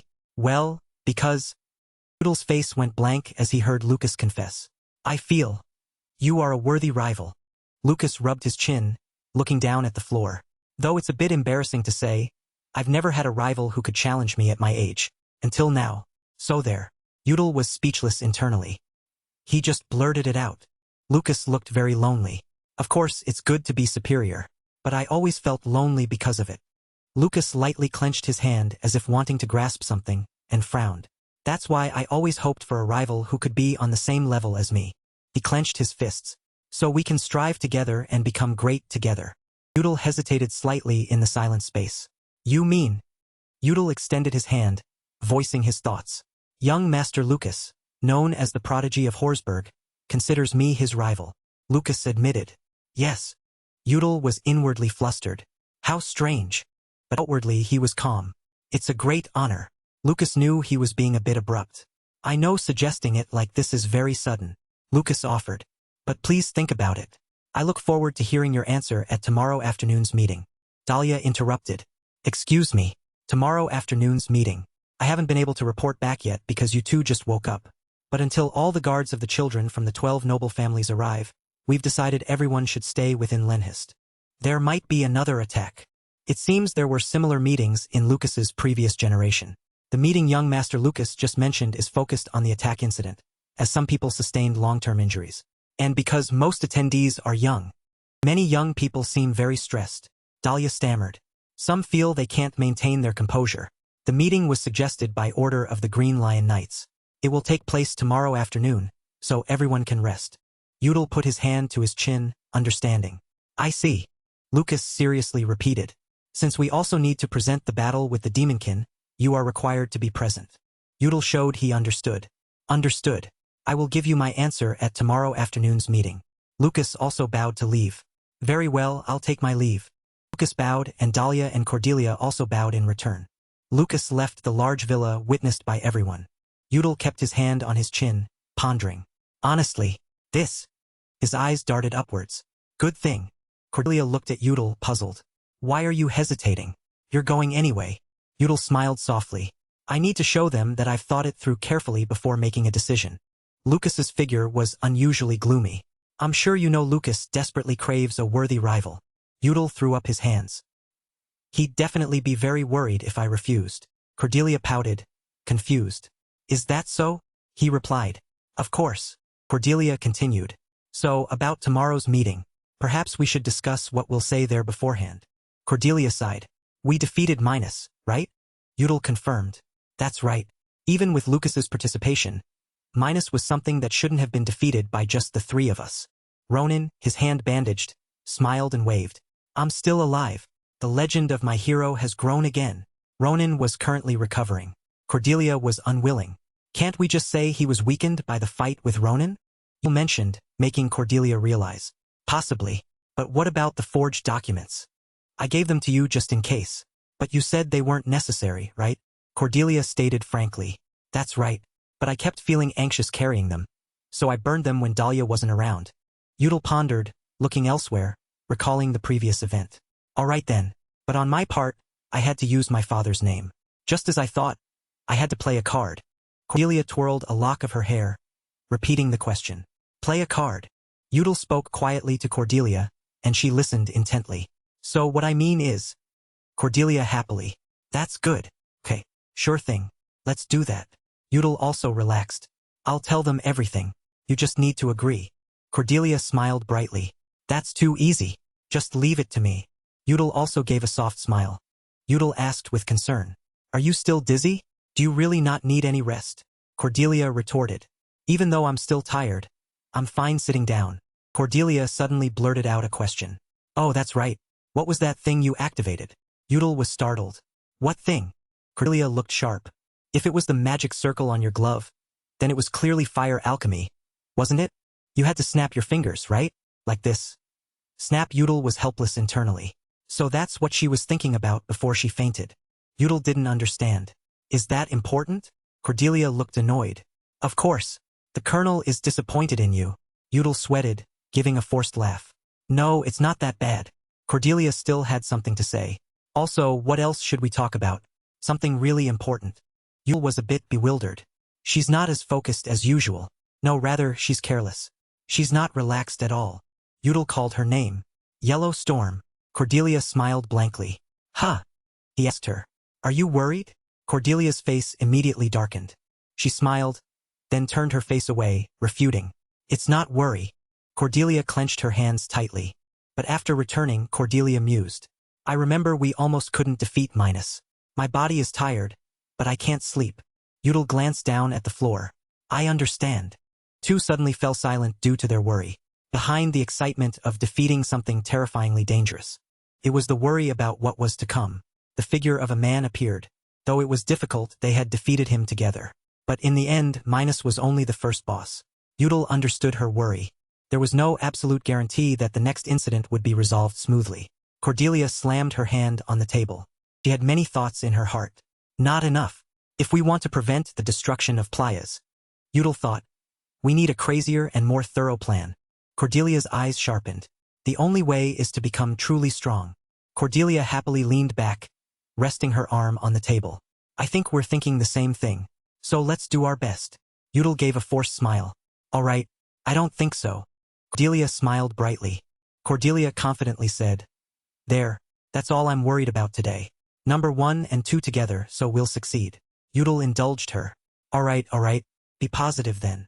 Cordelia then asked, By the way, at our main mansion, who do you think will come? Can you guess? Udal pondered. Perhaps some stronger knights? Someone in the forest screamed loudly. The baron panted, looking back. He cursed. Damn it, almost. If I still had the demon's power, why? Why are there people like you blocking my way? A figure approached. The person's cloak fluttered in the wind. This, in the middle of the night. Count Che stood sternly with his arms crossed, accompanied by Gyo Bale. Indeed, a demon worshipper. The palace. 8 p.m. Meeting room.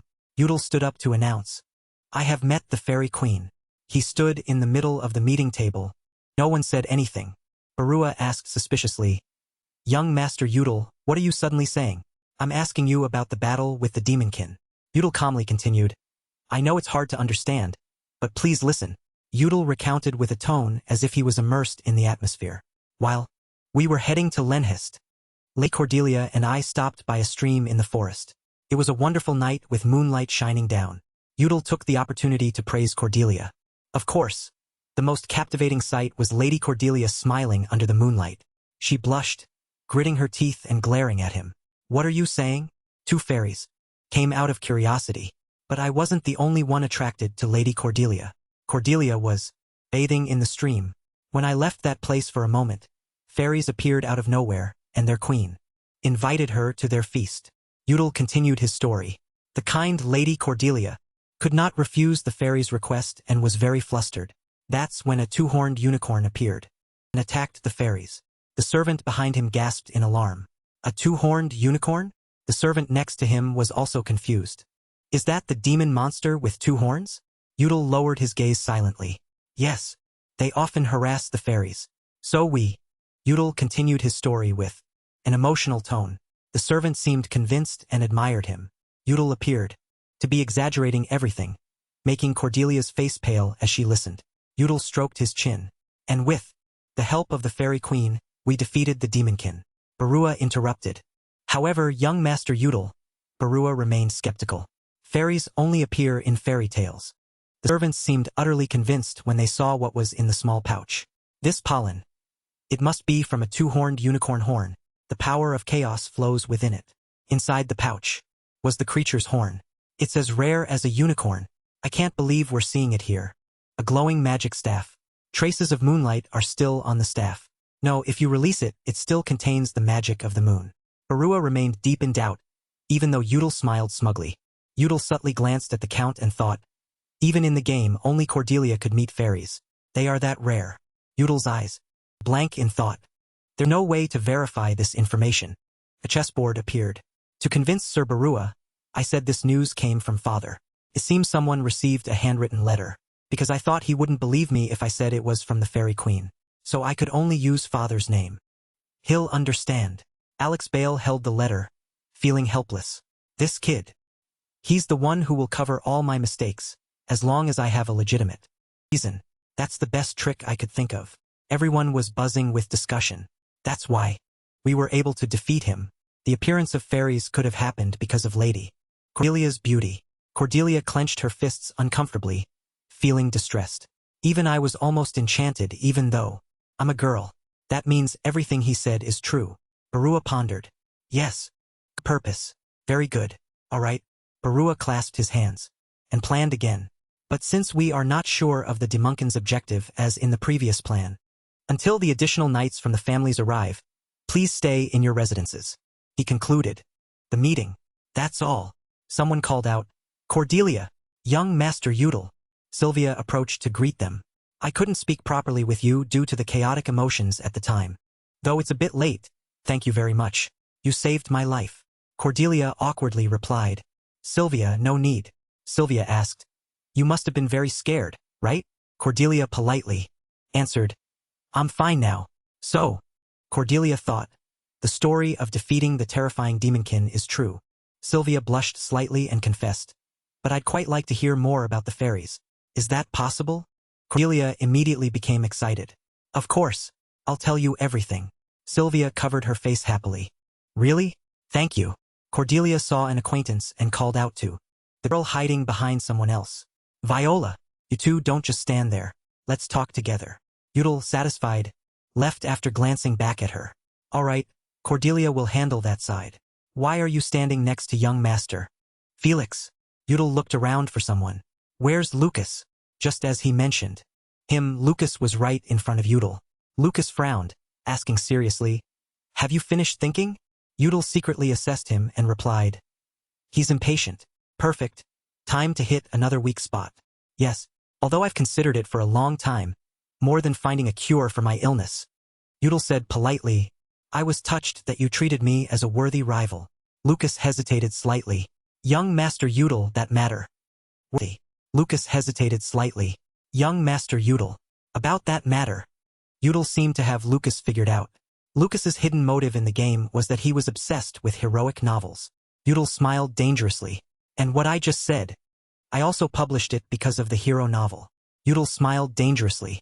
And what I just said is in Lucas's favorite novel. The words a rival said to the main character in the fairy tale, VIP Vannon. Fitting him, Lucas was blushing, clutching his chest. So when we talk like this, Lucas will feel like he's becoming the hero he wants to be. Udal extended his hand. Though I have only recently embarked on the path of martial arts, I still wish to live up to your expectations, young master. Udal shook Lucas's hand. I truly hope we can cooperate together, young Master Lucas. I very much look forward to going north with you. Lucas also seemed determined. All right, I also look forward to it. Dahlia sensed something was wrong. She turned to look at the two men shaking hands. Suddenly, Cordelia pushed past them, looking terrified. Emergency. Super emergency. Udal turned to look. Huh? What is it? Cordelia panicked. I was just saying I'd go with Lucas to the north. You're going to cure your severed 9 yin-yang blockage. But what about me? Udal still didn't understand what was happening. Huh? Cordelia freaked out.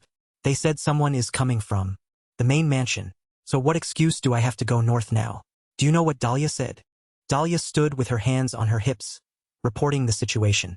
Seeing young Master Lucas so happy, it seems. Young Master Udal will go north. Young lady, don't you feel lonely? Cordelia looked bewildered. Huh? Me? Dahlia replied. Yes. Dahlia smiled, looking somewhat reluctant. Because you will have to return to the territory. Cordelia anxiously said. That's what she said. You think you're going alone? What about me? Udal closed the book, smiling helplessly. I still don't understand what you're saying. Udal helped her understand the problem. I was invited. So you'll be fine too. Cordelia's eyes were still wide as she replied. Aha. Suddenly, she stiffened. Udal prompted her. You can do it like last time. Everyone will understand. Cordelia didn't understand. Last time, Cordelia's face paled. Hey, wait a minute. You mean? Udal calmly said. If my illness is cured in the north, I'll carry you, jump over fences for you, take care of you. I'll do everything for you. Udal smiled brightly. So act your heart out to drive away those who traveled all the way to Lenhist. just because you can. Act naturally, okay? Thank you, Yellow Storm. Cordelia became furious again. She yelled, "This is so annoying." Udall sweetly coaxed, "Sorry, love." She grew even more enraged. "What are you saying, you crazy bastard?" Time slowly passed, for days had passed since the Demon Hand incident. Until this morning, knights from Count Crossbells and Viscount Lang's families arrived to escort Sylvia and Viola. Cordelia waved goodbye with sadness. Though she regretted their departure, a faint hope remained in her heart. "I'm sure we'll meet again when we prevent the player's deadly disaster." By afternoon, Felix and other nobles left, leaving only Udall and Lucas, the three of them, because the people from the Bale and Che families would only arrive tomorrow morning. Cordelia played, bored and annoyed, complaining. She felt utterly dejected at the moment. Damn it, I don't want to do anything at all. The next morning, when Cordelia and Udall looked forward suspiciously, seeing Arthur Che and Gio Bale appear, she was very surprised. "Father!" Cordelia's face instantly paled. "Father, what are you doing here? And, brother-in-law, why are you here?" He smiled and explained, "Long time no see, Lady Cordelia. You too, Udall." Then Gio Bale walked over and patted his shoulder. "I heard. It seems you've become much stronger since we last met. How are your injuries?" Udall was somewhat confused. "I'm fine. Why are you here?" He saw his brother approach with excitement. "Because Count Che himself came here. We at least have to let the Bale family heir go, for appearances, right?" After hearing that, Udall pondered. "So my foolish older brother was forced to come here because of Count Che. So you fought the Demon King with Cordelia?" Udall looked blank when he heard this. Then he relaxed. "Yes, with Lady Cordelia and young Master Lucas. We were able to defeat it thanks to the mages of the Crimson Sunset Tower." His father bluntly criticized, "If you can't fight alone, you're still too weak." Next, Arthur Che took something from inside his robe. "I cannot relax my mind when you are this weak." He handed Udall a small pouch. "It's nothing special, but keep it with you. I didn't prepare it for you, so don't misunderstand." He happily raised both hands to receive it. "Thank you, father-in-law." Arthur Che still looked dissatisfied. "You're still too thin. I also happen to bring a few things, so take them all." After hearing that, Udall was extremely excited. "I love my father-in-law so much." Just then, Cordelia poked him in the back. She was very angry, implying, "Don't be so happy about it." Udall understood and thought, all right. At this moment, he turned to Arthur Che and Gio Bale with excitement. "Father-in-law, brother." And then Udall suggested, "I have something to say." A moment later, he stroked his chin. "Count Horsefur." Arthur Che carefully considered everything. "Because it is the northern region of the Empire, the journey will be very long." After considering everything, he affirmed, "Even so, this is young Master Lucas's proposal. I have accepted." His brother offered his opinion. "We should reconsider the escort party then." Upon hearing this, Udall was extremely excited. "You're allowing me to go?" Gio Bale happily confirmed. "Of course. Father doesn't even care. So don't worry and go." Just then, Cordelia interjected into the conversation from the side. "I." Her next words startled him. Me too." She tightly gripped his hand. With shyness. "I also want to go with my beloved Udall. I don't want to be separated from him." In an instant, the space fell silent. Gio Bale looked awkwardly across. Present, he felt a little surprised. Is that so?" After saying that, Gio Bale mused. "Look at her hiding behind Udall out of shyness. How adorable." Suddenly, Arthur Che let out a soft exclamation. He fixed his stern gaze on Udall. "I don't know if someone as weak as you can protect Cordelia." Then Arthur Che carefully arranged, "I will prepare a few things for you. Remember to bring them." Receiving the help, he stammered, "Yes, thank you, father." Afterwards, a carriage stopped in front of the gate. A appeared with luggage in her hands. "If possible, I would like to accompany you." To her request, Gio Bale explained, "I understand, but you are not a knight, my A. We cannot take risks." Udall agreed with that opinion. "That's right. It's too dangerous. So please stay." Her request was not accepted, and she sadly replied, "Yes, then I will await your return to the mansion." Suddenly, Maya remembered "Something. Young master. Count Che told me to give you this." He was quite surprised, not knowing what it was. She then explained. "He said he prepared a new engagement ring." Eudel replied, All right, thank you. I will also give one to Lady Cordelia." Next was the farewell conversation between the three. Well, brother. Moi otrovel suifli. You too, Yudel. Stay safe, young master. Suddenly, someone touched her arm. Maya. Dahlia had appeared from who knows where. After you return, can I borrow the next volume of the story you showed me last time? Meh. Generously agreed. All right, I'll tell young Master Yudel to send a letter, so don't worry too much. Then they watched the carriage depart. At this moment, she was quite excited. So, shall we get ready? Before she could finish, Yudel interrupted. Before that, let's go meet young Master Lucas for a moment. The reason for that meeting was, we have something important to discuss. A moment later, Lucas Ritzberg looked quite puzzled. Talking about the witch's forest? Immediately, he confirmed. Yes. The fairy queen said that Lady Cordelia's fate is tied to the witch's forest. So we told ourselves we would go there if we went north. Hearing this, Lucas looked worried. Why so sudden? Then we'll have to change our travel itinerary. The person next to him pointed out. They say the witch's forest has monsters. As guardians, we prioritize your safety, so it's difficult for us to suggest that path. Yudel sighed sadly. I know it's dangerous. Even knowing he had to face danger, he persisted. However, she said that inside the forest is the soul of a pitiful witch oppressed by demons, and the only one who can save that witch is Lady Cordelia. At this moment, Cordelia said with great confidence, That's right, young Master Lucas. After saying that, she mused. Even if the fairy queen didn't say it, something like that does happen in the witch's forest. To add to the credibility, Yudel asserted, because it's so important that the fairy queen herself spoke of it, we surely have a duty to go there. Even if we have to fight monsters like the two-horned unicorn, that's also part of the journey. His words stunned both of them. Part of the journey? Cordelia chimed in from the side. Even if it's a little scary, I feel a bit excited. It's like I'm in a heroic story. Because we also have loyal knights. Lucas Ritzberg was bewildered by her words. A heroic story. Loyal knights. Seeing this, Yudel thought with satisfaction. Excellent. Almost there. In the end, Cillian sighed. All right, then we will detour through the witch's forest for Lady Cordelia. He was also extremely excited. A knight's duty is to protect the lady. So you don't need to worry, Lady Cordelia. The reaction of Lucas Ritzberg was beyond Cordelia's expectations. Oh my. Thank you very much, sir. Yudel, meanwhile, mused. He must love being told that. It's like we're making his dreams come true. Then he reminded them. You two should also go tell your escort knights. Yudel agreed. All right, thank you. The two of them left, leaving only him and Cordelia standing there. She confessed her current feelings. I feel both guilty and responsible at the same time. Yudel also agreed, clasping his hands. Me too, but let's just assume we did well. The Witch's Forest. It was the deepest part of the Che Fan Jie Forest in the Northern Territory. Of the Viscount, due to monsters frequently appearing in the forest, no one dared to approach, and the path in was too rough for carriages. Now, Cillian reminded everyone. We'll walk from here. The carriage will be sent to the Lord of the North. Yudel calculated everything. We'll have to greet the Viscount of the North after completing the journey. Cordelia, meanwhile, praised him endlessly. I also visited him on the way here. He's very kind and a wonderful man.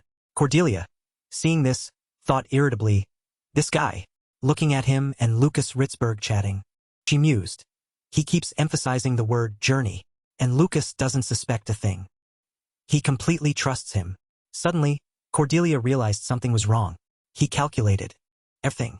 Thinking back, something felt off. She began to recall the past. His tone when he trapped Lucas. His natural acting at the meeting. Arranging everything. Cordelia suspected his professionalism in forgery. Honestly, when we were planning, I thought it was strange that he said we only needed to forge documents. If he did everything with his own abilities, then... She stroked her chin and predicted. Could his job back on Earth have been? A second later, Cordelia was utterly horrified. Con artist. Yudel behind her darkened. I can guess what you're thinking. Fearing she misunderstood, he explained. I am a normal citizen who pays taxes and obeys the law. So stop thinking strange things. At this point, Yudel was a little helpless. Do you want me to evade taxes? Not wanting to argue with her. Too long, he opened his mouth. Honestly, whatever. Let's go. Hearing this, Cordelia remained silent. She twirled a lock of hair, thinking, cars and taxes. If that's true, it means he had a job. Next, Cordelia frowned. Going deeper into the forest, she Wondered, is he really older than me? Inside the forest, countless beasts lurked. Dahlia cautiously gripped the sword in her hand. She, along with Lucas Ritzberg and Celian, watched vigilantly from behind. At this moment, he sighed. This is quite different from the journey I imagined in my head. Hearing that, Udal thought to himself, of course, because there are escort knights following us. After thinking, he looked around. Well, safety first. Udal's gaze stopped at Cordelia, who was trembling. The sight made him confused. What's wrong? Are you hurt? Present. She was shaking uncontrollably. Damn it! Udal didn't understand anything from Cordelia's words. At the moment, she clutched her hair and gritted her teeth. If I knew about it, it would already be my EXP. What a waste. Hearing that, he commented, I really think you have a problem. Suddenly, someone approached and pointed out the current situation. All nearby monsters have been cleared. Then that person analyzed, but from what I see, just like the name Witch's Forest, the fog is getting thicker as we go deeper. Like a fairy tale, it would be better to approach carefully. Udal paid attention to that statement. Witch's Forest, the fog was getting thicker as we went deeper. Like a fairy tale, approaching carefully would be better. That remark made Udal Bale pay attention. Fog. The next second, he pulled out a common rope from somewhere. Seeing herself tied up, she was confused. What are you doing? Udal chuckled. To tie you up in case you run off. Can't have you biting other people. The two continued to argue, attracting the attention of Lucas Ritzberg. You think I'd bite you, don't you? Just kidding. I'm just trying to keep us together so we don't get separated by the fog. Then why didn't you say that from the beginning? You always make me angry. As he acted, he commented inwardly, but her waist is really small. Next, he approached with a question. What's wrong? Why is Lady Cordelia tied up? Immediately, Udal turned his head. The fog is getting thicker. Lucas Ritzberg understood the problem. Ah, I see. If you don't mind, would you like to be tied with two? To that offer, he agreed. All right, I don't want to be separated either. Very quickly, all three were tied together by a rope.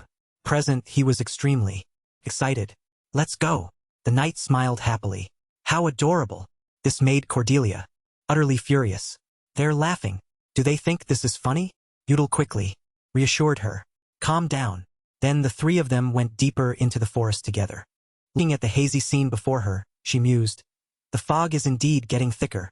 Cordelia sensed something strange. There's something eerie here, and it feels like someone is watching. Lost in thought, she didn't notice and bumped hard into him, letting out a gasp. Cordelia felt utterly annoyed. Why did you suddenly stop? Udal explained. The terrain suddenly changed. Hearing that, she wondered, what? Lucas Ritzberg was equally curious. Young Master Udal, what is it? He touched the ground. The ground has changed. He still didn't understand the problem. What does that mean? Udal remained seated, examining. The smell, the size of the particles, and the composition are completely different from the Chafan forest. And one more thing. It's suddenly very quiet. Udal's words instantly scared her. Cordelia immediately raised her voice. Dahlia, Dahlia, can you hear me? Lucas Ritzberg also followed suit. Sir, she continued. Actions. Where are you, Dahlia? Looking at the scene before her, Cordelia carefully thought. I thought I couldn't see because of the fog. But no, we've been transported to a completely different forest. A place entirely separate from the outside. Suddenly, he chuckled. Lucas. Udal turned towards Lucas Ritzberg. I think the real journey has begun. He gasped slightly, a little scared. Black crows perched on dry branches, cawing strange sounds. At this moment, he untied the rope. The fog is thinning. Suddenly, something caught her attention. A dried skeleton sitting amidst the tree roots made Cordelia wonder. That is. Udal walked over and gently brushed dust from the skeleton's attire. From the emblem, he deduced, it's very old. It seems to be the emblem of the Cross Protection Guards. Hearing that, Lucas Ritzberg was curious. The Cross Protection Guards are the group that protected the continent from darkness, right? He then confirmed. Yes, according to the current situation, it seems a group of guards fell into a trap inside. This means it's not an easy place to escape. Don't worry too much. If we find the witch's seal and remove it, everything will be fine. She stood leaning against a tree, saying nothing. Then, Cordelia, behind the two, raised her voice. They. Udal turned, confused. Lady Cordelia? She then suggested, let's bury them. We should bury them before we go. We can dig, so building a grave is fine. He agreed with this idea. I agree. These are people who gave their all for the peace of the continent. Yudel smiled, replying, all right. The three agreed and conversed. I also think we shouldn't leave the guards here like this. So it's time to dig. I'm almost done. Gather the others. Okay. While digging, she suddenly discovered something. Day. Cordelia couldn't help but be confused. What is this? He immediately walked over. What's wrong? He suggested based on the book's content. Since the book is about martial arts, I think Yudel should take it because I use a sword. Yudel did not refuse. All right, then I'll take the book. After burying the skeletons, they felt satisfied. This is perfect. The cross-protection guards must be very happy. Present, he was very happy. They even rewarded us with the spell and book. Cordelia looked at her with immense gratitude. It's all thanks to Lady Cordelia's kindness. Praised, Cordelia was shy. We'll talk about that later. Now we have to keep going. Lucas Ritzberg smiled, agreeing. All right. Suddenly, something felt strange in her body. Yudel suggested, why don't we go deeper? He agreed. All right, let's try that way. Just then, Cordelia clutched her head. Wait a minute. An mysterious voice echoed from nowhere. My child. Come here. That sound made her realize, this isn't my imagination. Seeing this, he walked over. Lady Cordelia. Cordelia then opened her mouth. I hear a voice. The mysterious voice continued to echo to the vast forest where the path is revealed. So she pointed in one direction. Here. At present, Cordelia could affirm. Someone wants me to go there. The witch hides in the darkness. And the one who can meet me. She stepped forward. Yudel. And Lucas Ritzberg followed Cordelia from behind. Looking at her, he still couldn't believe it. The witch's voice. Present, Lucas Ritzberg was utterly bewildered. Lady Cordelia can really hear those sounds? I can't hear anything. He chuckled from the side. Well, let's just follow her then. As Yudel walked, he mused, honestly, because he's just like her. For some reason, I can also hear the voice. The witch's guidance echoed. Go a little further. Yudel stroked his chin in thought. With the naked eye, I can't see anything, but perhaps the faint sounds echoing my head are caused by the witch. A second later, he wondered, but I wonder if anyone else besides Cordelia can hear the witch. Judging by Lucas's reaction, it seems he can't hear anything. Yudel seriously told himself, think Yudel. What do Yudel and Cordelia have that Lucas doesn't? Suddenly, he thought of something. It's beauty. What kind of nonsense logic is that? Suddenly, Cordelia's voice caught Yudel's attention. This way. Now she was extremely excited. This way. The witch is sealed inside this cave. Seeing Yudel happily wave. Also excited. This way. The witch is sealed inside this cave. Seeing Yudel Bale joyfully wave his hand. Lucas Ritzberg looked worried. Lady Cordelia, please be careful. There's a giant tree root under your feet. She was still extremely happy. I see it. You too. Come here quickly. Seeing this, he felt a little helpless. At this moment, Yudel was thinking, look how happy she is. And it's true. She's the main character in this arc anyway. I don't need to reveal the truth. No need to ruin her time as the main character. Cordelia walked, with witch's voice, a little closer. Her voice seemed to come from deep within the cave. You're almost there, kid. That's right. This spot. Then she was stunned as she looked ahead, because the witch was sealed in a massive block of ice. Her voice continued to echo. Welcome, children. Now, release me from this seal. Lucas Ritzberg stared blankly ahead. There's really someone inside the ice block? The witch was still urging them to break the seal. Cordelia, meanwhile, was extremely determined. I understand, Mistress Witch. She was extremely excited. To free you from the seal, we need holy water to weaken the seal on each stone. Then use the magic dissolution circle on the central stone. Right? She didn't seem to expect Cordelia to know so much. The witch was quite flustered. That's right. She didn't act immediately. All right, I'll go sprinkle holy water around here. So I'll leave this stage to you. Yudel chuckled. All right. Lucas Ritzberg just realized. You two can exchange such detailed information with each other? Just then, she softly cleared her throat. Ahem. The magic circle you need to draw. The witch was very curious. How do you know so much, kid? Are you a mage? Specializing in seals. He pretended not to hear. After a while, Cordelia turned. This side is done. How's that side? Yudel's voice echoed back. I'm almost done too. Seeing this, she instructed. Next step. I think you know what to do, kid. Cordelia understood and turned around. Good. I will break the seal, young Master Udall. And young Master Lucas, please step back a little. Lucas Ritzberg retreated a certain distance. Is that enough? At this moment she was satisfied. It's fine. Next, Cordelia took a knife and made a small cut on her finger. Fresh blood flowed down. All right, to the final step. A drop of red blood fell onto the magic circle. Immediately it glowed. He stared intently downwards. The color of the magic circle has completely changed compared to when we fought the demon. The light is not suppressed, but expanding. Suddenly, Lucas Ritzberg's eyes widened as he realized something. He turned his head towards the sound. Now Lucas Ritzberg was frantic. What is that sound? They're coming here. Udall remained very calm, touching the ring on his finger. Perhaps they are the demon entities that oppressed the witch. But the fairy queen told us. He remained very calm. It seems they sensed the seal being broken. Instead, he raised his voice. Lady Cordelia, are you almost done? At this moment, Cordelia was very annoyed. I know, so don't rush me. The ice block began to crack and shatter. Instead, she gritted her teeth. Please, faster. She began to remember the past when someone was healing her wounds. Listen carefully, Cordelia. At that time, Arthur Che was teaching. Blood is the conductor that connects the soul. Therefore, for us mages, the blood flowing in our bodies is priceless. That day he was very serious. Remember this well, child.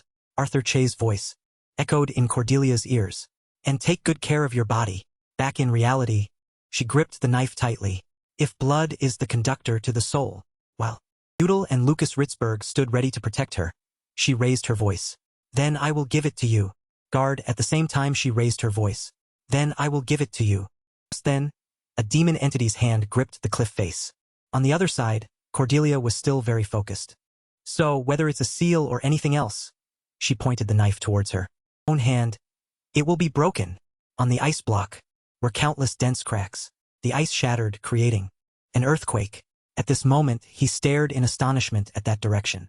Freed from the seal, the witch was overjoyed. It's been so long, so very long. At this moment, Cordelia stared blankly at her. Then she slowly landed. Thank you. The witch smiled happily. For freeing me from this damned seal that I've endured for thousands of years. Little one. Present, Cordelia was very agitated. Mistress Witch. Arthur Che and Lucas Ritzberg were looking towards the cave entrance, where a door opened. Just like that, a demon entity's hand gradually became clear. She began to panic. They're here. The witch covered her mouth. Oh my, it seems I've put you all in danger. Hearing that, Cordelia became even more annoyed. If you knew that, then hurry and help us. She smiled. Of course I'll help. I don't want to be separated from you either. After that, the witch walked over and hugged her. All right, now, my lovely little one. I will teach you how to escape danger. Her eyes began to change. Allow my soul. Something changed inside Cordelia's body. Then the witch began to control her body. Merge into the human body. Outside, flocks of birds flew across the sky. Dahlia sensed something unusual and turned her head. The knights were still desperately searching. Young Master Udall, where are you? Young Master Lucas. She was extremely worried. Where are they? Looking at the dense forest, Dahlia's mood grew heavier. Lady Cordelia, her eyes began to change.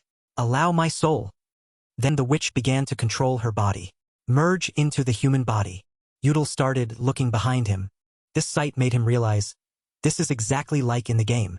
The story's content was, as soon as the seal is broken, the witch will temporarily possess Cordelia's body. After defeating the demon, she will break the link. Everything continued to unfold. Then the witch, with her soul freed, could ascend, while Cordelia, after receiving her soul, learned a part of the witch's or demonification. This will automatically lead to Cordelia's storyline. Present, Cordelia's hair fluttered. In the wind, her eyes were closed. Fluttering in the wind, her eyes were tightly shut. A moment later, Cordelia opened her eyes. Now she felt her own strangeness. This is the witch's magic power. He was still immersed in the story's content. If this progresses like the original storyline, Cordelia will borrow the witch's power to defeat the demon. However, I've learned something through experience. Then, Cordelia sensed something was wrong. Oh, wait, this is bad. She was extremely annoyed. My body is overflowing with power. I can feel this power. Coming from a great witch. But how do I use it? The witch didn't expect this situation. Oh my, you don't know how to use it. Cordelia admitted. No. Tell me the shortcuts. Hearing that, she was confused. Shortcuts. Now, Udall realized the problem. Yellowstorm was terrible at event replays. Immediately, he took out a ring. Young Master Lucas. Stall her. Then the two rushed forward to fight. The demon entity. It let out a fierce roar. The demon entity had a much larger body than him and Lucas Ritzberg. At this moment, Udall fixed his stern gaze on. Then he used 36 heavenly steps to move towards the demon entity's back. Quickly realized it had been ambushed. The demon entity lunged to attack, surprising Udall greatly. Too fast. Just then, Lucas Ritzberg was gripping his sword, channeling power. He dodged to the side, directing his sword strike straight at it. Thanks to his help, Udall safely retreated. Present, he was extremely grateful. Thank you, young Master Lucas. Lucas. Ritzberg remained very calm. You're welcome. By the way, to fight this monster, I need to retrieve my sword. Though I'm not sure if we can get it. Udall frowned in thought. Even though he leveled up after defeating the demon, or with Velastin's magic circle, we're still at a disadvantage because he didn't prepare for the battle. In the end, he concluded, ultimately we'll have to put our faith in Cordelia. Cordelia, meanwhile, was seriously concentrating her power. Focus mana. Mana. Use it. Use it. Button. F key. When she swung her hand to cast, there was no reaction, making the witch chuckle. The status bar displayed system. However, nothing happened. Seeing this, Cordelia became even more enraged. Nothing's happening. How do I use it? Stop laughing. Tell me. She still smiled happily. You're so cute I forgot. Next, the witch swung her hand, performing a martial art. She moved to assist Cordelia. All right. Feel it slowly. Cordelia gasped softly. The witch from behind guided her. Though this is someone else's mana, your body is the vessel containing them. In an instant, she seemed to awaken. Next, Cordelia opened her eyes. She raised her hand, creating a magic circle just as Udall was flung away by the demon entity. He hit the cliff behind him and cried out in pain. Seeing Udall groaning in pain, Lucas Ritzberg panicked. Young Master Udall. Cordelia, meanwhile, breathed a sigh of relief. At this moment, she was overjoyed. How about that? Knowing how to use it is easy, isn't it? Great. Let's fight. A second later, Cordelia noticed something strange. Seeing him leaning against the cliff, saying nothing, she was shocked. What? What is it? He's already defeated. Cordelia's anger erupted. How dare you defeat Udall? I will not forgive you. Seeing this, the witch reminded her that the demon entity let out a terrifying growl. He was scared. Pale by that sight, continued to roar loudly, creating an oppressive aura.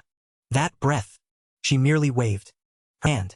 A powerful palm strike flew straight towards the demon entity. Counterattacked, unleashing a palm strike. As surrounding cliff faces, just like that, heavy rocks and earth fell. At this moment, Cordelia gently raised her finger again. The falling rocks and earth were now under her control. A swirling vortex enveloped the demon entity's body. Successfully using her power, she panted while blood flowed from her nose. The witch glanced at Cordelia. It's still too soon to use my power. She carefully reminded her. Don't just wildly use them. Use them correctly. Hearing that, she gasped. Then please, teach me a spell.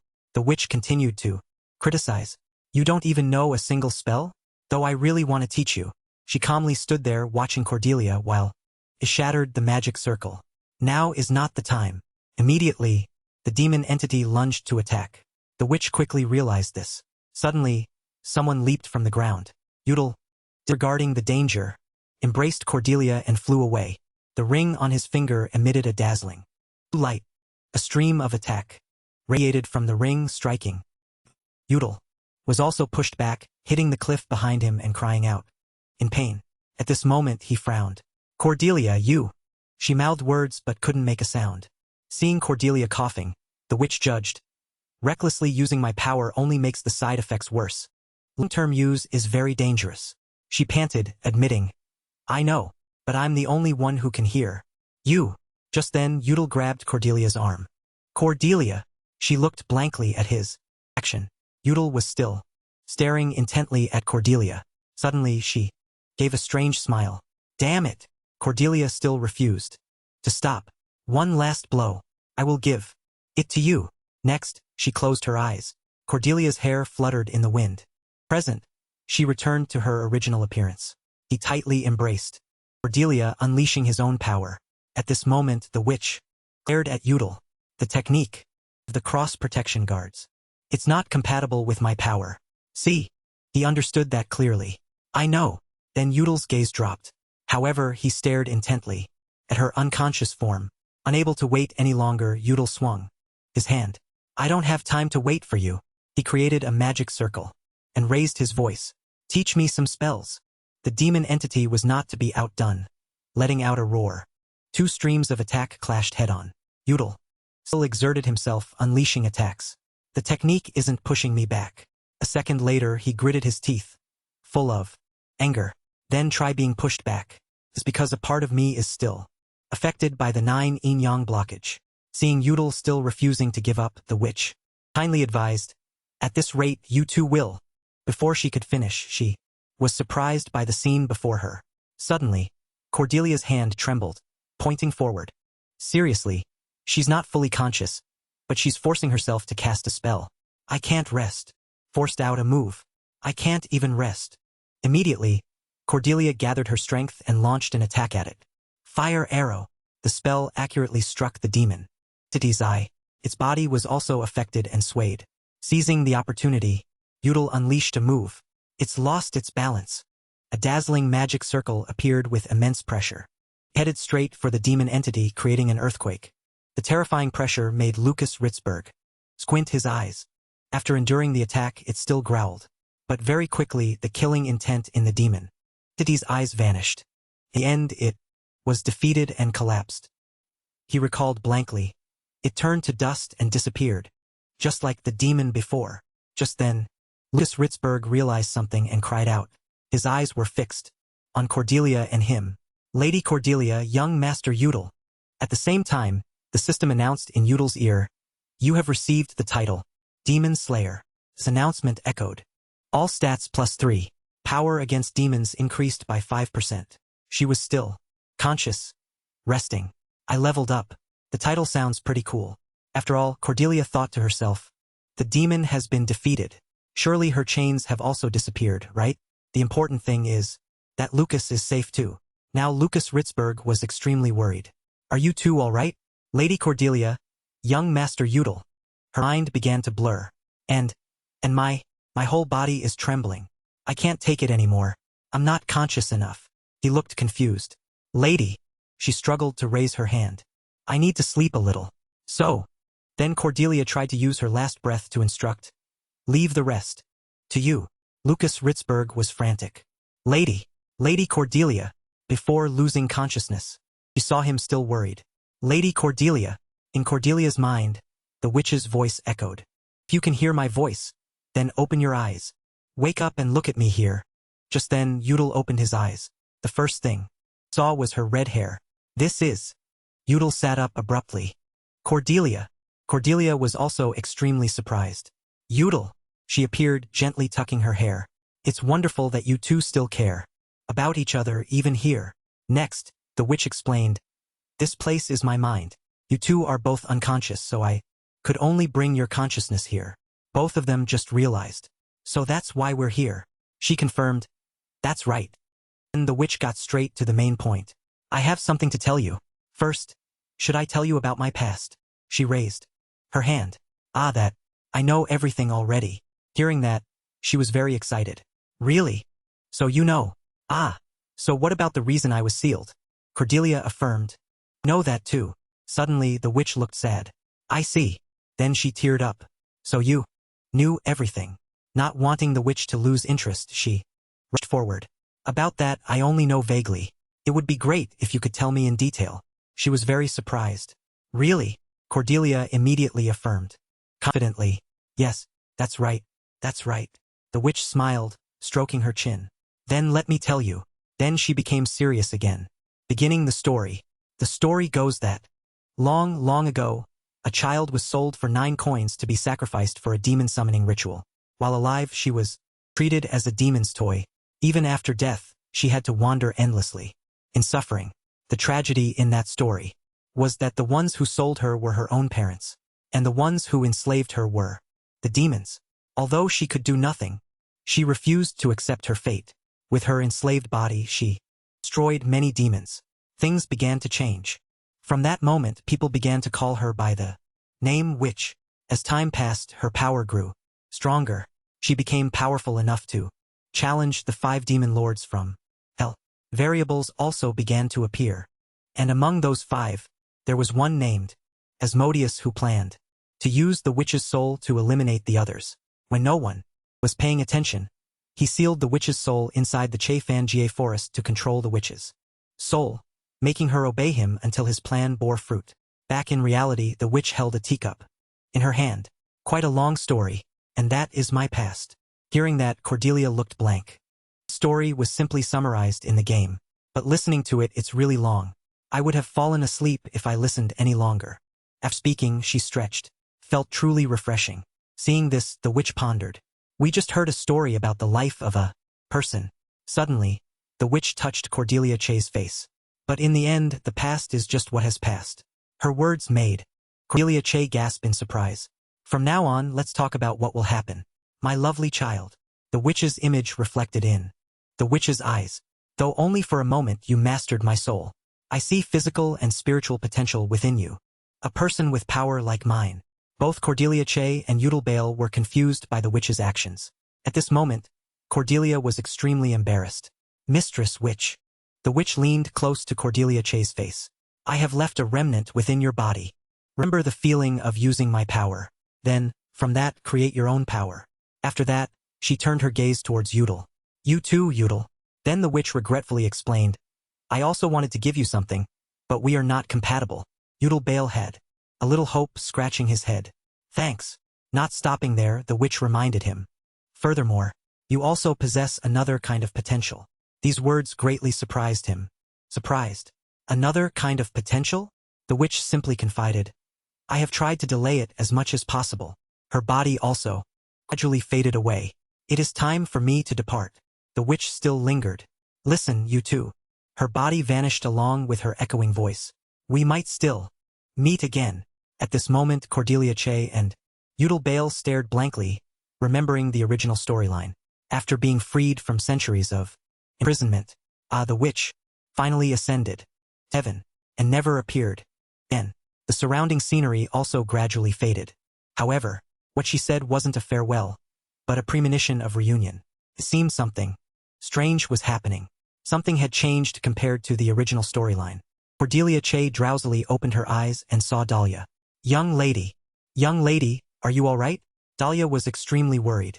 Young lady Cordelia, are you awake? At this moment, Cordelia dazedly looked forward. Dahlia asked with concern. How are you feeling, young lady? Do you feel dizzy? Or anything? Then Cordelia Che looked at her hand and was surprised. I'm fine. Bandages. Yudel saw. Yudel raised his hand. Looks like you're awake, Cordelia. They were talking in the cave. Where are the others? It seems no one was hurt. And young Master Lucas. Then someone's voice attracted everyone's attention. Just as the demon was about to attack young lady Cordelia, it was none other than Lucas Ritzberg, gossiping. The scene of young Master Yudel leaping to save young lady Cordelia was truly miraculous. It was the result of a love that defied death. And then young Master Yudel. Dahlia glanced behind her. He's talking to the soldiers over there. Cordelia angrily clenched her hands into fists. Damn it! After a long, incessant chatter, Lucas Ritzberg finally noticed. Young lady Cordelia, young Master Yudel, you two are awake.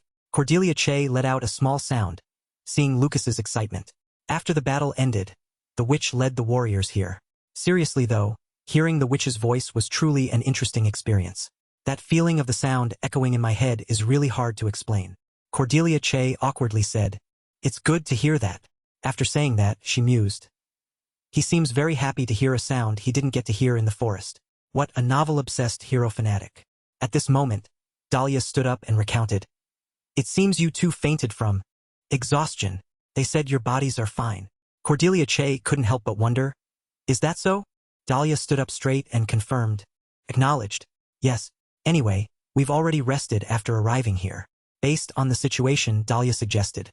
It seems we'll have to camp here and leave early tomorrow morning. Lucas Fritzberg, sitting opposite, added. Now then. Young Lady Cordelia and young Master Udal, please rest more. Udal Bale leaned against the wall, catching his breath. I think so too. After speaking, he pondered. I need to scout around here to see if there's anything to collect. He turned to Udal Bale and expressed, Thank you, young master. Seeing him being polite, Udal replied, It's nothing. Cordelia Che saw this and grew even more disgusted. That despicable smile definitely means he's trying to collect items. Here. Suddenly, Lucas Fritzberg slapped his chest hard while the two were resting. In this moment, he was extremely excited. The entire event that just happened. I will definitely recount every single detail. These words made her so angry her body trembled. Finally, Cordelia Che pleaded, Please, just tell the important parts. Already, the next morning, someone's voice echoed in the forest. You've rested. Enough, haven't you? Lucas Fritzberg analyzed their initial intentions. According to the plan, we will head to the Viscount of the North's estate. Then stay there. For a few days. The people there will meet us at the estate. Hearing this, Udal Bale was curious. Meet us? Are you talking about the Ritzberg family estate? Lucas simply speculated. About that, perhaps the person I truly respect will come. It was Cordelia's turn to ask, The person you respect? Lucas Ritzberg felt embarrassed. How embarrassing. His excitement was evident in his words. It's been so long since I've seen them, so I'm very excited. Cordelia Che quickly got into the carriage. Currently, she couldn't help but wonder. Who do you think that is? The person Lucas mentioned. Udal Bale's attitude was indifferent. I wonder. Seeing this, Cordelia Che felt strange. What's with that reaction? Aren't you curious? What's that? Udal explained. This was sent by my father. She felt confused. Since when? Udal Bale speculated about the time. I think he gave it to my A before leaving. In a flash, Cordelia Che was furious. Why are you the only one who gets something? He awkwardly explained. No, you have a share too. Immediately, she was excited. Really? Udal Bale smiled and opened the box. Yes, because these are engagement rings. They have to be a pair. Hearing this, Cordelia Che clenched her hands into fists. Engagement rings. Suddenly, a voice echoed from somewhere. She was surprised. The voice continued to echo. I heard you don't practice swordsmanship but rather fist techniques. It wouldn't look good if you broke the gemstone while fighting. I will give you this new ring. Cordelia Che quickly realized. That's my father's voice. Is it a magic message? Hearing this, Udal thought to himself. He probably means to remove the gemstone to avoid injuring my hand. Not stopping there, Arthur Che's voice rang out. Also, remember to take care of Cordelia for me. After all, Udal muttered to himself. Idiot. Cordelia followed up with a reminder. Did you hear that? You remember to treat me well. Otherwise, I'll tell father. He wasn't scared at all. No way. I have a father too, you know. I can tell him too. Cordelia. Che judged. Childish. Looking into the box, Udal Bale sighed. You're no different. By the way, there are instructions inside the box. Oh. His reaction made her curious. What is it? What is it? The information inside read. Engagement ring. Increases the magical effect between users of healing magic in Udal's ring and defensive magic in Cordelia's ring. Udal stroked his chin. Look, there's an option to combine effects between users. This allowed Cordelia Che to confirm. That means the magic in each ring will be amplified when used. The idea of the ring is quite simple. He continued to stare at it, confirming, yes. This made Udal think, honestly, I hoped it would be that cute. Next, Udal took out the ring to examine it. Then he suggested, Cordelia, give me your hand. She was surprised. My hand. Udal Bale confirmed again. Give me your hand. Cordelia Che reluctantly extended her hand. Forward. Here. Then she stared in amazement, because he was carefully putting the ring on Cordelia Che's finger. Very quickly, the ring was neatly on her hand. Suddenly, Udal Bale unexpectedly flipped Cordelia Che's hand over. After examining it for a while, he smiled. I was quite afraid there would be a scar when I bandaged you. Perhaps it's thanks to our healing magic when you woke up. It seems to be fine. These words made her blush. After that, they both chatted. What's wrong? Nothing. It looks beautiful. Perhaps it's thanks to the young lady's beautiful hands. It suits you quite well. Of course. I am Cordelia. My favorite. Character. Her hand being held for too long annoyed Cordelia Che. Hey, you've been holding my hand a bit too long. Are you done? Suddenly, the carriage shook violently, causing her and Udall to cry out in alarm. Cordelia Che lost her balance and lunged forward. The knight looked inside in a panic. Are you two all right? We were forced to stop because a tree blocked the road ahead. Then he stared blankly when he saw Udall and Cordelia hugging. At this moment, the knight realized he had been a bit disrespectful. It seems you two are. My apologies. Please continue with your business. Misunderstood. Both of their faces darkened. Cordelia Che couldn't help but be annoyed. Hey, isn't this scene always happening in novels or comics? Udall Bale chuckled in agreement. Yeah, right? I've arrived at the estate of the Viscount of the North. The Viscount of the North, Lord of the Northern Territory, located between Langus Territory and Horsburgh, respectfully greeted them. Welcome, young Master Lucas, young Master Udall, and young Lady Cordelia. He knew what had happened. I heard the news from Langust. I'm glad everyone is well. Lucas Ritzberg politely said, thanks to your concern, we were able to overcome it. Hearing this, the Viscount of the North chuckled. What does this old man know? The sky is already dark. So he suggested, everyone must be tired. Let's postpone the greetings until tomorrow morning. This must have been a terrible journey. Everyone, please rest.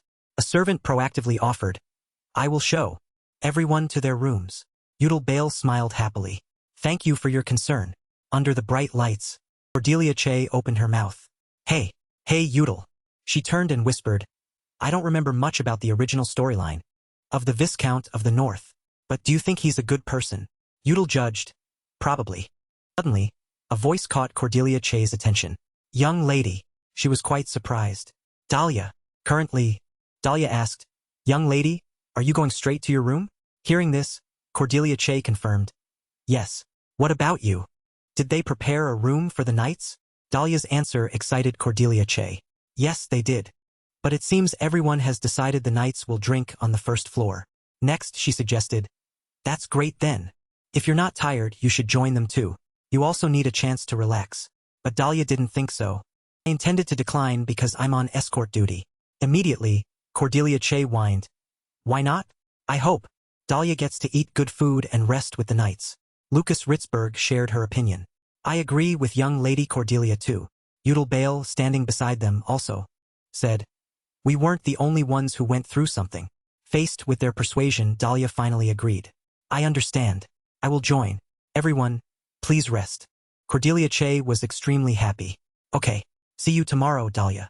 Udall stroked his chin and reminded. Time to rest. Lucas Ritzberg also added. I'll go first. Everyone, please rest, young Master Udall and young Lady Cordelia. Udall Bale politely replied. You too, young Master Lucas. Lucas was surprised when Cordelia Che's voice caught his attention. Oh, I almost forgot. Hey, Udall. There's something I need to tell you. He saw her smiling, looking very happy. Well, it's good night. He lingered to tease. All right. I hope you dream of me. Cordelia Che was utterly annoyed. What are you talking about? Late at night, in the grounds of the Viscount of the North's estate, someone was moving on the roof. Udall Bale was sleeping in his room. That person climbed down from the roof to his room's window. The man, without hesitation, intended to rush into the room. Immediately, a thunderous explosion erupted from the door. The man who entered the room coughed, unaware of Udall Bale behind him. He continued to look forward and off. What the hell?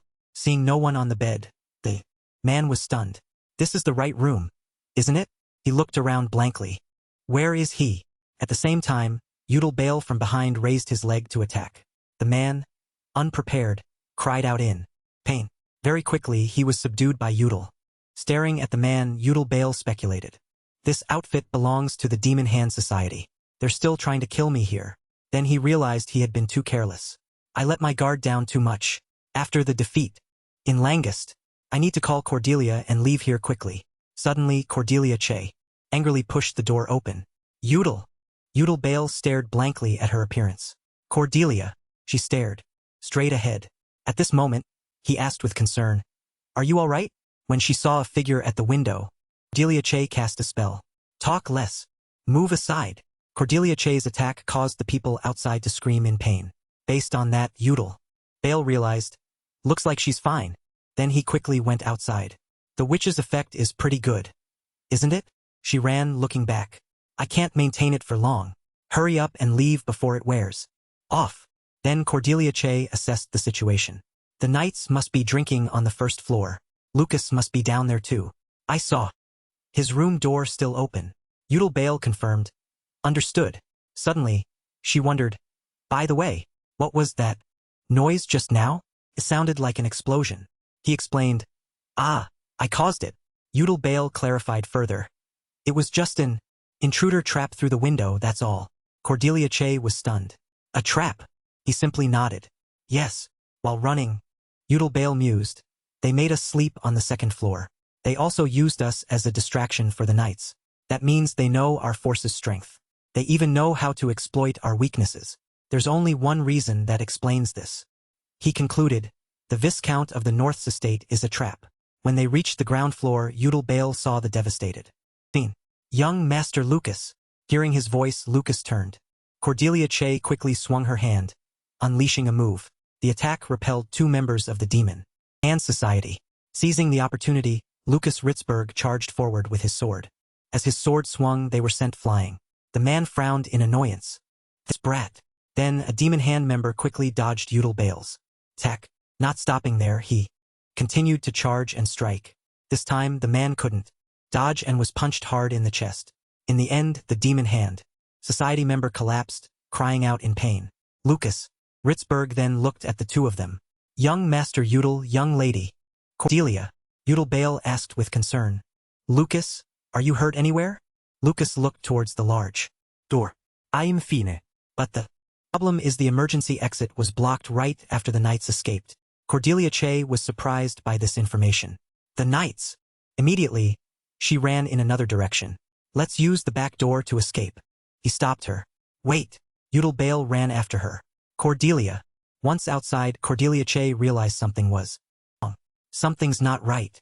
In a flash, her eyes caught something. I have a bad feeling about this. He rushed to Cordelia Che's side. Cordelia. Slow down. We don't know what's ahead. She was simply staring blankly forward. He saw Dahlia fiercely fighting against a Demon Hand member. A sharp arrow was embedded in Dahlia's leg. In an instant, Cordelia Che's anger erupted. Dahlia. She cast a spell. In frustration. Stay away from my knight. Flames. Suddenly, the Viscount of the North revealed a sinister smile. Hidden weapons appeared from nowhere, stunning Cordelia Che. A gravity field suddenly enveloped the Viscount of the North's estate. Couldn't bear it and fell screaming. Dahlia saw this and was extremely worried. Young lady. Bale also fell, gritting his teeth and thinking, it feels like some invisible force is pushing me down. Is it a gravity field? A mocking laugh echoed from somewhere. You fools.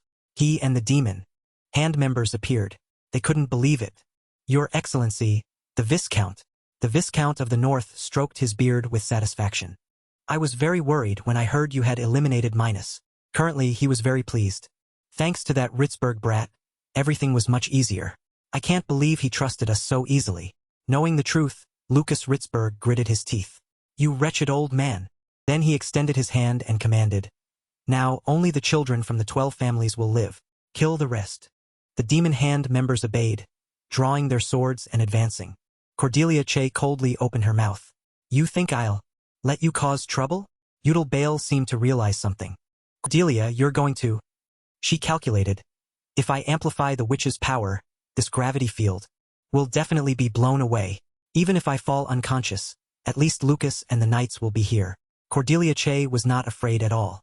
She looked at him with hopeful eyes. Before Bale's bewildered gaze, Cordelia Che opened her mouth. Right? At this moment, he was thinking, Cordelia's idea is the only solution.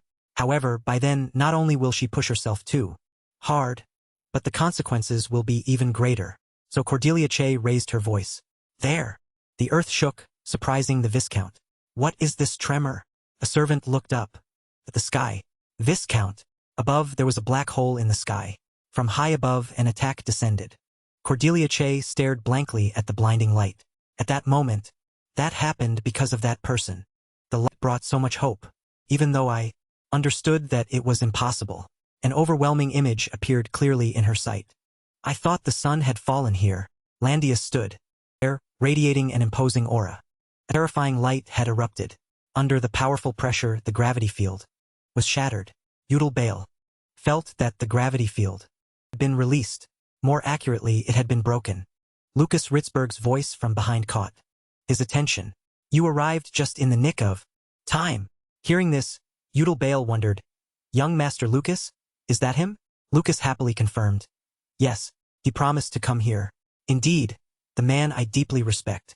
The red-haired warrior. Lucas Ritzberg's gaze followed him, radiating an imposing aura. It's Sir Landius. At this moment, Landius easily sent the demon hand members flying. Seeing the situation was not good, the Viscount of the North ordered, Keep your distance. Stay away from him. Before the countless arrows flying towards him, he remained very calm. A wise decision. However, Landius revealed a sinister smile. Then he unleashed a move, sending them flying in all directions. Immense destructive power sent rocks and dirt flying. Cordelia Che looked forward and cried out, Dahlia, you can't, Her feet were suspended, no longer on the ground. Cordelia Che couldn't believe it. What? Dahlia was utterly panicked. Young lady. Just then, Udal Bale quickly caught her. Cordelia.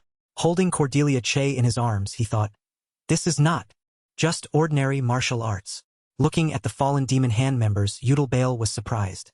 With just a few punches and roars, he was able to defeat enemies that even the Count's knights struggled against. Then he remembered. Everyone knows he met a tragic end. One of the main characters of Legend of Heroes 1. Landius, the son of fire, scornfully said, A bunch of weaklings. It seems I don't even need to draw my sword. Then he turned. Let's see. Are you kids all right? Then Landius was quite surprised to see something. His gaze lingered on Cordelia Che and Udal Bale. Landius walked over and exclaimed, Oh my, oh my. She cautiously hid behind Udal. He simply extended his hand. Kid. Immediately, Cordelia Che buried her face in Udal Bale's chest. Landius grabbed Udal's shoulder. Excellent. Now. He half knelt before Udal Bale. I permit you to become my disciple. Both of them were confused by this offer. He couldn't understand. My apologies. You are. Landius pointed at himself with excitement. I will teach you the 9 heavens 9 gates technique. Therefore, you must become a disciple of this Landius. Then he frankly praised this young man with a peerless martial arts constitution. Analyzing thoroughly, a peerless martial arts constitution is a talent for martial arts bestowed by the heavens. It is the body of an individual who possesses the 9 yin-yang meridian blockage. The rest are characteristics Udal Bale currently possesses. It was also clearly written in Legend of Heroes 2 with this ability, Udal is not only proficient in hand-to-hand combat but he was half kneeling, half sitting before Udal Bale. I permit you to become my disciple. Both found it difficult to understand this offer. He couldn't possibly understand. Excuse me. Who are you, sir? Landius pointed at himself with excitement. I will teach you the 9 heavens 9 gates technique. Therefore, you must become this Landius's disciple. Then he frankly praised this lad with a peerless martial arts constitution. A thorough analysis reveals that a peerless martial arts constitution is a talent for martial arts bestowed by the heavens. It is the body of an individual who possesses the 9 yin-yang meridian blockage. The rest are characteristics Udal Bale possesses. It was also clearly recorded in Legend of Heroes 2 with this ability, Udal not only mastered hand-to-hand combat but also had the ability to use all types of weapons. Would he choose to master one type of weapon like Lucas or Maximilian, who specialized in swordsmanship, between an archer and a squad leader, the Thunder God Slayer? Or would he choose a versatile playstyle and have the ability to change combat styles when needed? This depended on the decision of the player. Udal Bale pondered. Thanks to this free playstyle, Udal could learn most physical skills, but never learned any technique called 9 heavens 9 gates. He was still lost in his own thoughts. This technique never appeared in part 1. But I think I've heard of this name somewhere, right? Just then, Cordelia Che, who was behind him, did something that caught Udal Bale's attention. He saw Cordelia Che use her hand to draw a number on his back. Number 3. This made Udal Bale realize, I remember now. It's the internal cultivation method that appeared in the final expansion pack of Legend of Heroes 3.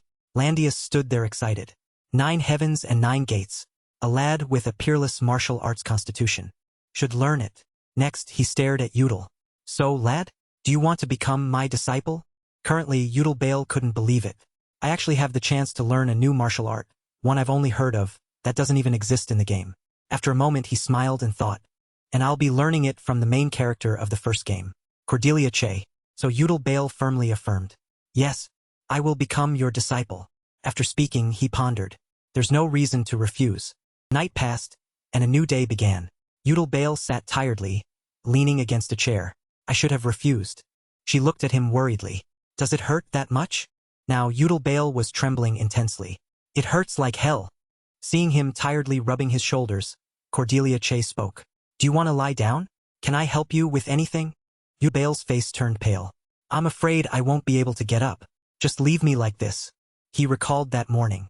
Because we don't know if there will be any other attacks, I went through a few hours of training.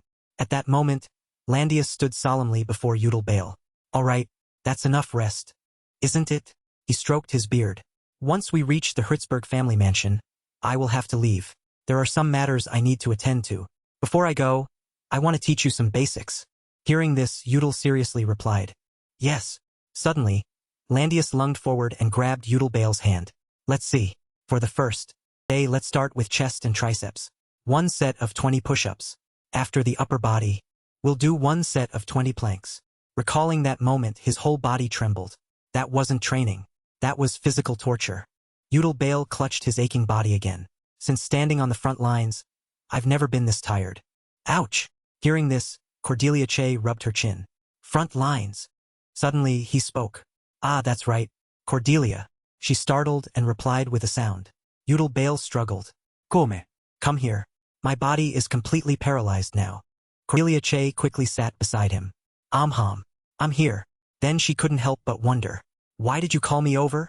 While still speaking, Udal Bale pinched Cordelia Che's cheek. Immediately, she angrily stomped her foot. What are you doing? Do you want a fire arrow? He quickly explained. Ah, calm down. Even though I'm tired, I still have to tell you this. Then Udal Bale became serious. Listen carefully. The Golden Temple, the reason I created fake documents, the plan to kill Minos, and the fact that I could see the witch's soul. I've already told you everything. Cordelia Che angrily gritted her teeth. You! He recalled the previous memory. Last time, you blew up when I awakened the boss without telling you. She also remembered. Oh, I remember. In the dungeon book. Udal Bale's hand thumped onto the chair. So I want to make it clear that I will never make a foolish plan without telling you. Then he stared at Cordelia Che. So, from now on, don't try to run off alone to a place where you don't know what might appear. Udal Bale's gaze was full of deep affection. What would you do if you accidentally awakened the witch's power, and something happened? That would be suicide. Don't make me worry like that anymore. She was stunned upon hearing these words. Once she understood, Cordelia Che spoke. I'll try. Sorry for making you worry. Didn't pay much attention. It's fine. But Udal Bale didn't forget to remind her. Also, remember to eat your broccoli. And try to sleep early. Hearing this, she became annoyed again. Yes, mother. Inside the carriage, the two chatted happily. At least you should call me father. Still hurt? I'll heal you as an apology then. Thank you. Thank you. Currently, there are 6 days left before we reach the Hertzberg family mansion. Just then, someone knocked on the door. Cordelia Che, very worried, opened the door. Dahlia? What happened? Has the doctor arrived? Lucas. No. Baron Celian of the Hertzberg family. Seeing her, Celian explained. I apologize for not being Baron Dahlia. Then she went straight to the main point. Young Master Lucas said he wanted to meet you. Would you come with me? Cordelia Che was somewhat surprised. Me? Celian simply confirmed. That's right. Although he also wanted to speak with young Master Udal, he didn't want to disturb young Master Udal, who is training with Master Landius. Inside the room, Lucas Hertzberg was serious. Have you heard of the sunfire flower? She relied on her own knowledge. It's a type of flower. It blooms only once every 20 years. It stores abundant yang energy. Is that right? After hearing this, he commented. That's right. You know a lot about it. Now he shyly chuckled. Anyway, that flower is a legend, she thought to herself. Of course, I know. It's the item with the second most yang energy after the sun itself. And it's also an item that boosts all stats. Lucas Hertzberg denied Cordelia Che's idea. It's no legend. In the Hauverlit territory, there are detailed records of this flower. Based on his personal understanding, he pointed out, in the bone-chilling cold lands, there is a flower that emits infinite yang energy. According to records, 20 years have passed since it last bloomed. From the information received, she wondered. So you're claiming that flower can cure Yudel's yin-yang blockage? Lucas Fritzberg sat there and seriously affirmed. That's right. Winter is coming, so it's almost time for the flower to bloom. Cordelia, in turn, felt very surprised. This guy's intuition is too good. Is he really a rank 3 character? Suddenly, he looked a little worried. However, the ice region is the coldest place in the north. To find the sunfire flower, young Master Yudel and I have no other choice but to go with young Lady Cordelia so we can endure the cold. Then Lucas Fritzberg proposed the most feasible solution. We need to find a way to keep warm as soon as we get there. Immediately, Cordelia Che suggested a few things. There are some monsters like winter bears there. No, more than that, we also need some elixirs. Do we need anything else? In the room, the two chatted together. Because young Master Yudel is busy training, I will inform the knights first. Okay, thank you, young lady. And that's settled. Rest well, young Master Lucas. And Baron Celian too. Through the window, she saw Landius instructing. 5 seconds left. 5, 4, 4.5, 3, 3.5, half of 3.5. Meanwhile, Yudel Bale was trembling as if about to lapse. Witnessing everything, Cordelia Che sighed. They're still training. Sitting there, he pondered. A beautiful fiancée, always by his side. It seems they truly are each other's destined half. Master Landius's disciple. The one I've always admired through fairy tales. Then Lucas Fritzberg couldn't help but speak. I'm a little jealous of Yudel. Celian noticed his reaction. Her words caught Lucas Fritzberg's attention. Master Landius's martial arts are not something anyone can learn, unless that person possesses special aptitude. Celian's goal was to encourage him. It's not because you lack talent, young master. Master, Landius also acknowledges you for your swordsmanship talent. You are on par with the demon sword Camael. Lucas Fritzberg chuckled. I'm happy to hear that, but I'm still a little jealous. And she wondered, so how long do you plan to sit and watch? At this, he stood up. No. Lucas Fritzberg was extremely determined. I have a true rival. That's what I've always longed for. I cannot sit idly while my rival is putting in effort. On the other side, Yudel Bale had collapsed, trembling. His body was shaking intensely.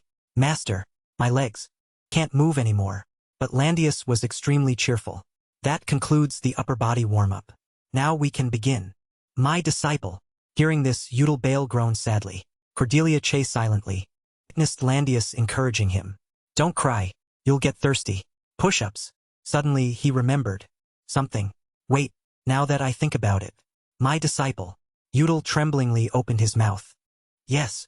At this moment, Landius suddenly realized.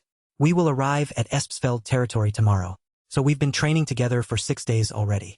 Next, he feigned sadness. So only 1 day left. It's sad to stop daily muscle training. Not stopping there, Landius reminded. Now let's begin training the 9 heavens 9 gates. Cordelia Che and Yudel watched him in disbelief. Yudel Bale's face turned pale. But master, all this time what have I been doing? He immediately pointed out. I just said it. That was muscle training. At this moment, Landius was extremely excited. Aside from the yin-yang blockage, your body is indeed a bit weak. Continue to train your body. As for Yudel, it was the opposite. Want to curse. She sat there, chin in hand, pondering. Yudel training martial arts with Master Landius. This is truly something not seen in the game. Wait a minute. Then suddenly, Cordelia Che raised her hand. Excuse me. He looked at her in surprise. Cordelia Che expressed the question in her heart. If he learns the 9 heavens 9 gates technique, will Yudel? In her mind, she had an image, imagining Yudel with a beard and as massive as Master Landius. Thinking of this, she spoke very frankly. Will he become as tall as you, Master Landius? Landius was a 3 meters tall. Hearing that, he laughed loudly. You are my disciple's fiancé, aren't you? Then you should indeed worry about this. My large body is not because of the 9 heavens 9 gates, so don't worry. Cordelia Che was still very curious. Not because of the 9 heavens 9 gates? She saw Landius explain everything in depth. That's right. The reason I am so large is due to the giant's blood flowing within me. A technique that uses the flow of soul and blood to awaken dormant power within the body and soul. I grew this large thanks to that technique. It is the awakening of the origin technique. Yudel Bale sat there pondering. It's a technique that appeared a few times in Legend of Heroes 2. Indeed, everything surprised him. I didn't expect the blood flowing in Landius's body to be giant's blood. The thoughts still ran through my head. But looking at his immense power in Legend of Heroes 1, it could certainly be predicted. Next, he proactively suggested, "All right, to put my disciple's fiancé at ease, I will now teach you the 9 Heavens 9 Gates technique." The 9 Heavens 9 Gates is a martial arts technique that can create 9 gates. Your body and will shall ascend to a new level each time a gate is opened. Then Landius raised his hand. This technique is an adaptation of an ancient technique. Now you only need to open the first gate. Yudel Bale was somewhat surprised. I only need to remember the technique? He saw him stare at Yudel. Yes, the only person who can open the gates within your body is you. All I can teach you is the theory. Just like that, the two seriously immersed themselves in learning the technique. Sit like this. Sit comfortably, stand up straight and shoulders back. Take off your shoes. Circle around. Once the posture was stable, Landius closed his eyes. Listen carefully, my disciple. Now, I have opened the 7th gate. After achieving this, I realized that this technique requires the user to have a special skill. Yudel thought blankly. A special skill? Suddenly, he opened his eyes. That is something I do not possess. Then Landius's hand clenched into a fist. But with your peerless martial arts constitution, he was filled with confidence. You can master this skill and become immortal. Yudel Bale was stunned by that firm declaration. Immortal? Now Landius became serious again. Close your eyes and remember. And Yudel silently followed seriously. At this moment, Yudel Bale was diligently cultivating under the instruction. This is not a type of martial art that includes offense or defense, nor is it a technique to control internal power. Create 9 gates with your mind and body. His voice echoed in Yudel's mind. Each gate that opens, your body and mind will reach a new level. A technique to upgrade your soul. A combined martial arts and cultivation technique. Finally, the system announced. Rank 1. 24 wind steps. Learned.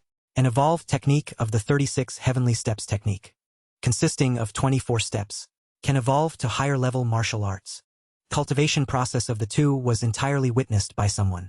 That person was none other than Celian. Pritzburg territory was very cold. In the room, she pointed out, the weather is truly harsh. Protecting your young lady seems very difficult, doesn't it? Especially when treating the wounds of those demon worshippers. Those wounds cannot be healed by magic. Celian still stood by the window. I understand how you feel, but I hope you will return to Bale soon, before your condition worsens. That was her reminder. Baron Dahlia. As Yudel Bale opened his eyes, he vaguely heard a voice. No, the right way. He gradually woke up and wondered, who is that? Landius's voice rang out.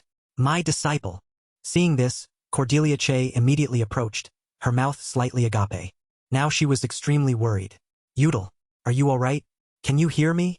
Yudel Bale looked at Cordelia Che. She was by the bedside, wondering. You're really awake? Do you know how long I've been waiting? He saw Yudel hold up 2 fingers. Your rank. Cordelia Che was extremely annoyed to hear that. What did you just say? Then he interrupted. I don't know what you two are talking about. Then Landius laughed heartily. But you two are truly a match made in heaven. You woke up right after the young lady called. Seeing him, Yudel Bale spoke. Master. He had calmed down and clutched his forehead. But the technique. Yudel Bale recounted what he had seen. A day has passed since I memorized the skill. Yesterday, I closed my eyes at dusk. Now it's dark again. So, he spoke about the current situation. We are on the outskirts of Horsburg, the trade city of Vierfognia. She still sat by the bedside, explaining. You didn't wake up, but Master Landius said it was fine. So we put you in the carriage and brought you here. After hearing this, he pondered. What? At this moment, he noticed that Cordelia Che's expression wasn't very good. She looked a little tired. Next, Yudel Bale slightly raised his hand as Landius pointed out. You opened the first gate in just 1 day. He looked up at Landius. I know it's easy for you, but it truly exceeded my expectations. It took me over a month to open the first gate. At the moment, Landius concluded. Just as I thought. A practitioner also possesses a peerless martial arts constitution. Hearing this, Yudel Bale was startled. A practitioner again? The practitioner wanted to ask. Master, there's something I want to say. He wondered slightly. What is it? Haven't you stretched enough? Yudel Bale denied it. No. His next words surprised Landius. The martial art I accidentally acquired from a dungeon book connects to the 9 heavens 9 gates. At this moment, Udal Bale was still clutching his forehead. It's the 36 heavenly steps technique. After I memorized the 9 heavens 9 gates, that technique evolved. Perhaps I'm starting to realize. He thought seriously. 9 peerless shadow steps and 9 heavens 9 gates. My martial arts techniques don't have clear origins, so I think they have some kind of connection. While Udal Bale was at a loss, he raised his voice. Tell me. He was blankly confused. Excuse me? And Landius was extremely excited. That 36 heavenly steps technique. That could also be one of the martial arts techniques of the practitioners. If it's a step-by-step technique, then it must also have an evolution, right? At these words, Udal Bale nodded. Yes, but master, what is a practitioner? He was surprised by this question. Knowing he couldn't hide it anymore, Landius closed his eyes. That's right. You also need to know this. Currently, he turned to Udal and Cordelia Che. My disciple and young lady, do you two know how many demon lords of hell there are? Udal Bale quickly gave an answer. There are 5. Seeing this, Landius pressed. How do you know there are 5? Recalling the legend, he explained. Because, in reality, there were 7. 2 of them came to the human world to prevent the Playa's catastrophe. All the races of all continents united to fight against that catastrophe. After many sacrifices, those 2 demon lords were killed, and now only 5 remain. He stood there in thought. I've heard that story many times, overcoming all difficulties. Who, and how, could they defeat 2 demon lords of hell? The 2 listened very seriously as Landius explained. If I find the truth, perhaps future battles will be much easier. The story from ancient times was also revealed. Finally, after many years of searching, I found an artifact that recorded the origin of the Cross Protection Society. It was a record of the history of ancient Playas, a record that can no longer be found. That ancient artifact had a function. It recorded the stories of the Playas people defeating the demon lords of hell. Time passed at the palace. Currently, Lucas Fritzberg was extremely surprised. Why, lady? He saw Cillian explaining. The Count made that decision because he was worried about you, but he couldn't accept it. But Cillian. He saw her standing there seriously. Young master. Cillian stood firm. Master Landius said he would go to Thunderdun Fortress to meet the Count. Everything was part of her plan. Young master should also go meet the Count. I will also inform young Master Udal and young Lady Cordelia about the changed schedule. After hearing this, Lucas Fritzberg remained silent. After reporting everything, Cillian left. I'm leaving. On the other side, Cordelia Che yawned widely. Suddenly, Landius appeared behind her. It seems my disciple hasn't rested enough. After chatting and telling me about the 36 heavenly steps technique. And the young lady must have stayed up all night worrying about her beloved. Rest today. Cordelia Che was extremely annoyed. Yes, no one knows I just woke up a little early. Next, he looked up at the gloomy sky. My disciple, called Udal Bale, who turned around. Landius's gaze fixed on the sky. Although I don't have the constitution to complete the 9 heavens 9 gates, I will not give up. To open the 8th gate, I even learned the awakening of the origin technique. But that alone is not enough. Then he closed his eyes. Currently, Landius had great expectations. Over the past 1,000 years, very few people have possessed the peerless martial arts constitution. Therefore, seeing you with such potential truly makes me happy. His hidden thoughts were revealed. Of course, you are the only one who can open your own gates. I can give you some advice. But now I have nothing more to teach you about the 9 heavens 9 gates. Which means, I am no longer your master. Landius smiled and turned.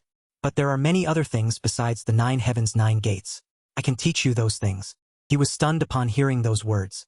Then Udal Bale narrowed his eyes and remained silent. The storyline appeared in his mind. The 5 main characters of Legend of Heroes 1. All of them met tragic ends. Except for one. Among their deaths, Landius's death was the most mysterious. He never appeared in Legend of Heroes 2 again. Some leaders of the Demon Hand Society often babbled about his death. Therefore, many believed that he was defeated by the Demon Hand Society. Thoughts still ran through Udal Bale's head. The one everyone thought defeated Landius. That was Demon Hand Society Commissioner Duck. They use potent poison to eliminate opponents with a single scratch. He crossed his arms and thought seriously. But it seems the Ducks aren't skilled enough to kill Landius. And even if they did use poison, he could heal himself. In the end, Udal Bale concluded. Nothing is certain. After thinking, he turned to Landius. Master, there's something I want to say. He bent down. What is it? At this moment, Udal Bale explained. It was when I met the witch's soul in the laurel forest. The words surprised Cordelia Che. Initially, both Cordelia and I didn't understand what the witch said. But now, I guess what the witch said was a prophecy about you, Master. She secretly transmitted a message. Prophecy? Are you going to tell Landius about that? Very quickly, Udal Bale transmitted back. Yes. You agree too, right? The confirmation, Cordelia Che, playing along, enthusiastically said. That's right. I heard it too. After speaking, she thought to herself. I had the chance to meet him. The one I shouldn't have had the opportunity to meet. And he will die in Legend of Heroes too. Cordelia Che secretly calculated. If we met him after defeating the Demon Hand Society, to achieve a more perfect ending, what we need to do is... Meanwhile, Landius was curious. A prophecy about what? He saw Udal Bale recount. The witch's soul said, a new danger will befall the warrior of the sun. Then his hand rested on his chest. She told you to watch out for scorpion venom.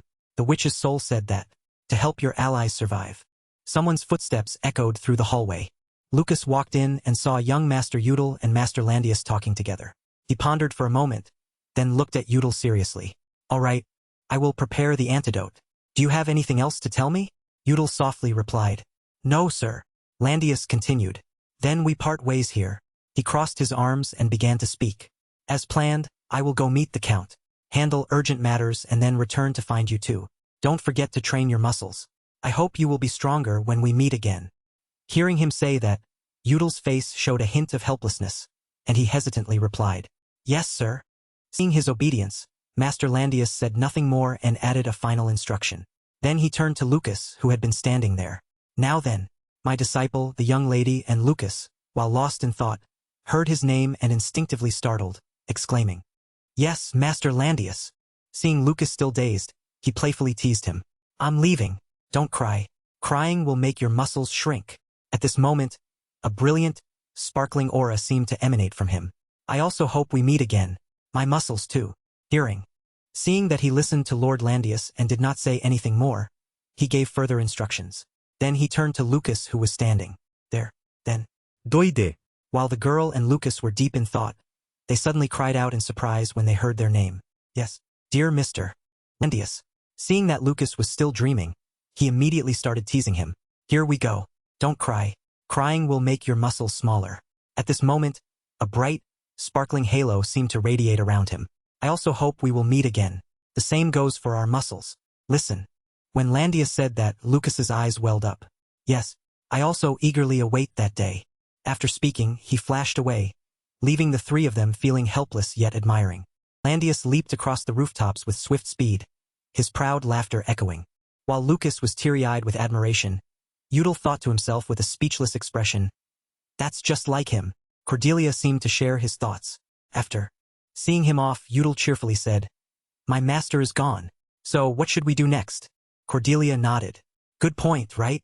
Suddenly, as if remembering something, Lucas exclaimed, Wait. Hearing Lucas exclaim that, Cordelia and Udal looked at him with suspicious expressions. Udal spoke up. What's wrong, young Master Lucas? With a hesitant and apprehensive expression, he replied, Young Master Udal and young Lady Cordelia, I have something to say. After hearing him speak, Cordelia slammed the table and shouted, What? We won't be able to go to the ice region. Lucas looked sorrowful. We've been attacked twice by the Demon Hand Society. Fortunately, young Lady Sylvia, young Lady Viola, young Master Felix, and the other children weren't attacked a second time. But, as if understanding something, Udal seriously replied, Young Master Lucas? Do you mean? Seeing that they seemed to have guessed the problem, Lucas honestly replied, Yes, we are targets of the Demon Hand Society. Or at least one of us is their target. He added, Last time, I also heard them call my name and young Lady Cordelia's name, so my conclusion is definitely somewhat correct. Hearing him say this, Cordelia and Udal both instinctively looked around with startled expressions. We've been discovered. Suddenly, Udal thought of a more important issue and asked Lucas, What about the sunfire flower then? Lucas softly said, My father said he would send people to look for that flower, but he said we need to investigate the Demon Hand Society more thoroughly before searching for the flower. Hearing him say that, young Master Udal and young Lady Cordelia's faces showed a hint of worry. Udal sighed. Does that mean we'll have to stay here until the investigation is over? Lucas nodded slightly. That's right. If you want to stroll around the Vedforner area, that's fine. But if you go outside the city, then... Knowing the situation, Cordelia and Udal were both unhappy that their plan had hit a snag. They exchanged glances and she looked at Udal. They're really interfering with our plans, aren't they? He replied, that's right. We'll change the plan a little. Cordelia's eyes showed curiosity. How? Udal didn't exchange glances with her but directly proposed to Lucas. Young Master Lucas, I'd like to stroll around Vedforner. Could you accompany us tomorrow? Lucas seemed a bit surprised and awkward hearing Udal's suggestion. Seeing Lucas still hesitate, he continued, because of my illness, this is the first time I've traveled far from home. Young Lady Cordelia also said this is her first time in Vedforner. As he spoke, he nudged Cordelia's arm, signaling her to cooperate. She was startled and flustered. Right. Seeing their situation, Lucas softened, looking at them with sparkling eyes as if pitying their circumstances. Young Master Udal, young Lady Cordelia. Then he stood up abruptly, a bright smile on his face. All right, I will show you both all the landmarks of Vedforner. But now is not the time. I need to prepare the tour itinerary for tomorrow. It will take a lot of time, so you two should rest a bit. Knowing they had achieved their goal, Udal and Cordelia smiled cheerfully. All right, we'll save all our energy for tomorrow. Cordelia added, I'm really looking forward to it too. See you tomorrow, young Master Lucas. Seeing their cheerfulness, Lucas also smiled brightly in return. Yes, see you then. After he left, Udal and Cordelia finally dared to drop their facade. She spoke in an exasperated tone. I'm getting better and better at lying. Udal chuckled along. Keep up the good work. She ruffled her hair. I'm going crazy. Suddenly remembering something important, she seriously asked him, but what are we going to do? At this rate, we'll be stuck here forever without being able to do anything. Udal simply smiled brightly. That won't do. We have to do something. Seeing Udal's confident expression, Cordelia quickly spoke up. Really? Do you have a plan yet? He placed a pristine white sheet of paper and a pen down, to her astonishment and confusion. Cordelia felt tricked, an angry expression on her face as she looked at Udal. You, damn it. He smiled with narrowed eyes and sent her a heart symbol. I'm thinking about the content. Cooperation makes things smoother, doesn't it? Cordelia angrily shouted. You scummy guy! What a nuisance! Angry as she was, in the end, she still had to write that letter. She grumbled unhappily. Why do I always have to write it? Last time in the Belkan Mountains. Now in Horsburg too. Why do you keep putting me in awkward situations? Udal just silently watched Cordelia grumble as they walked along the town road. Udal saw she was angry. He gently spoke up. Cordelia, think carefully. What would happen if you put a glass rod into a glass cup containing black ink? Then took the rod out. She unhappily replied. I'm about to explode from anger. What else are you asking? Udal acted as if he didn't notice her anger. He still smiled. Answer me. Cordelia was helpless. She thought for a moment. The glass rod would turn black. Udal asked further. So what if you did that more than once? She casually replied. It would still be black. No, even blacker. Receiving a satisfactory answer, he cheerfully replied. Exactly. Udal explained. That means, the first time is awkward, but if you do it many times you'll... Not waiting for Udal to finish, she angrily hit his back repeatedly and shouted. Do you want to die? Udal cried out in pain from the beating. Hey, that hurts. I protest against violence. Cordelia's anger hadn't subsided. I'm hitting you to make you hurt. You pinched my cheek last time too. Udal didn't back down from her either. He retaliated for what happened last time. But because he was hit too hard, he quickly apologized to make her stop. I'm sorry. I'm sorry. She let out a frustrated sigh. How annoying. He was in too much pain to speak, so he just whimpered softly. It hurts so much. After dealing with Udal, Cordelia returned to their important matter. So where are we going?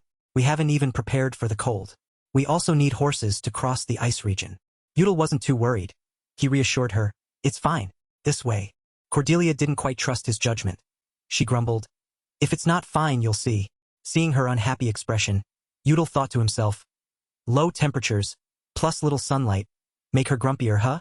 Landius dealt a painful blow to the Viscount of the North. He hasn't finished learning the main Heavenly Steps technique. I wonder where Dahlia is. And the injured knights too. A few things have been distracting Cordelia lately. The most distracting thing might be. Thinking this, he seemed to understand why she had been grumpy these past few days. He stopped and called her name. Cordelia. Hearing Udal call her name, she turned to look at him, waiting for him to continue. Udal began to comfort her. Baroness Dahlia will be fine. She looked at him in surprise, her eyes welling up with tears. Cordelia sadly bowed her head as if comforting herself. trying to appear nonchalant. Of course. She said she'd be fine once she returned home and received treatment. Although Cordelia seemed fine, Udall seemed to sense her true feelings. He pulled a small handkerchief from his pocket and tucked it into Cordelia's hand, knowing she needed it. Slowed his pace, falling behind so she could have a moment of peace. Cordelia took his handkerchief and sobbed. I'll level up really fast so I can heal everyone, Cordelia declared with determination. No, Dahlia and the knights must not be injured. I will protect them. She sniffled and asked Udall, I'm right, aren't I? He cheerfully agreed. That's right. After they had traveled a considerable distance, Udall managed to buy a black horse from Fabian, an underground transporter who bought and sold valuable goods. He told Cordelia to climb onto the horse's back to see if it was good. He asked, How is it? Seeing the two of them conversing privately, Fabian spoke up, praising her merchandise. I told you this horse is very strong. Enough for both of you to ride, right? Udall was very satisfied with the horse. He smiled and nodded.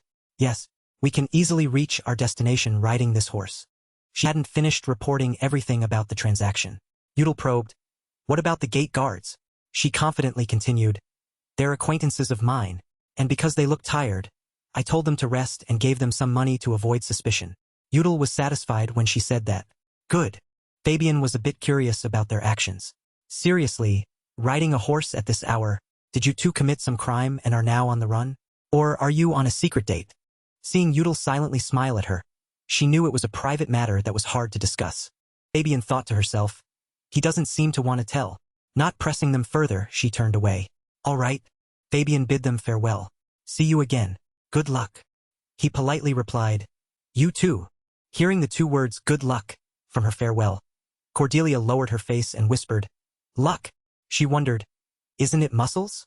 Udall chuckled and explained, Only Master says that. Everyone else says, luck, after. Some thought she felt much better. Cordelia walked along, humming a song. She smiled cheerfully. I feel much happier now, although I was a bit worried about Dahlia this afternoon. Thinking about it, we're doing the right thing, aren't we? Actually, I want Landius to live. We hinted to him that we'll investigate his death further. I wonder if he'll realize. Udall replied to her, Of course he will.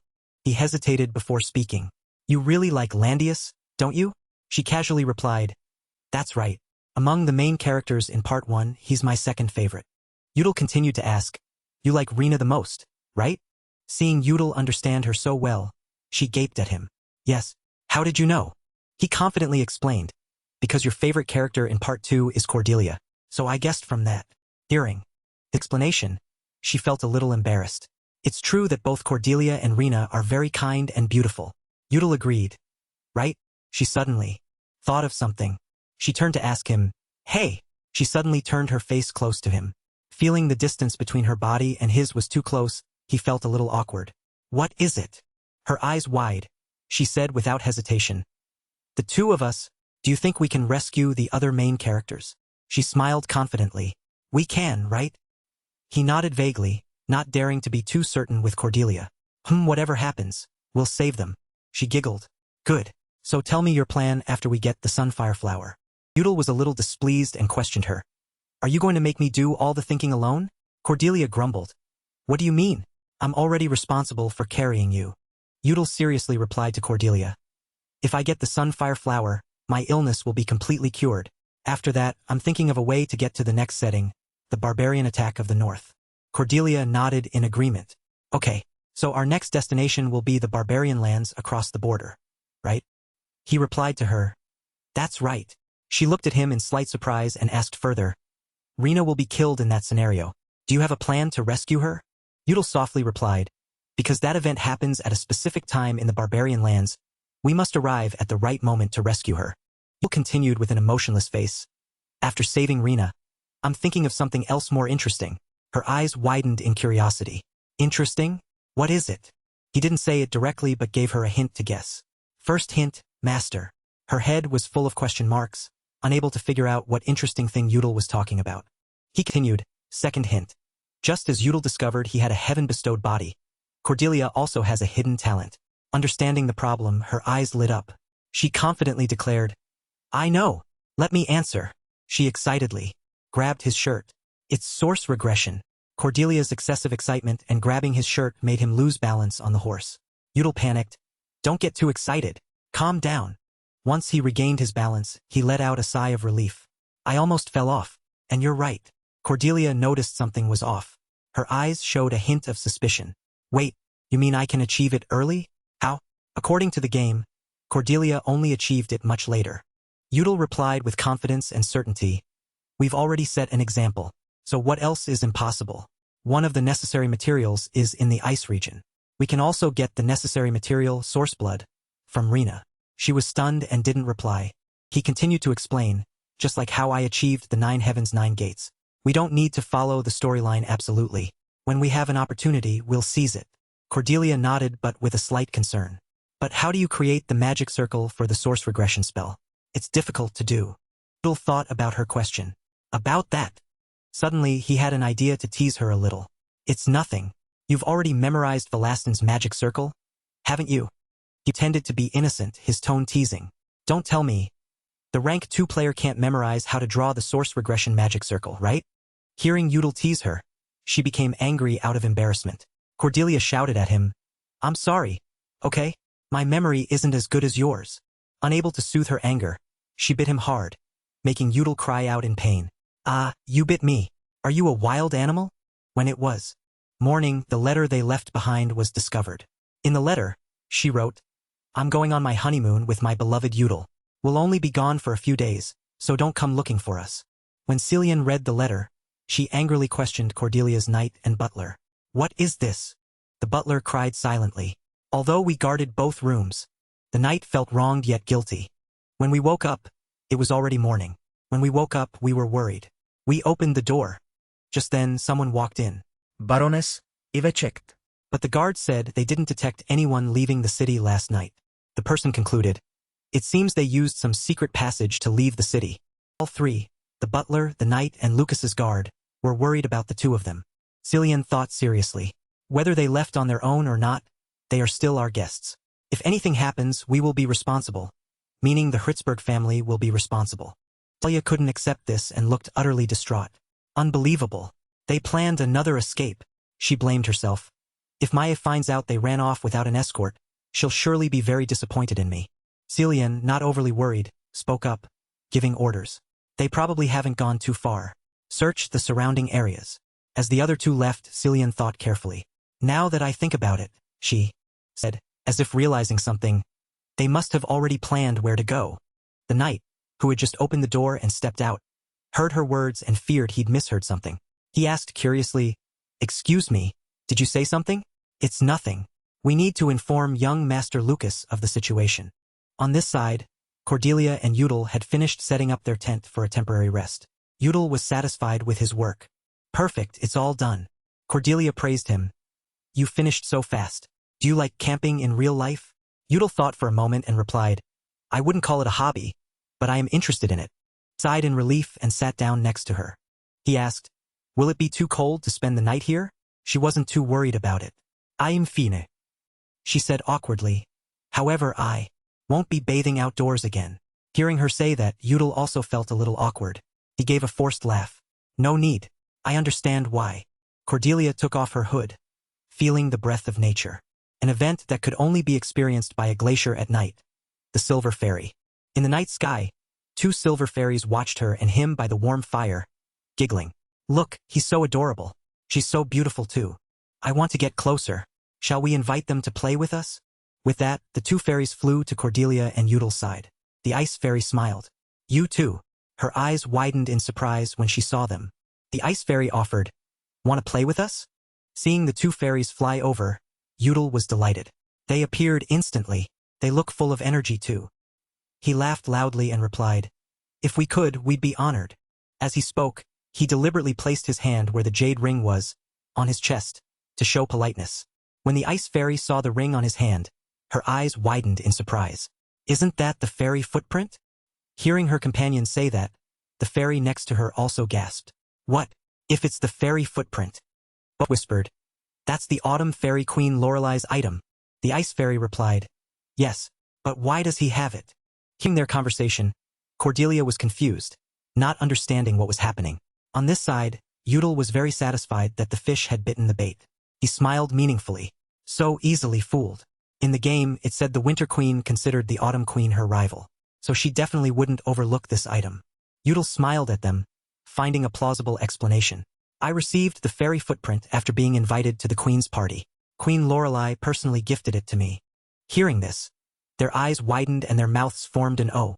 Personally gifted by Queen Lorelei? They were no longer in the mood to play. They whispered to each other, "It's urgent now. This is no time to play with them." Super urgent. The two fairies looked at Cordelia and Udall. "Both of you must come with us." Finally, she and he followed the two fairies to their dwelling place. Walking through the familiar scenery as before, Cordelia was delighted. "It's exactly the same here as it was then." Udall was curious about her exclamation. "Are you talking about the scenery changing with every step?" She nodded. "Yes, it's very beautiful and mysterious." The two fairies flew ahead, afraid the two humans would be left behind. They turned their heads and asked, "Are you two still keeping up?" "This way." When the door opened, a blinding light made Cordelia squint. By natural reflex, she raised her hand to shield her eyes to get a clearer look at the person who appeared after the light. A beautiful fairy appeared, draped in a pure white, snow-colored dress that further accentuated her captivating beauty, truly worthy of the name Winter Queen. Seeing the two of them still captivated by her beauty, Jared spoke up. "So it's you two, the ones who met my sister Lorelei." She flew up, performing a queen's greeting gesture. "Welcome to this land of winter. I am the Winter Queen."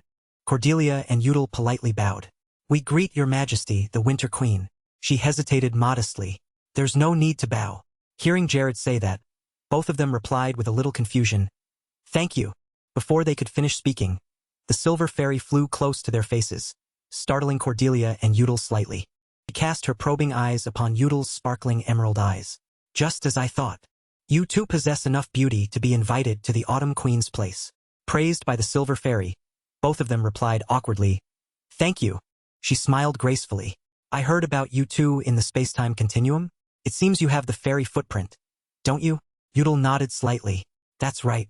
The Autumn Queen gifted it to us, along with the Moonlight Staff, as a gift for attending her party."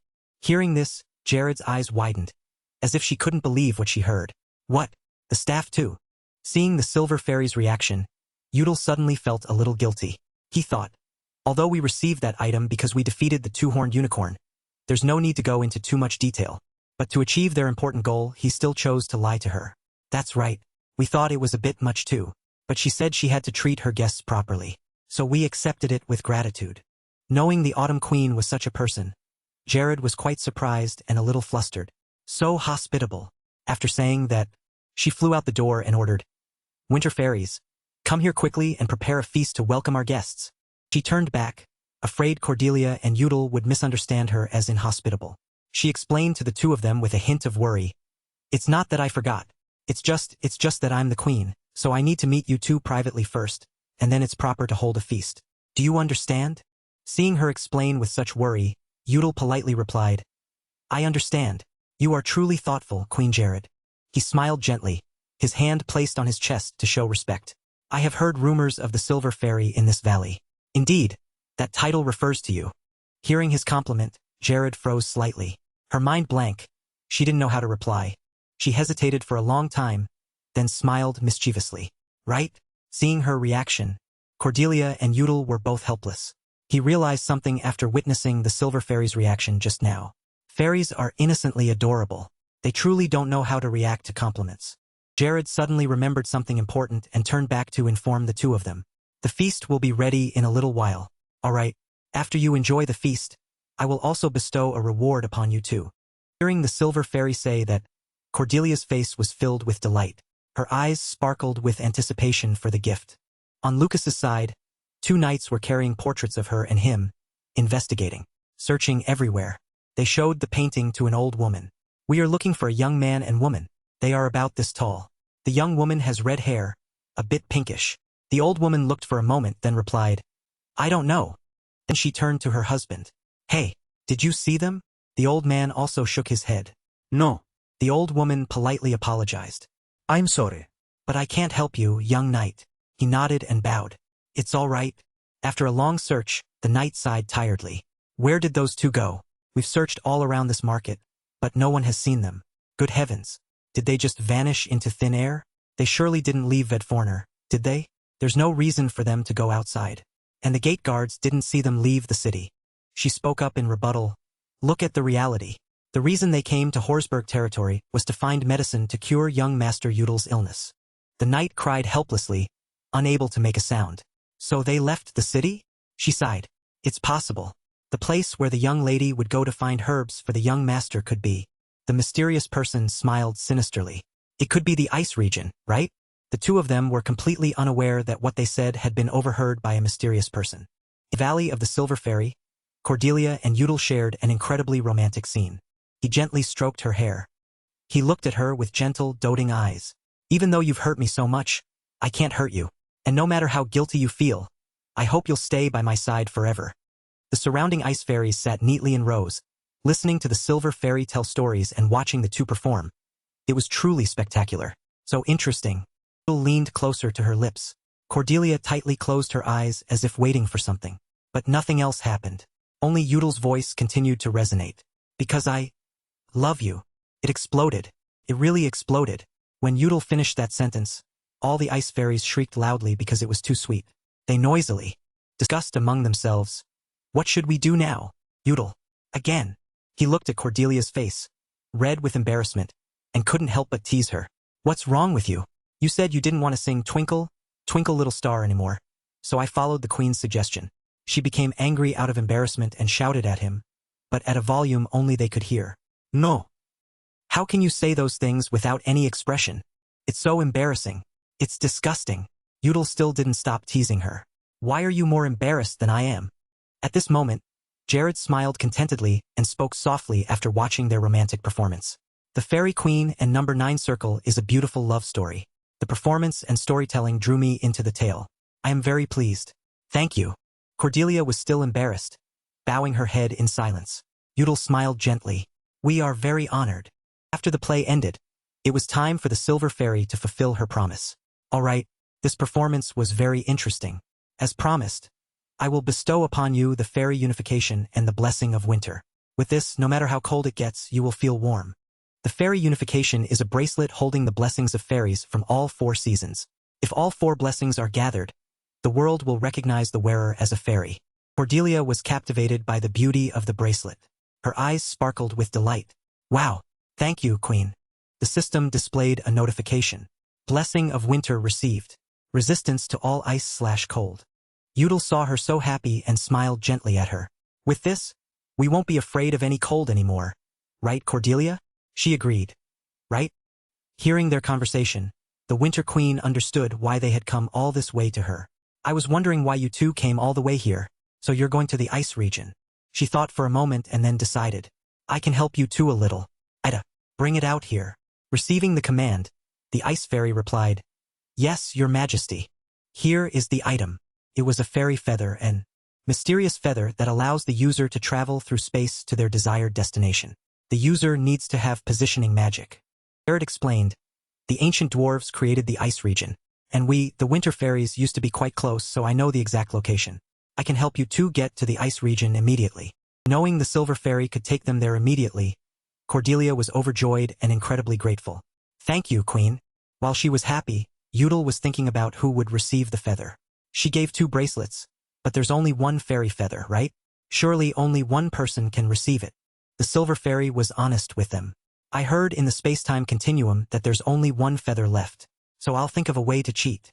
Hearing the queen say that, she asked with a hint of confusion, Cheat? As she spoke, she demonstrated how to cheat with it for them to understand. You too. Do it like this. You just need to hold hands when using it. Realizing something was wrong, Cordelia hit her head in embarrassment. Damn it. Yudel next to her was also speechless. So she brought out 1 feather with a purpose? Having completed her task, the silver fairy bid them farewell. All right, it's time to say goodbye now. You human children, I wish you a safe journey to the ice region, and I hope you two will be happy forever after. Hearing the silver fairy say that, he was flustered. Of course, we're leaving now. Returning to the main topic, she fiddled with her hair, not daring to look him in the eye. Should I do that? Or will you? Hearing her question, he was a little startled.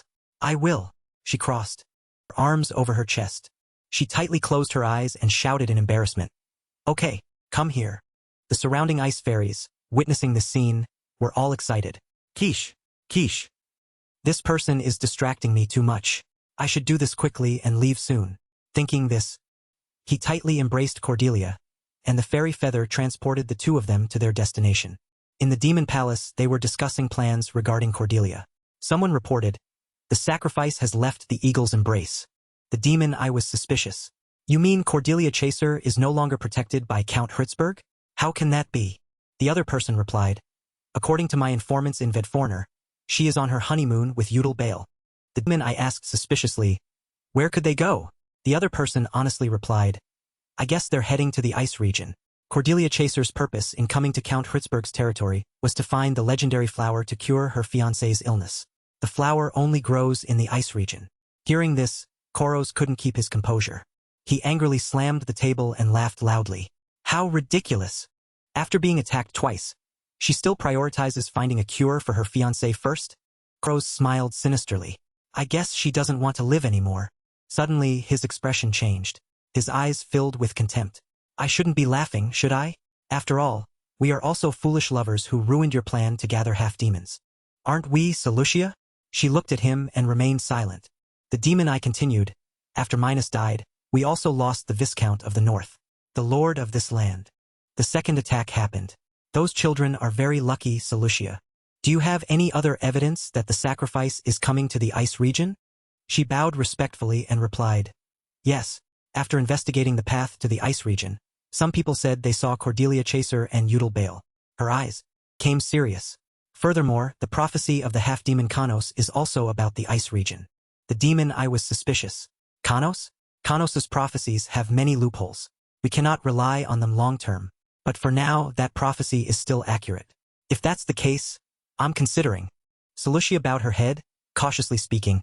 According to their travel speed, they will reach the ice region in about 2 days. We will station a force at the main gate. Then we can capture them, can't we? The sage has already left Horsburg, so he certainly can't help them anymore. Her face was serious as she assured the person opposite her.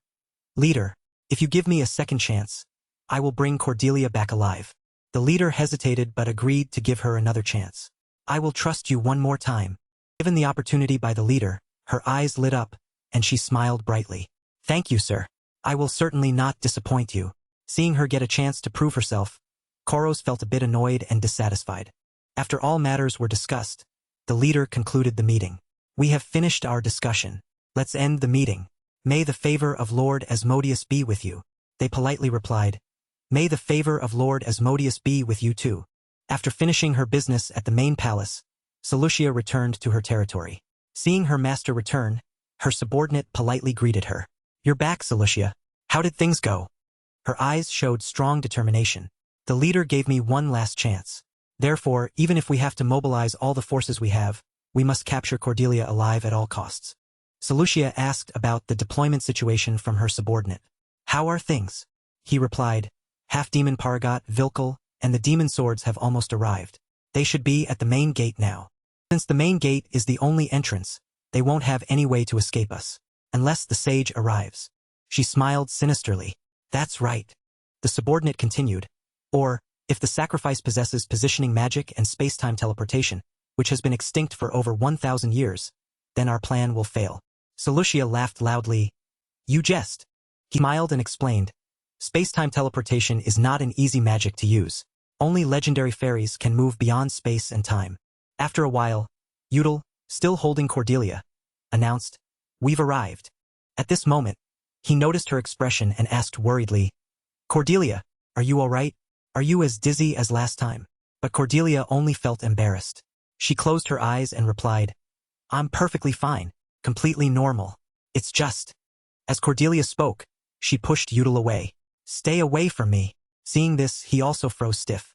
Udal realized he had just hugged her and honestly expressed, Sorry, you really hate that, don't you? But it's a good thing we arrived in the ice region together. Cordelia shouted, Who said I hate it?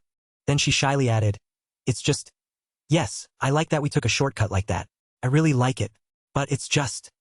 Cordelia remembered the other fairies surrounding one fairy, chanting, Kiss, quiche, happy forever. Her face turned crimson with embarrassment. It's very. Thinking back to what happened, Cordelia shouted, Extremely embarrassing. Seeing her attitude, Udall could only think to himself, she doesn't hate it that much. Then he rejoiced, then that's good. After that, Cordelia realized she had overreacted and tried to calm herself. Just calm down. Even with the blessing of winter, I still feel quite cold. Saying that, she reminded him, that's right. It's very cold here. Quickly put your cloak back on, Udall. Are you very cold? Do you still have that warm energy syndrome? Should I lend you my cloak? He just politely replied, I'm fine. We're quite well prepared. But she just whispered, I understand. Noticing her tone had changed, Udall turned to look. Cordelia. He saw her let out a big yawn. Then Cordelia rubbed her eyes and asked, what did we prepare? Seeing she was tired, he suggested, let's rest for now. Then Udall teased her to make her feel better. Look, I caught your yawn. Cordelia, seeing this, played along. I'll give you a cough too. Then they went upstairs to find a place to rest. Oh my, let's go. This is the first floor. There must be a way up, right? It's by this water here. Finally, they found a spot. Cordelia cheered happily. That's right. It's by this water here. Then she joked, thanks for the Netflix sound effect. My score is... Udall immediately replied, 100. Hearing that, she was extremely pleased. Watch me. I won't disappoint your expectations. Then the two of them began to plan. They discussed with each other. First, clean up. Wipe away the dust before going to sleep. Right. Then we'll start a fire and boil water. This is the bathroom. Okay. A moment later, the ceiling was clean, free of cobwebs. They tiredly lay down on the beds. Both their faces showed satisfaction. Cordelia happily exclaimed, lying down like this feels so good. Udall, lying on the adjacent bed, couldn't help but agree. Then she turned to remind him, but her words were playful.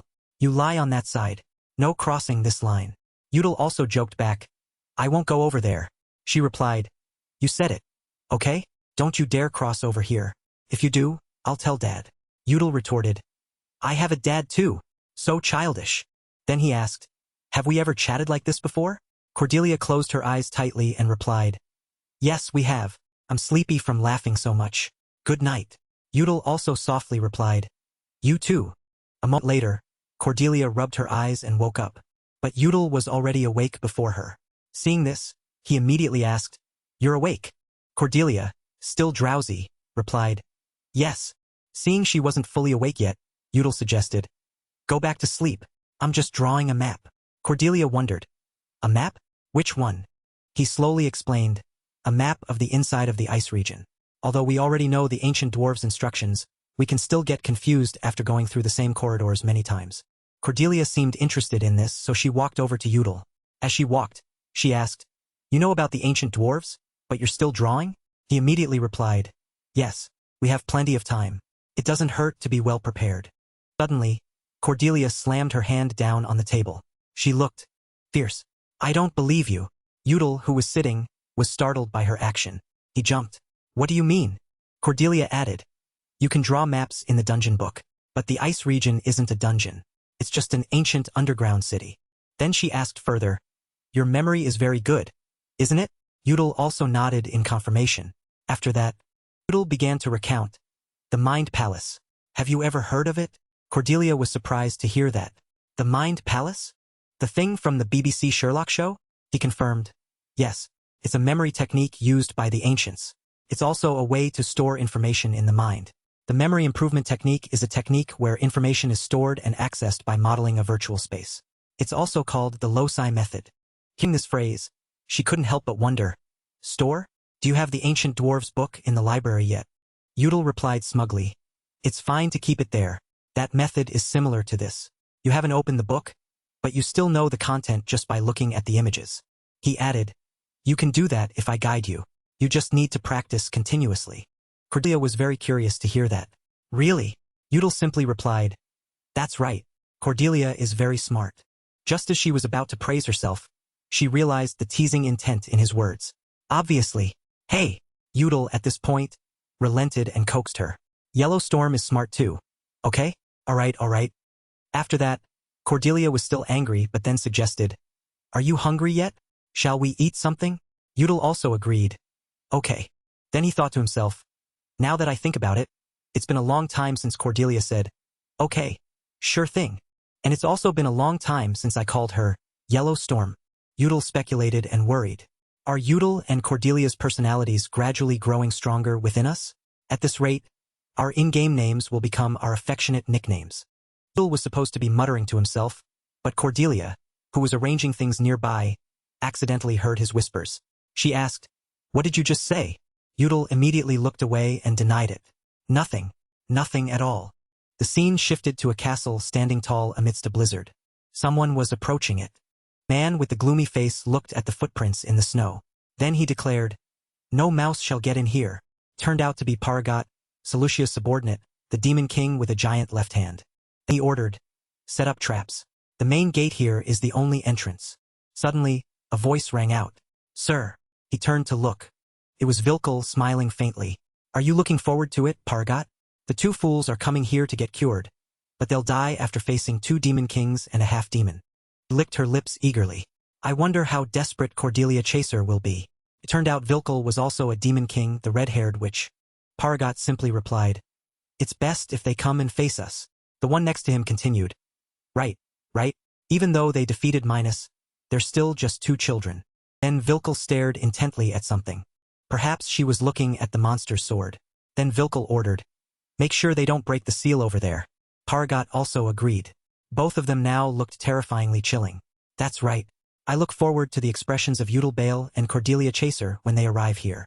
Returning to the castle, Cordelia and Udal had just finished eating. Cordelia, full and satisfied, exclaimed, "That was delicious." She turned to Udal and asked, "Where did you learn to cook?" Udal casually replied, "Here and there, everywhere." Hearing this, Cordelia also asked, "Hey, it's good, right? Do you like cooking? Maybe you're a good cook because you go camping, right?" He replied very concisely, "Perhaps." After the meal, they began exploring around the castle. "Then you'll have to cook more for me. Where are we going next? Do we need to talk about strategy?" Udal, walking ahead, also discussed. "Yes, the sunfire flower emits a special scent that attracts monsters when it blooms." Cordelia was utterly disheartened. "There's no avoiding it, because the sunfire flower is programmed to attract monsters. It's only a few days until they bloom, right?" Udal calmly continued, "We have 3 days." She heard this and asked suspiciously, "Can we really eliminate all the monsters there in 3 days?" Udal thought for a moment and then spoke. "The best way is for us to stand at the main gate and attack." Cordelia seemed to disagree. "But it seems impossible, because there are only 2 of us." However, he had already anticipated her answer. "That's right. So we need to use a different method." Cordelia was surprised. What method? At this moment they had reached the main door. She wondered, "This is the exit. Are we leaving?" Eudel patiently explained, "No." Before reaching a specific floor, most of the paths in the ice region are outside. He took out a series of strange items. Then Udal smiled brightly, but his words contradicted his expression. "Won't they just die when they get caught in the traps at the main gate?" It seemed Udal hadn't found any useful items. So the current situation was exactly like Cordelia turning into Doraemon and Udal being Nobita. She fumed with anger and questioned, "You decided that because I'll be the one who has to use power to cast the magic circle, right?" He immediately sweetened his tone. "I know you're working hard, so I prepared a lot of mana elixirs for you." Cordelia was delighted. At this point, Cordelia was also at her wit's end. "So annoying." Udal then teased her further to make her less angry. "I'm sorry, but I love you." But Cordelia angrily retorted, "Don't try to erase your sins with that song." New day began. The sky was vast, high, and blue. Cordelia had eaten all the food on the table. She happily praised Udal's cooking skills. Breakfast was delicious. Udal calmly replied, "It's an honor to cook for you. No carrots today either." Cordelia was full. She put on her cloak hood, looking tired. She demanded more. "That's right.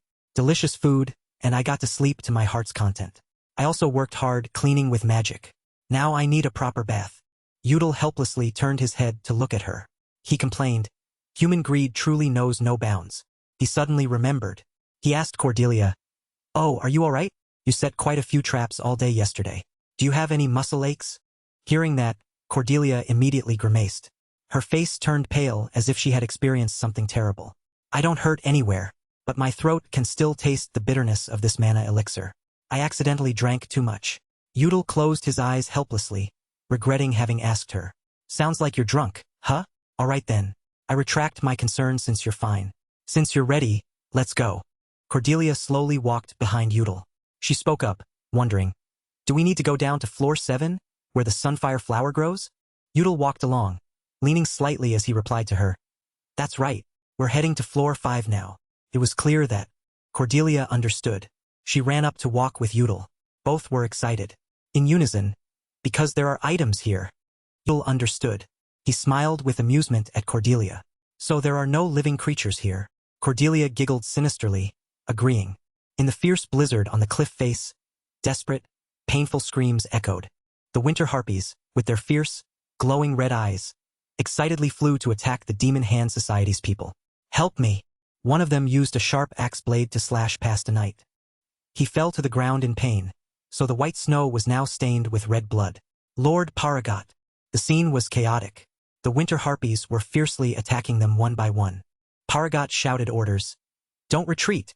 Stand firm and face them." He stood behind, directing his soldiers.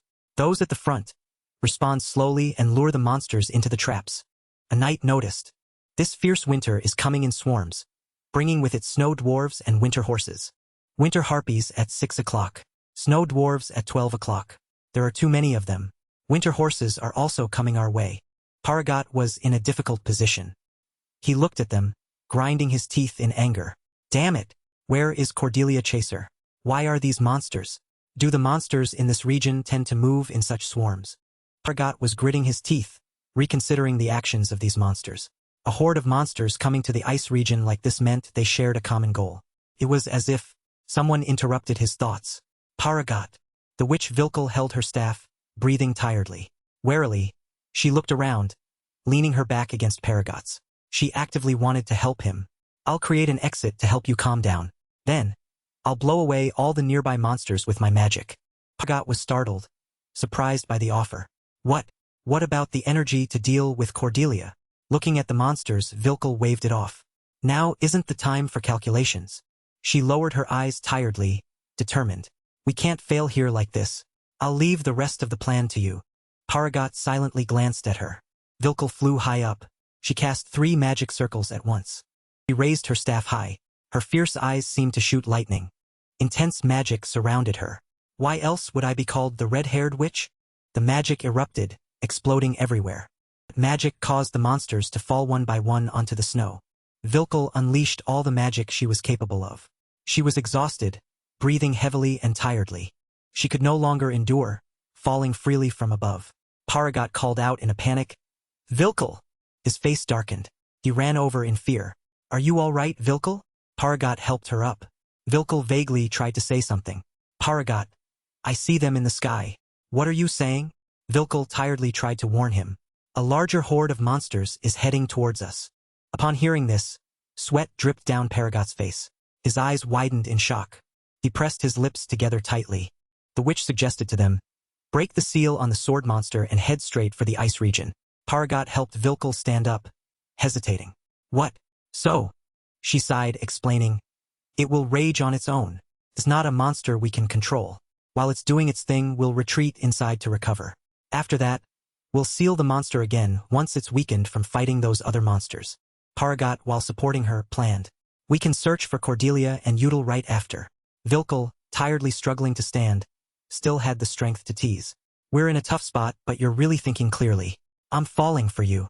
They continued on the snow-white path, stained crimson with blood. Paragat was helpless. "You still have energy to joke around. Then I guess I don't have to carry you inside. Follow me." Paragat majestically waved his hand, giving an order. "Those who are still alive, listen. We will quickly fight back from inside." He yelled, "I'll say it again. Those who are still alive, go inside." The soldiers received the order. They charged forward in unison. "Understood." Paragat suddenly stopped. His eyes widened in shock as he looked ahead. "Lord Paragat." Magic chains had sealed all their exits. There was a magic seal at the exit. Paragat seemed to realize something. He grinned brightly, amused. The sacred seal emitted a white light. "That's Count Hritzberg's. Such things." He concentrated all his resources and power into his arm. Paragat's eyes widened. He ran to the door, channeling immense power into a punch. The door slowly cracked, then shattered into pieces. Paragat's giant hand was stained with blood.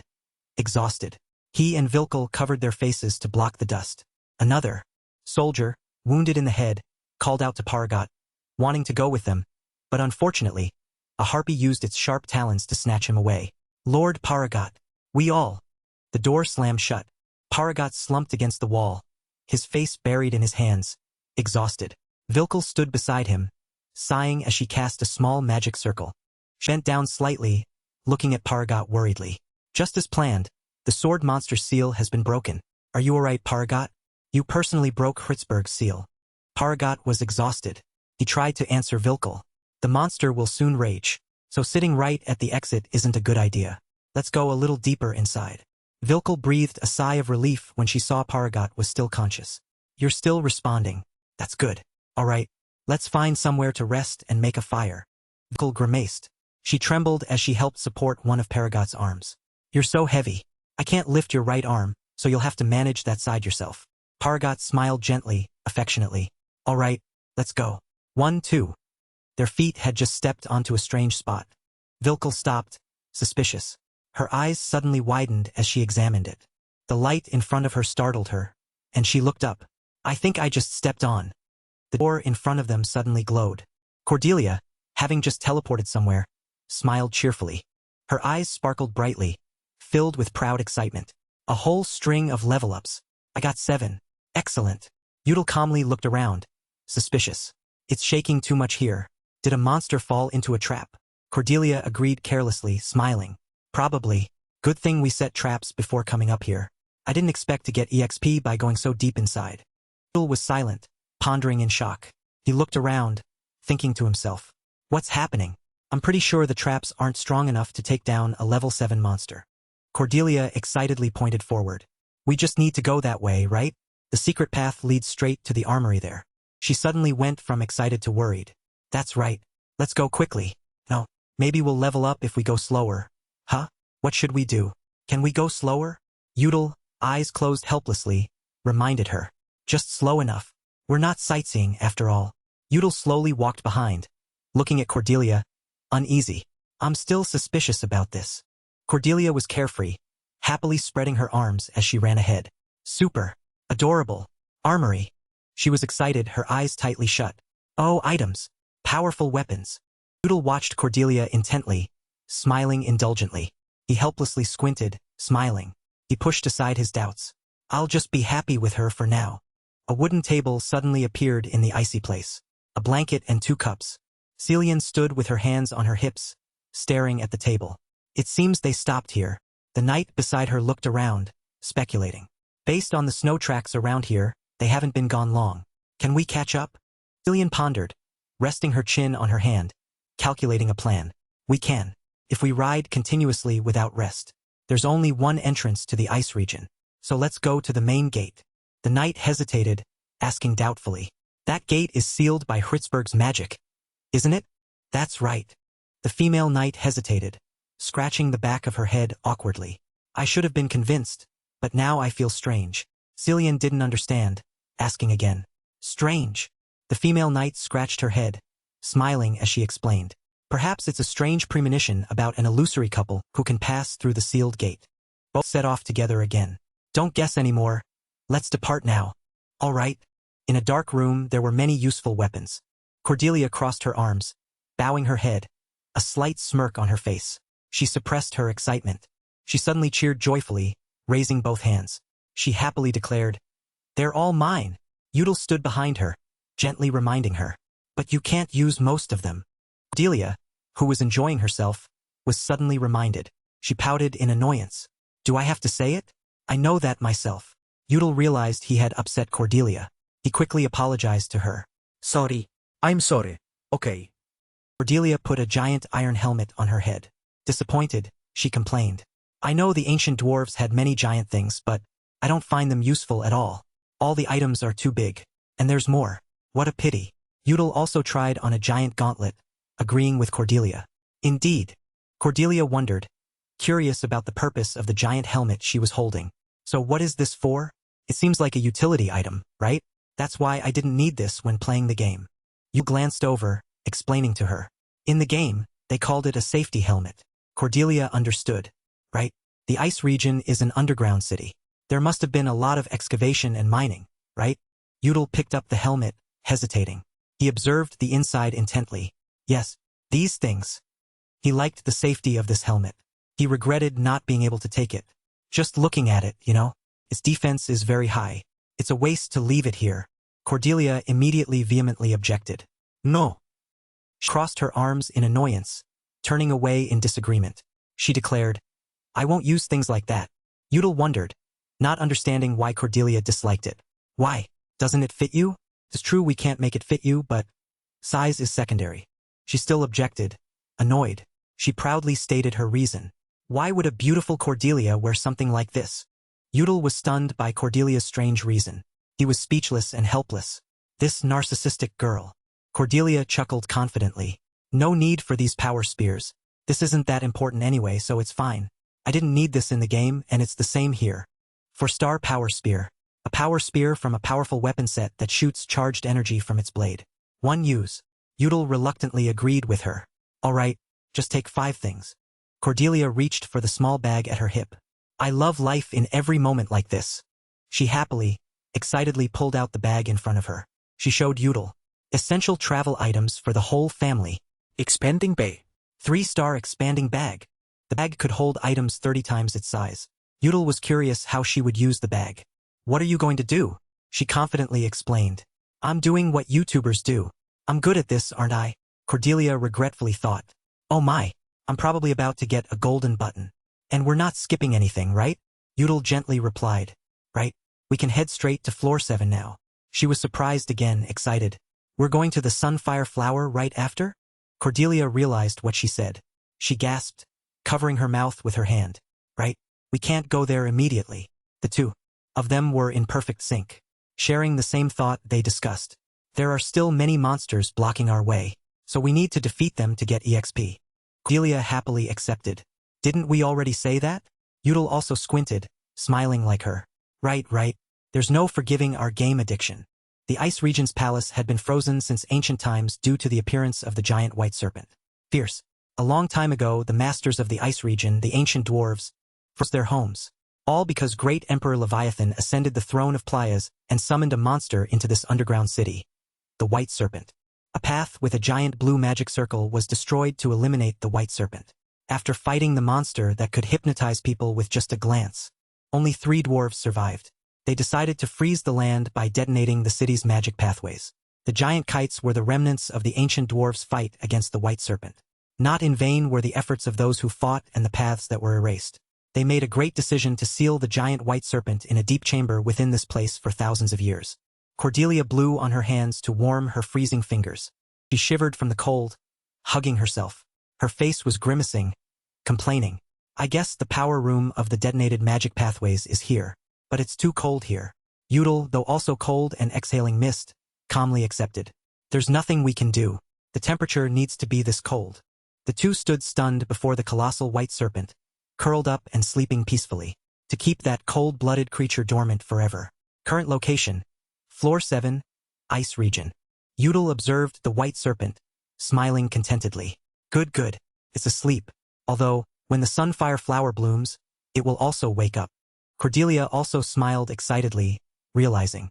That means, it will stay here until the Sunfire Flower blooms, right?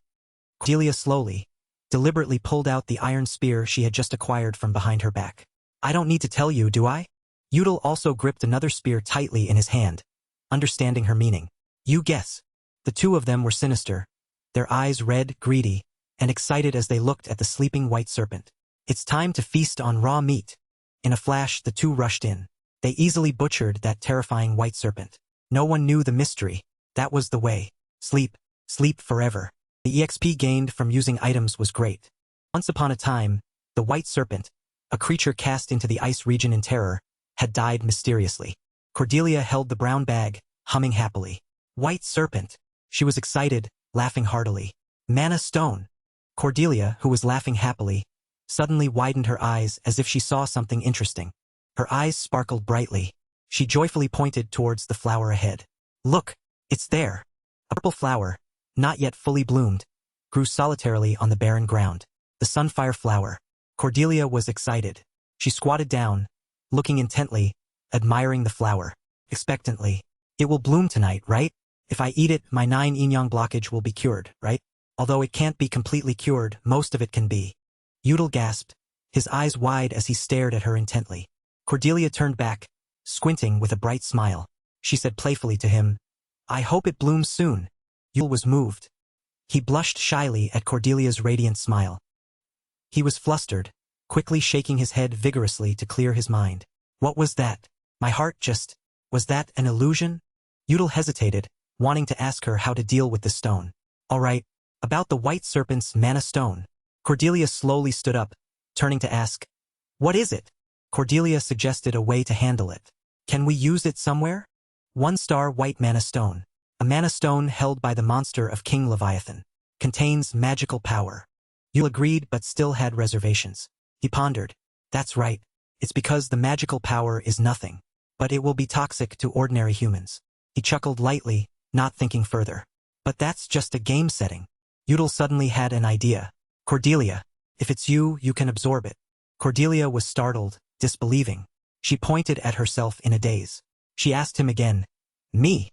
Yudel glanced at her, smiling lightly. He affirmed, that's right. Cordelia was actually a powerful, mysterious witch. Because you already possess the power of a witch who originated from a demon lord. Yudel spoke with a serious expression. I can't do anything while absorbing the sunfire flower's power either. So I think you should absorb the power of this stone. Cordelia listened in a daze. During that time, you absorbed the white serpent's mana stone. Okay? She still watched Yudel intently without saying a word. His voice remained steady. Although, after so many years, the power in the stone might have diminished. But you should still try. This is a good opportunity. Returning to an earlier moment, Yudel stated his opinion. The reason we eliminated all the monsters in the armory from floor 1 to floor 7. Then, he continued to explain that it was to make them all disappear from the corridors from floor 5 upwards. Not to mention the EXP. I want you to note this method. When absorbing power, we will enter a state of complete defenselessness. During that time, Yudel noticed Cordelia's slightly strange demeanor again. When the sunfire flower blooms, you should... Cordelia, what's wrong? She replied with a trembling voice. I really like being in a party with you. Cordelia's attitude changed in an instant, and she broke into a smile. Of course. Both of them seemed to be lost in her radiant and enthusiastic aura. Yudel again wore an expression of disbelief. This game addict. Hearing you say that makes me very happy. Suddenly, he asked a question. Now, isn't it time yet? The silence didn't last long, and Yudel again wondered. How many more seconds? Cordelia quickly replied excitedly. Almost. He joined in the joy and began to count down. 5, 4. Yudel looked at the watch on his hand, continuing. 2. The moment the last number rang out was also when the flower emitted a beautiful yellow light. 1. It bloomed, a delicate mist spreading out magically. The two stood silently watching the flower bloom. The light shimmered around it like a dance of magic. Yudel witnessed that ethereal moment and softly spoke. It's bloomed. Cordelia still stared intently and listened to the commentary. The essence of the ice region only blooms in harsh weather. Then she gently opened her mouth. This flower is so bright. It's not too hot, but very warm. Cordelia's compliments made Yudel turn to look. And beautiful too. She smiled, making the flowers seem to appear. Right? Yudel looked at her, somewhat entranced. Cordelia, Yudel confessed awkwardly. My heart skipped a beat. She gasped in surprise. What? She asked a flurry of questions, both panicked and worried. Skipped a beat? What's that like? Does it hurt? Yudel explained, exasperated. Not exactly pain. It's just that my heart suddenly started beating erratically. Cordelia continued to fuss. Then can you still eat the sunfire flower? No. Aren't you supposed to eat the flower to get stronger? He replied with a disappointed tone. I feel fine now. Her voice softened slightly, still not stopping. What was that just now? Then Cordelia gently instructed. Well, that's good then. But if you feel uncomfortable, you have to tell me. Okay? Yudel reached out and gently picked the flower. All right. Now I will. A moment later, Yudel's voice echoed in the space. Let's try to cure the 9 yin-yang blockage.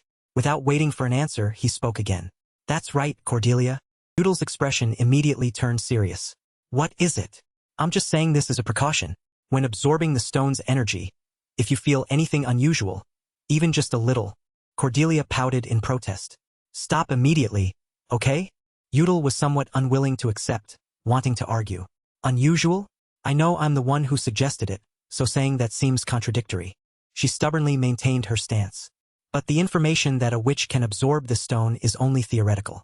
Therefore, when he heard this, his pupils suddenly widened. He seemed to have realized something. Seeing this, Cordelia smiled slyly, encouraging him. I trust you. Udal also retorted teasingly. Don't worry, I'll finish before you and draw on your face. She immediately replied, not wanting to lose. Try to control yourself well. Cordelia continued to tease. Are you scared? If you're scared, wake up before me. Then I'll go over here to absorb the energy. Udal's words were caring, yet laced with teasing. Remember to chew the flower thoroughly. Otherwise, you'll get a stomachache. Cordelia walked away, leaving an affirmation. Oh, I'm not eating it. I'm just absorbing the energy. Udal also prepared to turn away but still managed to tease. Do you think a flower is salad? Her voice echoed in the space. It's the same thing. Well, see you later. Cordelia held the sparkling purple quartz crystals tightly in her hands. He meanwhile gripped the flower from earlier. Her eyes were indifferent, mixed with a hint of sharpness. Udal's eyes, however, held an indescribable coldness. Cordelia, thanks to those quartz crystals, emitted purple energy that enveloped her entire body, and he pressed the flower against his body, causing it to shoot out spiritual light. Somewhere else, the group was struggling to move in the harsh, icy weather. Celian, walking in front, spoke. All right, I'll wait for you to get stronger. Don't keep repeating those old, cheesy lines. It sounds just like enemies who later become good friends. The knight replied with something seemingly unrelated. My feet are stepping on countless bodies buried under the snow. The knight's face immediately showed fear upon hearing this. Then she looked at the scene full of death and blood, thinking to herself, the dwarf and bear corpses here. It's as if they were fleeing from something. Even harpy corpses. It looks like they just escaped a sea of fire. Suddenly, the knight exclaimed aloud. What the hell? In front of them was a group of royal figures measuring something, which made her very curious. Those clothes are... The knight glanced over, showing a hint of surprise. A blonde girl politely introduced herself. Hello, I am Joan, a member of the Cross Protection Society. She continued to inquire. This area is being investigated by the Cross Protection Society. Are you all from the Hritzberg family? Celian placed a hand on her chest, replying with a hint of sadness. Yes, but why are knights from the Cross Protection Society here? Suddenly, Joan's eyes narrowed. Perhaps you already know. She recalled the chilling images of the ice region and spoke. After the seal on the main gate was broken, a colossal monster awakened. Fresh crimson blood covered an entire snowy hill. A knife, still dripping with fresh blood, glided gently across the ground. The image of a gloomy eye socket appeared. Suddenly, those eyes slowly opened, carrying an indescribable coldness. Sisioth stood alone amidst the bloody battlefield it had caused, with twisted thoughts. Finally, I can feel again. Joan closed her eyes tightly and spoke. After the seal on the main gate was broken, we detected the presence of a very powerful monster. The knight was so surprised her mouth hung open. Wait, does that mean? Then she yelled worriedly. The monster in the ice region just appeared? In Joan's mind appeared the image of the giant white serpent. Yes, it's the monster of ancient Lord Rivia June. She continued to describe the creature. The white serpent had been dormant in this ice region, so this place was always on the blacklist. It's been a very long time since I felt such aggressive energy. The knight thought to herself. I knew something was happening. Then she quickly pushed her sword forward, speaking with determination. Surely those demon worshippers have pursued young Master Udal and young Lady Cordelia. We must hurry. Joan was a little surprised, asking again. Young Master, young Lady, is anyone else involved in this? Celian felt a slight pang and slowly replied. I'll explain on the way there. The knight's voice continued to echo. Now we can't waste another second. Back inside the cave from earlier. Hands gripped tightly onto the bag containing the quartz crystals, emitting magical light. Cordelia's emerald eyes intently observed it. The system displayed her achievement notification. White Serpent's energy has been absorbed. Era NKS. Lord of Ancient Times. A monster owned by Rivia June. The White Serpent's eyes have the ability to paralyze those who look at it. Cordelia then gave a faint smile. After that, her attitude changed. Her whole body was excited as she danced and sang. At first it was a bit difficult, but the more I went on, the easier it became. Just like when I accepted the witch's soul. Cordelia stood up, adjusted her hood, and spoke. Let's see, is Udal done yet? She secretly peeked towards the area where Udal was in seclusion. Cordelia cheerfully called out loudly to surprise him. Udal. Her tone was full of excitement, but her eyes were utterly panicked. If you're not done, I'll draw on your face. Cordelia stood frozen as she saw Udal lying, curled up on the ground. He struggled, clutching his collar, gasping for breath. She spoke with a heavy heart. Yin and Yang energy are struggling. I can't believe what's happening before my eyes. Cordelia recalled Udal's words from earlier. When absorbing energy from the sunfire flower, I won't be able to move. During that time, you absorb the white serpent stone. Okay. He had a little sweat on his face but still denied it. Perhaps I'm worrying too much. But if something happens while absorbing the energy, then back to reality. Cordelia clenched her fist, scolding him. You should worry about yourself first. Then she angrily cursed. Idiot. Snowflakes continued to fall through the air. A pair of feet was moving. Joan slowly spoke. So that's how it is. You're here to look for the young master and young lady. Cillian replied cautiously. We're splitting up to find them. However, if the seal at the main gate has been broken, the one who cast the seal will surely receive a signal. And immediately send another horde of monsters here right now. She gently spoke, praising. That's the best thing I've heard so far. Then, Joan continued to state her opinion. Now we can't avoid a fight. So I hope the monsters come quickly. She was somewhat disapproving. The monsters shouldn't come too late either. I'm worried about their safety. In the heavy atmosphere, a loud cry suddenly rang out. Stop! The knight leaned against a pine tree, announcing. There's something here. He saw something standing in the blood-stained ice region. The knight asked doubtfully. What is it? A guardian monster. On this side, Joan's eyes widened as if she recognized something. Then she yelled, Careful! The knight had just turned around, preparing to receive an attack. A streak of crimson light flashed through the air. Afterimages of the sword were continuously left behind. Fortunately, Joan had managed to lunge and push him out of danger. Both crashed heavily onto the icy ground. The branch above also fell due to the attack. The knight sitting below also coincidentally saw the scene. Her eyes widened in astonishment. The knight stared intently at Sisioth, thinking to herself, an attack without any mana has reached here? Suddenly, the brown-haired young man extended his hand forward, commanding, Hold the seal. He continued to yell. With the pride of the Cross Protection Squad, the brown-haired young man's voice echoed in the chilling space. This monster is not allowed to leave the ice region. In the cave, a small voice suddenly echoed. I was the one who wasn't paying attention.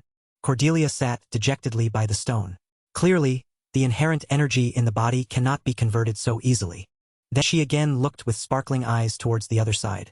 Udal was still lying on the ground, accompanied by her worried words. When will you wake up?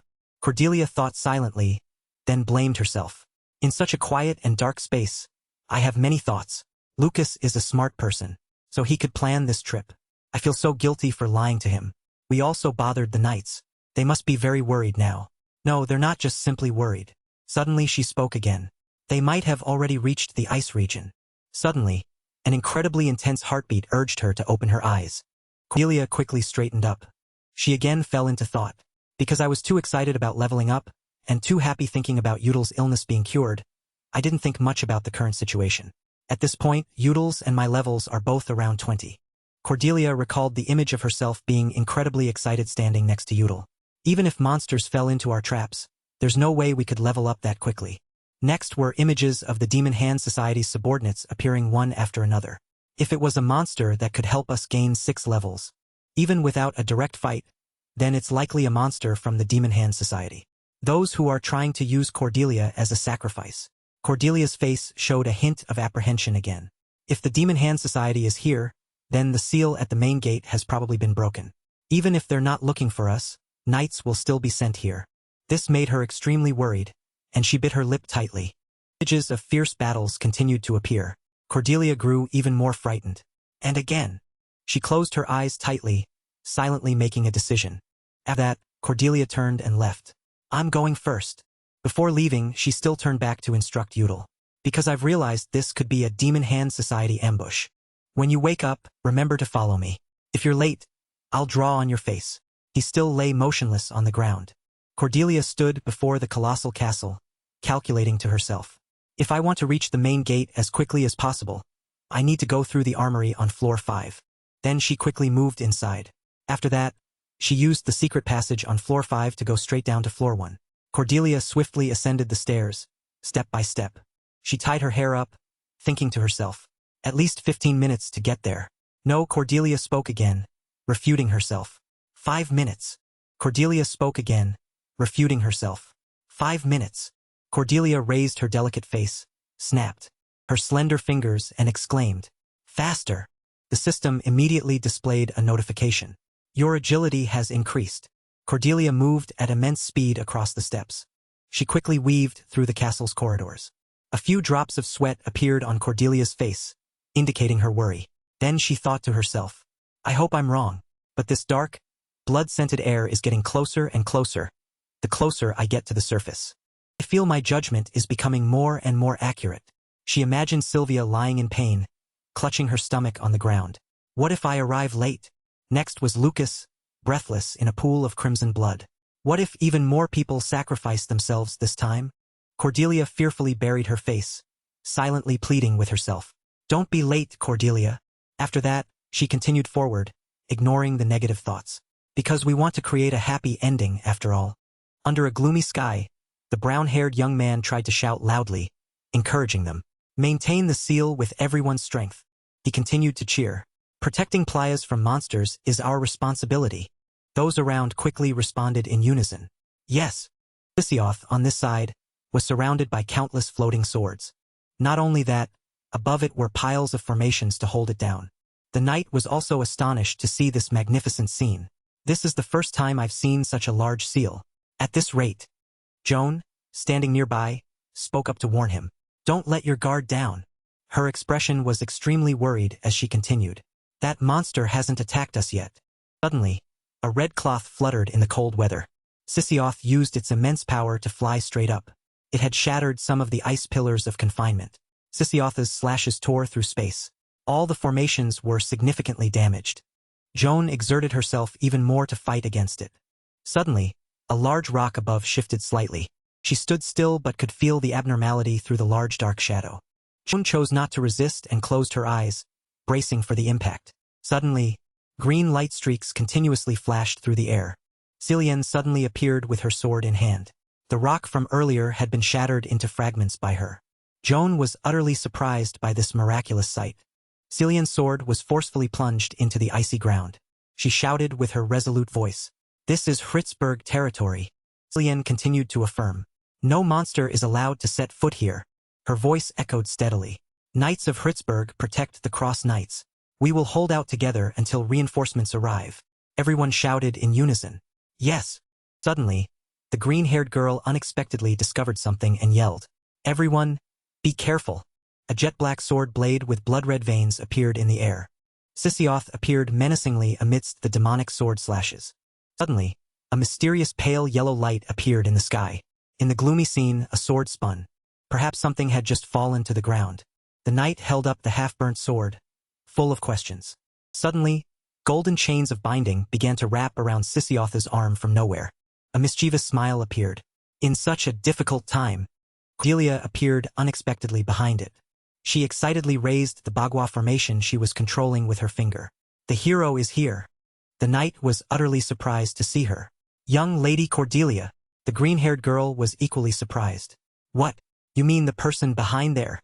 Cordelia froze as she heard her continue. Is that the illusory couple you're looking for? Then she thought to herself. What is she saying? The iron chains from earlier suddenly shattered. Cordelia immediately glanced in that direction. Thanks to her keen senses, she dodged a slash from Sisioth. It was quite surprised and chuckled lightly. After that, Cordelia immediately ducked behind a rock. That's Sisioth, right? It stood towering in the gloomy space. Sword monster Sisioth, wind element. A monster specializing in close-range combat. Once the seal is broken, it can destroy everything with its sword. Cordelia slowly called its name. Sisioth. Then she revealed a sly smile.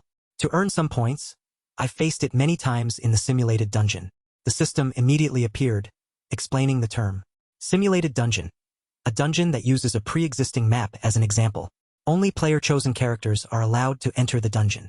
Sisioth, swinging its sword, appeared along with her thoughts. The way it hides its weapon behind its back like that. From a distance, it used a sword strike to cut through the rock where Cordelia was hiding. Seeing this, she thought to herself, good. Just like in the game, it can only swing its sword once. Cordelia spoke. Quick! After that, wherever she ran, Sisyotha's sword strikes cut through the rocks there. At this moment, Cordelia even turned back to tease. You know what?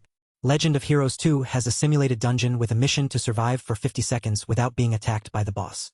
Suddenly, her feet stopped, sending a spray of snow upwards. Because doing that gets a lot of points. Cordelia turned to face Sisyoth directly. So I took that mission to get first place. Her eyes were determined, yet mixed with a hint of worry, as she thought to herself. Sisyoth is a monster that appears in the middle of the game. My chances of winning are slim, based on my current level and combined witch power. Cordelia tried to loosely clench her fingers, continuing to think. The only way to defeat it is to seal it with its true name. She began to rush towards it but continued to plan. I've never crushed it to a pulp, so I don't know Sisyoth's true name, but Yudel surely knows. In the cave at that moment a small sound echoed. A firm hand was slowly moving. Yudel had just woken up and found a red cloth draped over him. He gripped it tightly with his hand. Yudel softly called out the familiar name. Cordelia.